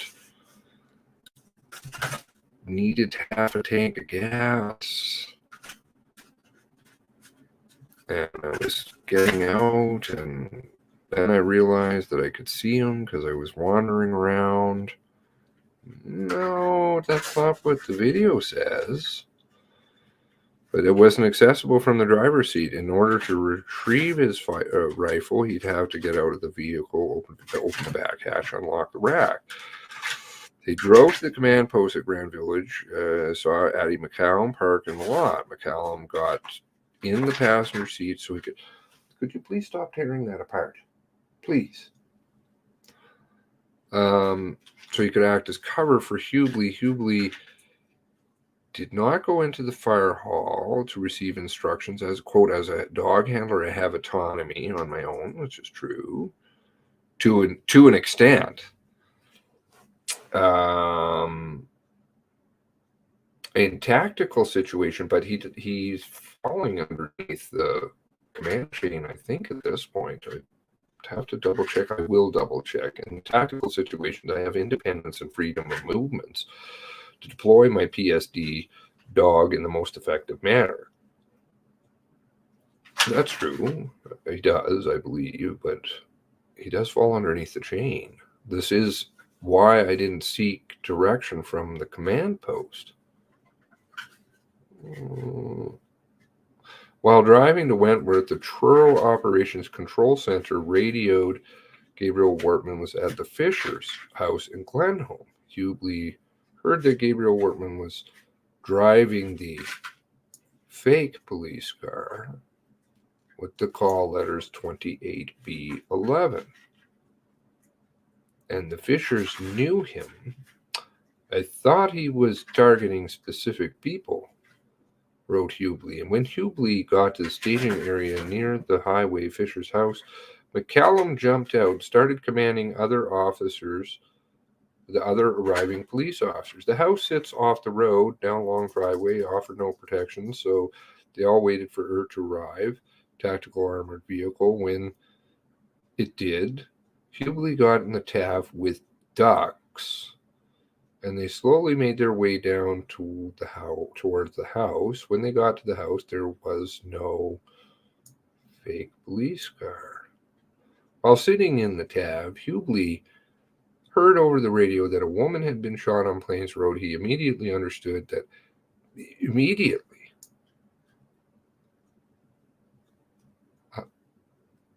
Was there mention of the police car? I don't know.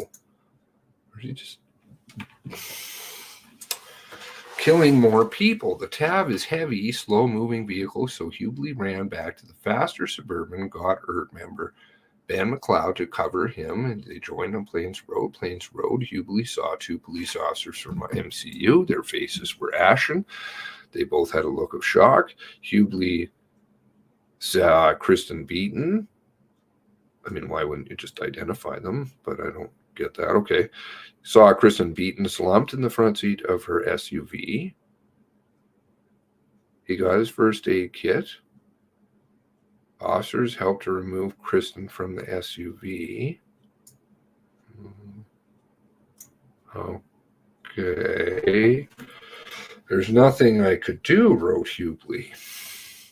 I thought that Gabriel Wortman had used his mock-up police car to pull over. They were still trying to ascertain, honestly, if you read all the different reports, they were really trying to find a car. They're going over to New Brunswick in the morning, trying to figure it out. After Lisa had come out, they're still trying to figure it out. To pull a woman over, wrote Hubley. He realized Gabriel Wortman was was now killing people, just not people he knew, but random people. I had a small feeling of helplessness, and most people trust the police, and Gabriel Wortman used that to his advantage. Oh, I'm going to have to make some phone calls. Hubley got in the Suburban. McLeod got in the passenger seat. Ducks in the carrier behind. Began driving around. I was doing everything I could to try and find Gabriel Wortman, he wrote.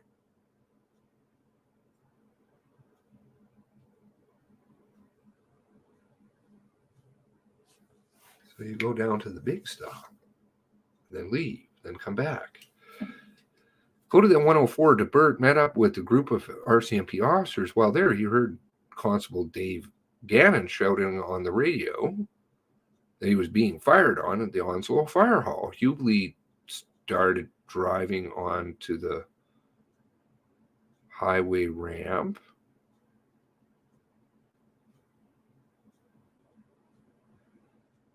Didn't he say, too, that he immediately knew that it wasn't Wortman? I mean, that would be the natural first assumption. And the timing actually did fit. But he'd already gone through. Supposedly, was being fired on the Onslow. Hubley started driving on to the highway ramp. He heard Tim Mills, team, say over the radio, quote, "Everyone should slow down and take a breath." Hubley understood that whatever happened at the fire hall, it didn't involve Gabriel Wortman. Maybe it was after that was said. I don't know. In 1042 OCC radio, that Gabriel Wortman was in Brookfield heading south. Hubley and McLeod drove 102, runs parallel to 2. Thinking they could get ahead of Gabriel Wortman over the radio, Hubley heard that a police officer had been shot. Then a few minutes later, a second officer had been shot. This is Chad Morris and Heidi Stevenson, respectively. But he knew that it was, they said, she. What? Hubley also knew that Gabriel Wortman had one of the officers' pistols and magazines, which wasn't put over Cumberland until 11:11. I thought it was, I would never give up my pistol while still alive, and that the member whose pistol Gabriel Wortman had taken was dead.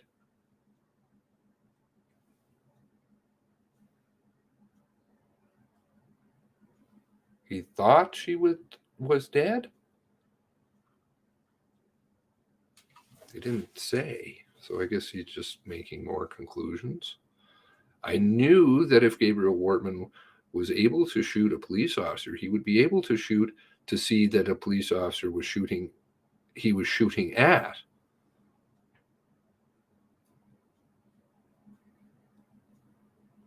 Radio is bonging out. How do you know that it was Wortman who was doing the shooting? Continued Hubley. He could have stopped and surrendered, but instead he chose to shoot her, take her pistols and magazines. I believe he was attempting to increase his advantage by acquiring another firearm and more ammunition. I knew that Gabriel Wortman had killed numerous civilians. He had shot 2 police officers. Well, then if we know all of this stuff, why in the hell are we even having a mass casualty commission? I don't think people do know this, frankly. I believe that he had no intention of surrendering. He used violence to defeat a police officer, and he was clearly continuing on his killing rampage, countering an authority figure. I believe he was trying to kill as many people as possible. I can't say. I'm sure if he wanted to kill as many people as possible, he's driving through Truro. Then the OCC radioed that Wortman, or somebody is, Gabriel Wortman is now driving a silver SUV. This was Weber's car. Well, I don't know where the cheap Liberty came in. Weber had stopped to help somebody and police officers. Again, this doesn't fit the timeline. Only to be killed by Gabriel Wortman. Hubley got off exit 7, Enfield exit, where he saw an unmarked Halifax SUV, which, according to Paul, I forget the chief's police in Halifax, had put out an order. Nobody was to go north of the airport, and they refused to answer, plus all their weird behavior about wearing red thing. I think that they basically were affirming that they weren't supposed to go north of the airport, apparently ready to intercept Gabriel Wortman should he head towards Fall River. Hubley went north to an Enfield RCMP detachment. So he goes from Big Stop to Enfield, drove around the parking lot, Jason Street, but didn't see Gabriel Wortman. Why would you think he's going to the detachment? What would give you cause to think that? They continue to north on the intersection 214, where there was an RCMP checkpoint. Hubley drove to the Elmsdale Sobeys. There had been a complaint with a man with a rifle at the Truro Sobeys, which never was verified. Truro police went, so did RCMP. Didn't check out. There was nothing there. If I remember correctly, maybe the caller got the two Sobeys mixed up, but there was two RCMP. It was roughly at the same time. Two RCMP officers in the parking lot. Hubley got back on the 102 and started south again. He worried that he was running low on gas. We were just at the Esso. And you got to have a tank. He got off exit 7 again. He stopped briefly and talked to a Halifax cop who was driving unmarked SUV and then drove to the Irving Big Stop. Some of the pumps had orange bags on the handles. Okay, I don't know. I'll have to look, indicating they weren't in service. Hubley stopped at the first pump without a bag, pump 6. Okay, I guess I'm going to have to review everything. The gas tank on the Suburban was on the driver's side, the rear of the vehicle. Hubley stopped short, such that his door was next to the pump. Why would you want your door next to the pump when on the back of your vehicle is the gas cap? It makes getting out of your vehicle hard. Driving trucks, you always drive up. Then you have a nice big space to open up your door, and the cap is right beside the pump. I saw that there was a small gray car parked on the side of the pump, wrote Hubley. Through the pump? I didn't notice anyone in the car. That was Gina Goulet's car, which Gabriel Wortman had taken after killing her. And they know that how? Hubley was wearing his dog handler uniform, Ranger green, body armor green, patch on a police, black letters. He was also wearing tactical helmet, camouflage pattern. Hubley got out of Suburban and he stopped short of the pump. McLeod got out too to provide cover to Hubley, assuming and knowing and believing. I thought around the pump at the car stood a man sitting in the driver's seat, wrote Hubley. The passenger side window was up. He was wearing a white t-shirt. Hard body armor? I had a profile view of him, and he looked straight ahead, and he didn't seem to notice me. He had a large hematoma on the side of his forehead, and there was a small trickle of blood coming down his forehead. I thought that this was odd.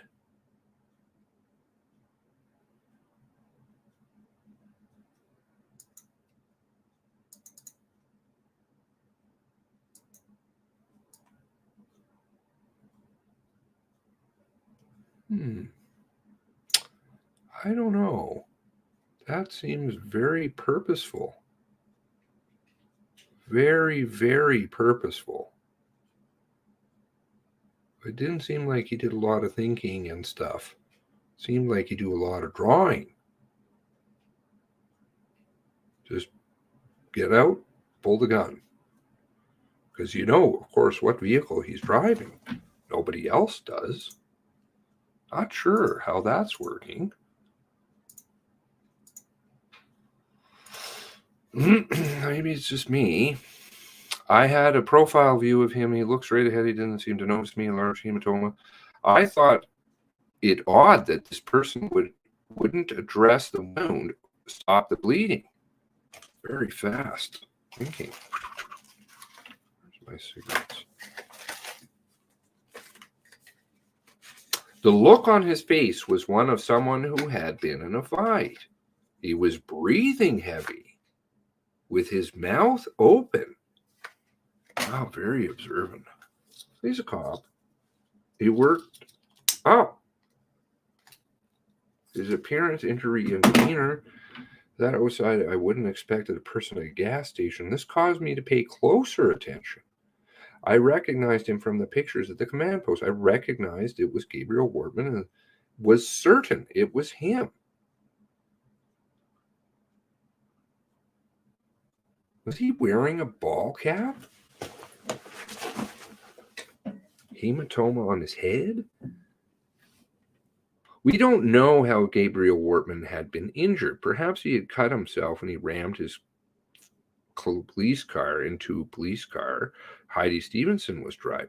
Or perhaps Gina Goulet was trying to put up a fight to injure Wortman before she was killed.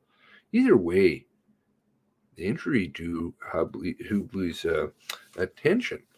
Again, I'm just looking at it critically, but I mean, it could be nothing. There seems to be a lot of interesting things here. Hubley yelled to McLeod, "Benny, it's him," and drew his pistol. But that's not really what I'm seeing in that video.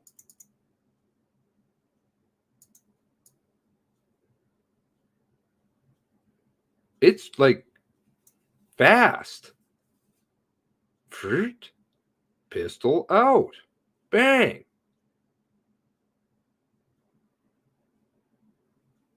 No?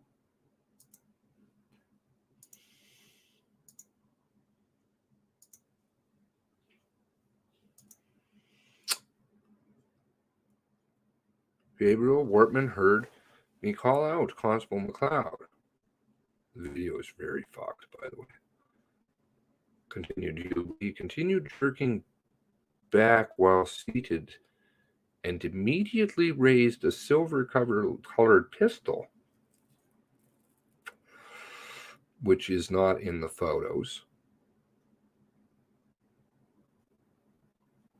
Oh, wait a second. Is there one that's in the back seat? Hold on a moment.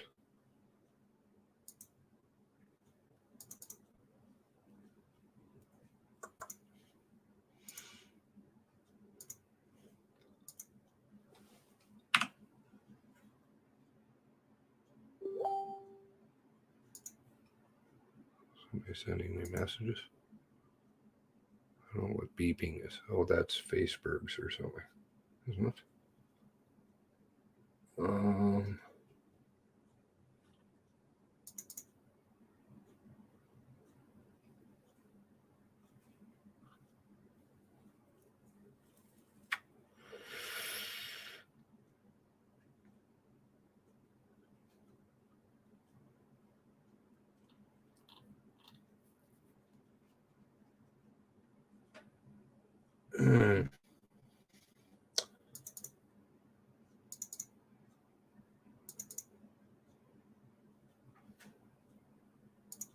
Okay, so there is a gun that you can see in this photo. Again, the steering wheel never has worked, nor in gear. People's steering wheels aren't heading into the pump, but whatever. There's a black gun. That's not Rcmp issue. So I don't know if they removed the gun, but it's a crime scene. So it still should be there in a jug of milk. Very weird. And the other one, was it in the back seat? I could be wrong about that. Yes. Is that?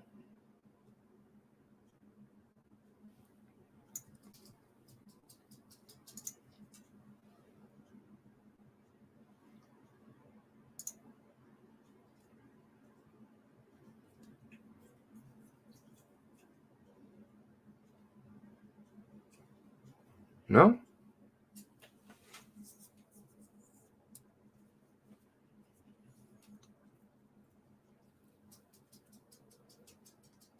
Maybe it's just my eyes.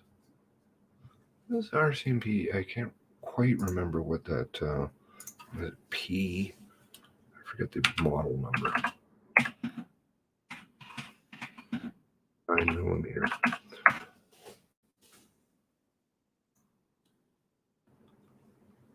Yeah.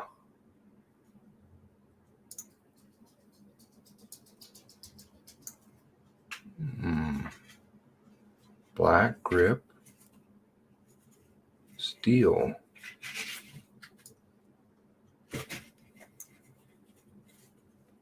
Here. I think. Oh yeah, there's the rifles, right? And then there's this gun, and then the black gun in the front seat. And of course, then you have a 40 caliber over at Blair's. Anyway, just observations. I don't know.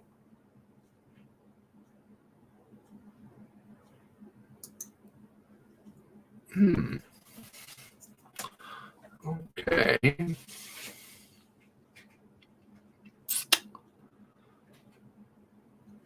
Gabriel Wortman, or GW, should be careful. Use their language because they're being vague. I would say maybe for a reason.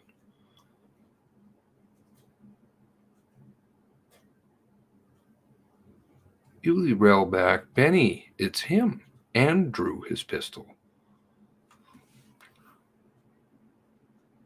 Very fast.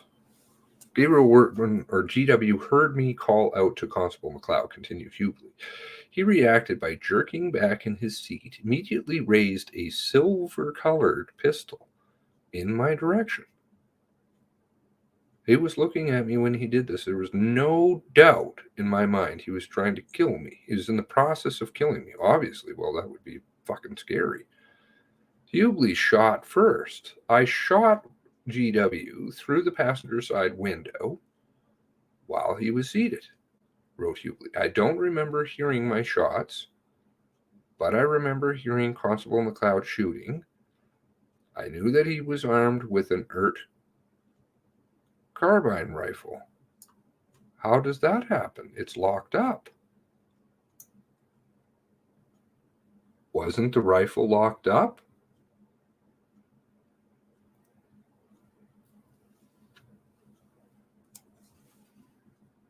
Or did he bring his own? Yes, but the statement was, I'm just pointing out that the picture doesn't have a gun like that in the front seat. Right? Do I still have that?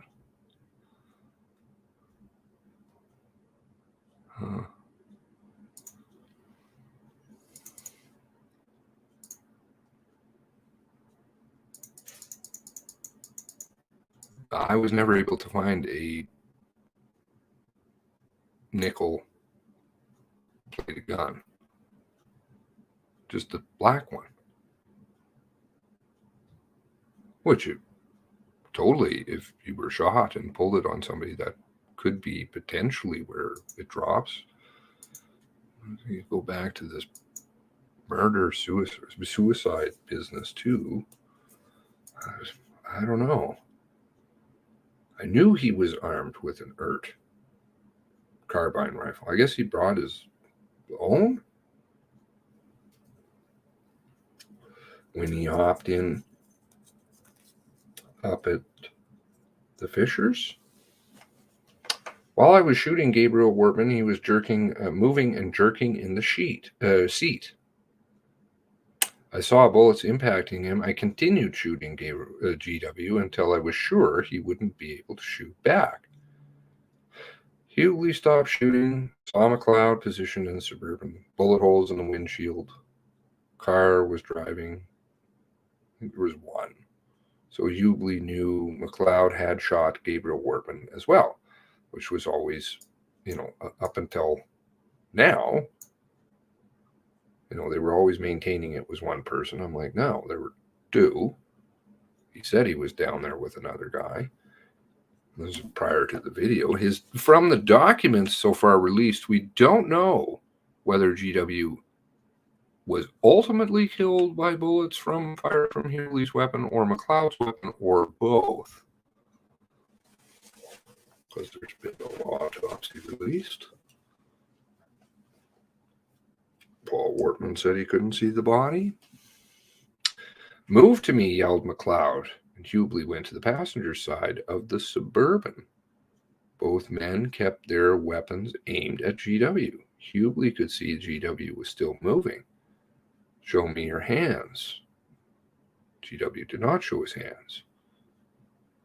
Okay, because we're missing so much video and cuts and angles, it just immediately cuts over to, and you can see that that video also has cuts in it. I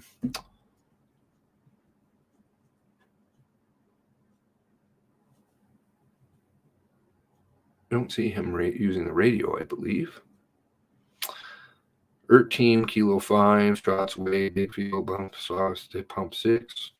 Then used radio Suburban send the message on the same East Haas channel, which we don't see. I went back to the hood, and stayed next to Constable McLeod. Continued Hubley. I saw GW was moving in the same manner as he did before he brought up the pistol that he was holding, jerking forward. I believe that GW was still trying to fight and still trying to shoot me or Constable McLeod.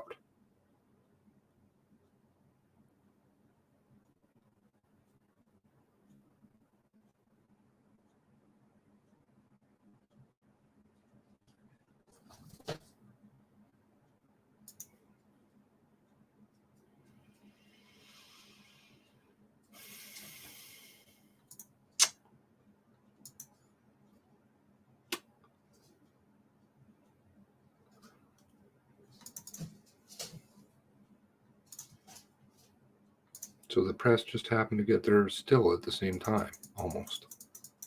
Really?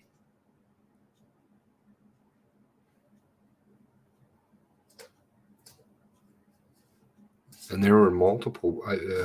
Tim Krochak was one. There was multiple people. These different poses. I have that video where they're moving around doing different ones. It was weird. Of course, doesn't make any sense.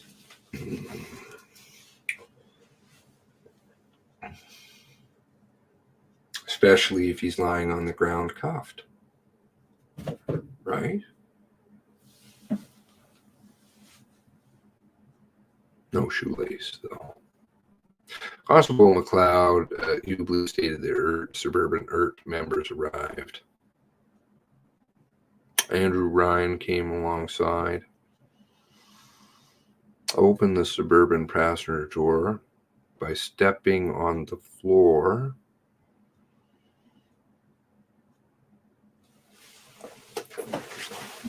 Okay, so that is those photos. Like literally, I think it's Tim Krochak. Because you have door close, or where is it?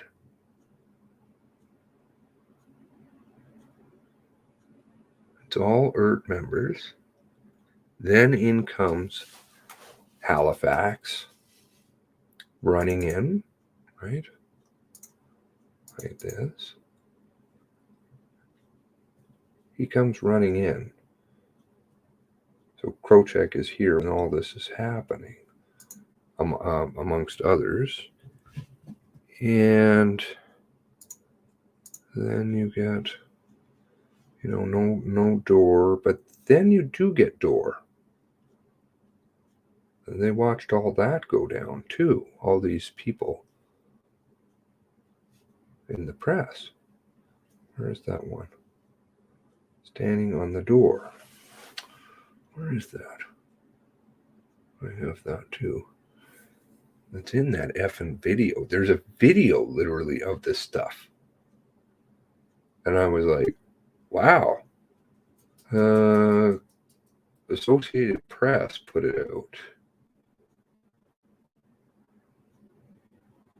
Where is that video? I played it before. Let's see. One moment.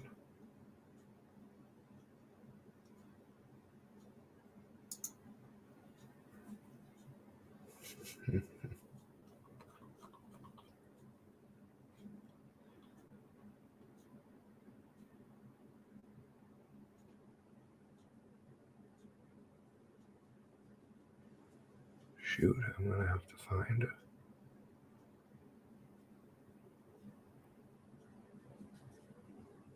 Huh. Okay. He moves over to the passenger side, stands in the doorway, then everybody's moving around. Do you guys remember the video I'm talking about? Associated Press?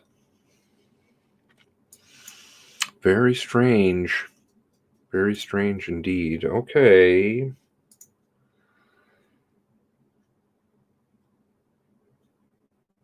Stepping on the floor of the vehicle to have a higher vantage. And that was all caught on camera.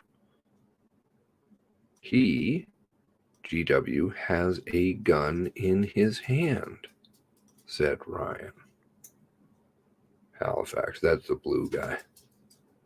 ERT discussed using gas.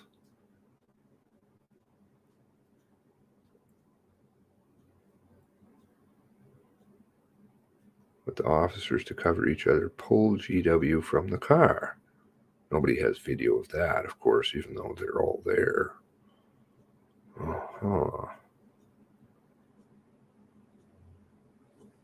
He appeared to be deceased. Wow. I don't know. There's the photo ops. Yeah, but the photo ops follow the story, which is even more spooky.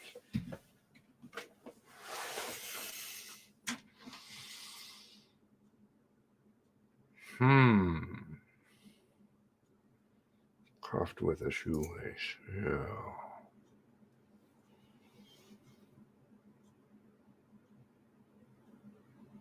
There is a couple of witnesses that I can think of that saw things there with names. I tried to reach out to them at the very beginning.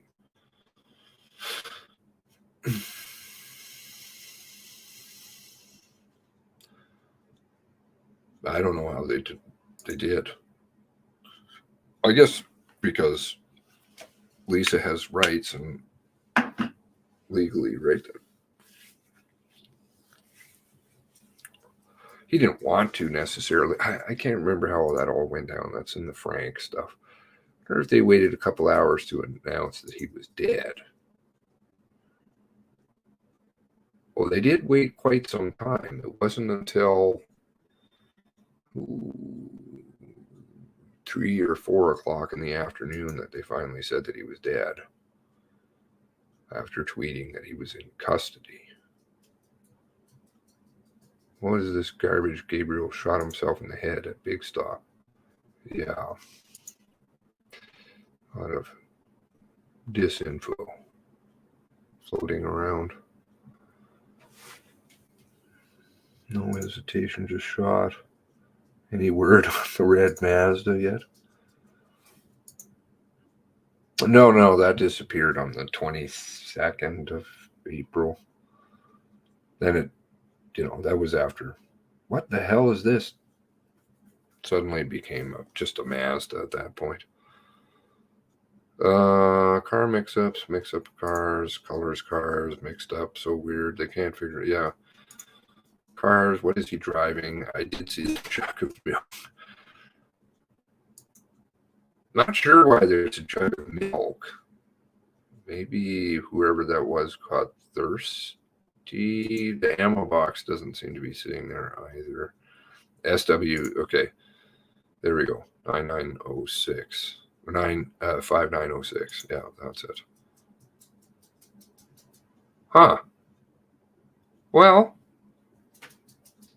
I don't know. I just find it curious. I don't know about you guys, but it doesn't seem to quite. I'm not feeling comfortable with it. I'm feeling less comfortable about it than before.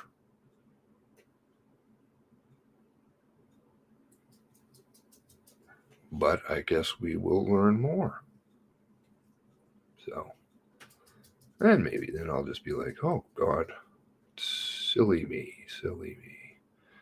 But I'm sure those folks have been interviewed thoroughly. Dead men don't talk.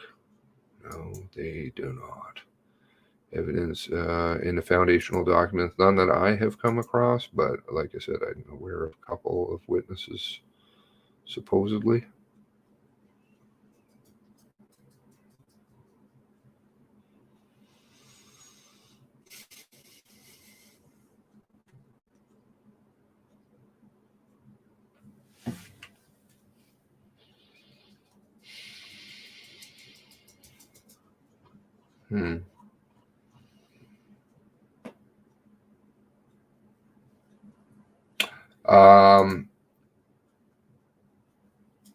Darren said it also.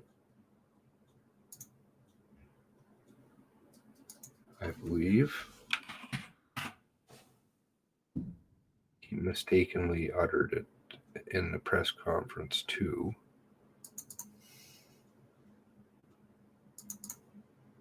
The gunman traveled south on Highway 224 for a very short distance, where he entered the home on the east side of Highway 224. That home happened to be the home of a woman known to the gunman. The gunman shot and killed that female resident.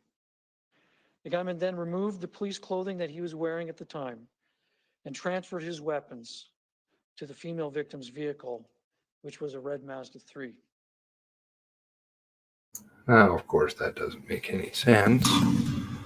And they would have. This is the 24th. So they're still carrying on with that narrative. And it was also on their webpage. The gunman traveled south on Highway He also said 224. removed his clothing,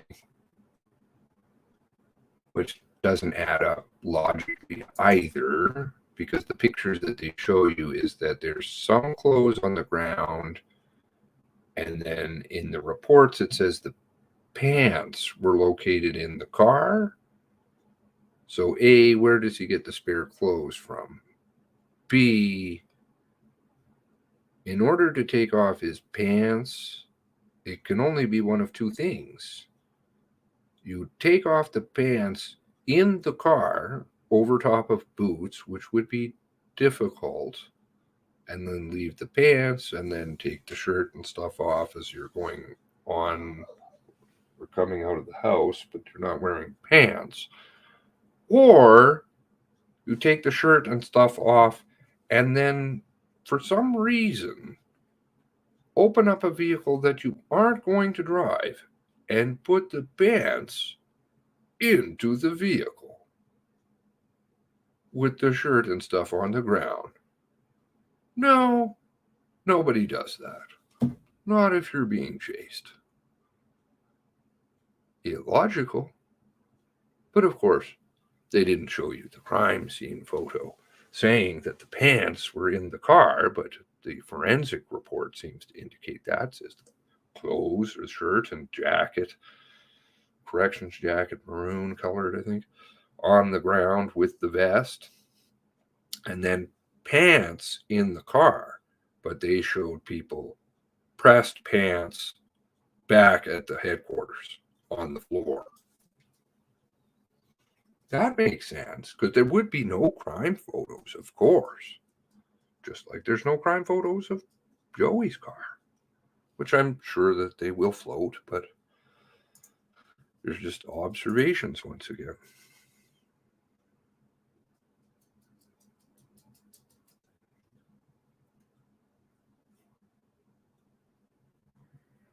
Well, that'll all be forthcoming. But don't worry,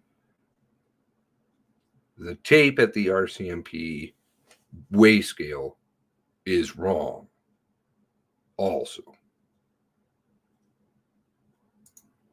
Right?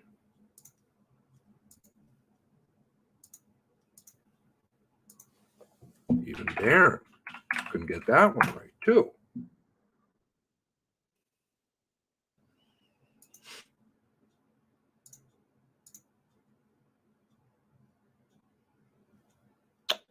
(102) last video we have suspect crossing is at 10:11:23. And you can go and listen. There's the timestamp on it. This is the global one. Put on the closed captioning. You'll see it. You'll hear it. And of course, that's because, well, it was pointed out timestamps video. A few other places. I'm just ticked with all this nonsense. Get it together, man. Get it figured out. Get it figured out. Brr, brr. No, it's not connected to the internet. Nothing to see here. No, and it's not run by the RCMP. No. Every clock is wrong in Nova Scotia. Every clock is wrong. Sometimes our channels use Eastern Standard Time, and sometimes they don't. We don't know. We don't know when things are happening. What time did you say? Oh, I was operating in a different time zone. I was on a different clock. I thought we were going to meet for lunch, though. No. What are you talking about, lunch? That's not for another 3 hours. Sad. No. Clothes worn on 13 Rampage, unwrinkled with no stains. That's just the pants. The pants, you've got the shirt and stuff all crumpled up and lying there in a puddle. Hematoma. No blood on them, but don't worry about that. That's because they're missing, right? They have indicated all of the evidence that they seized and everything, but no mention of clothes. How strange. No RCMP clothes. I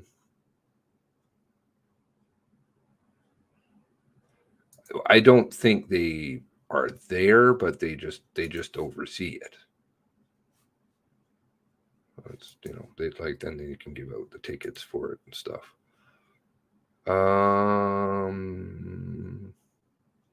But definitely has to have I as far as I know, has to have the correct time. Why? Because weigh scales close. I believe this weigh scale closed, and truckers need to weigh.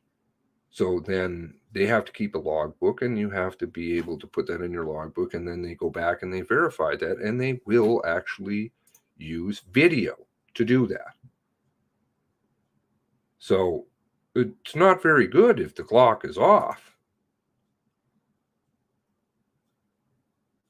Joey's car should be up if it was left by Gina's with the other photos on her property.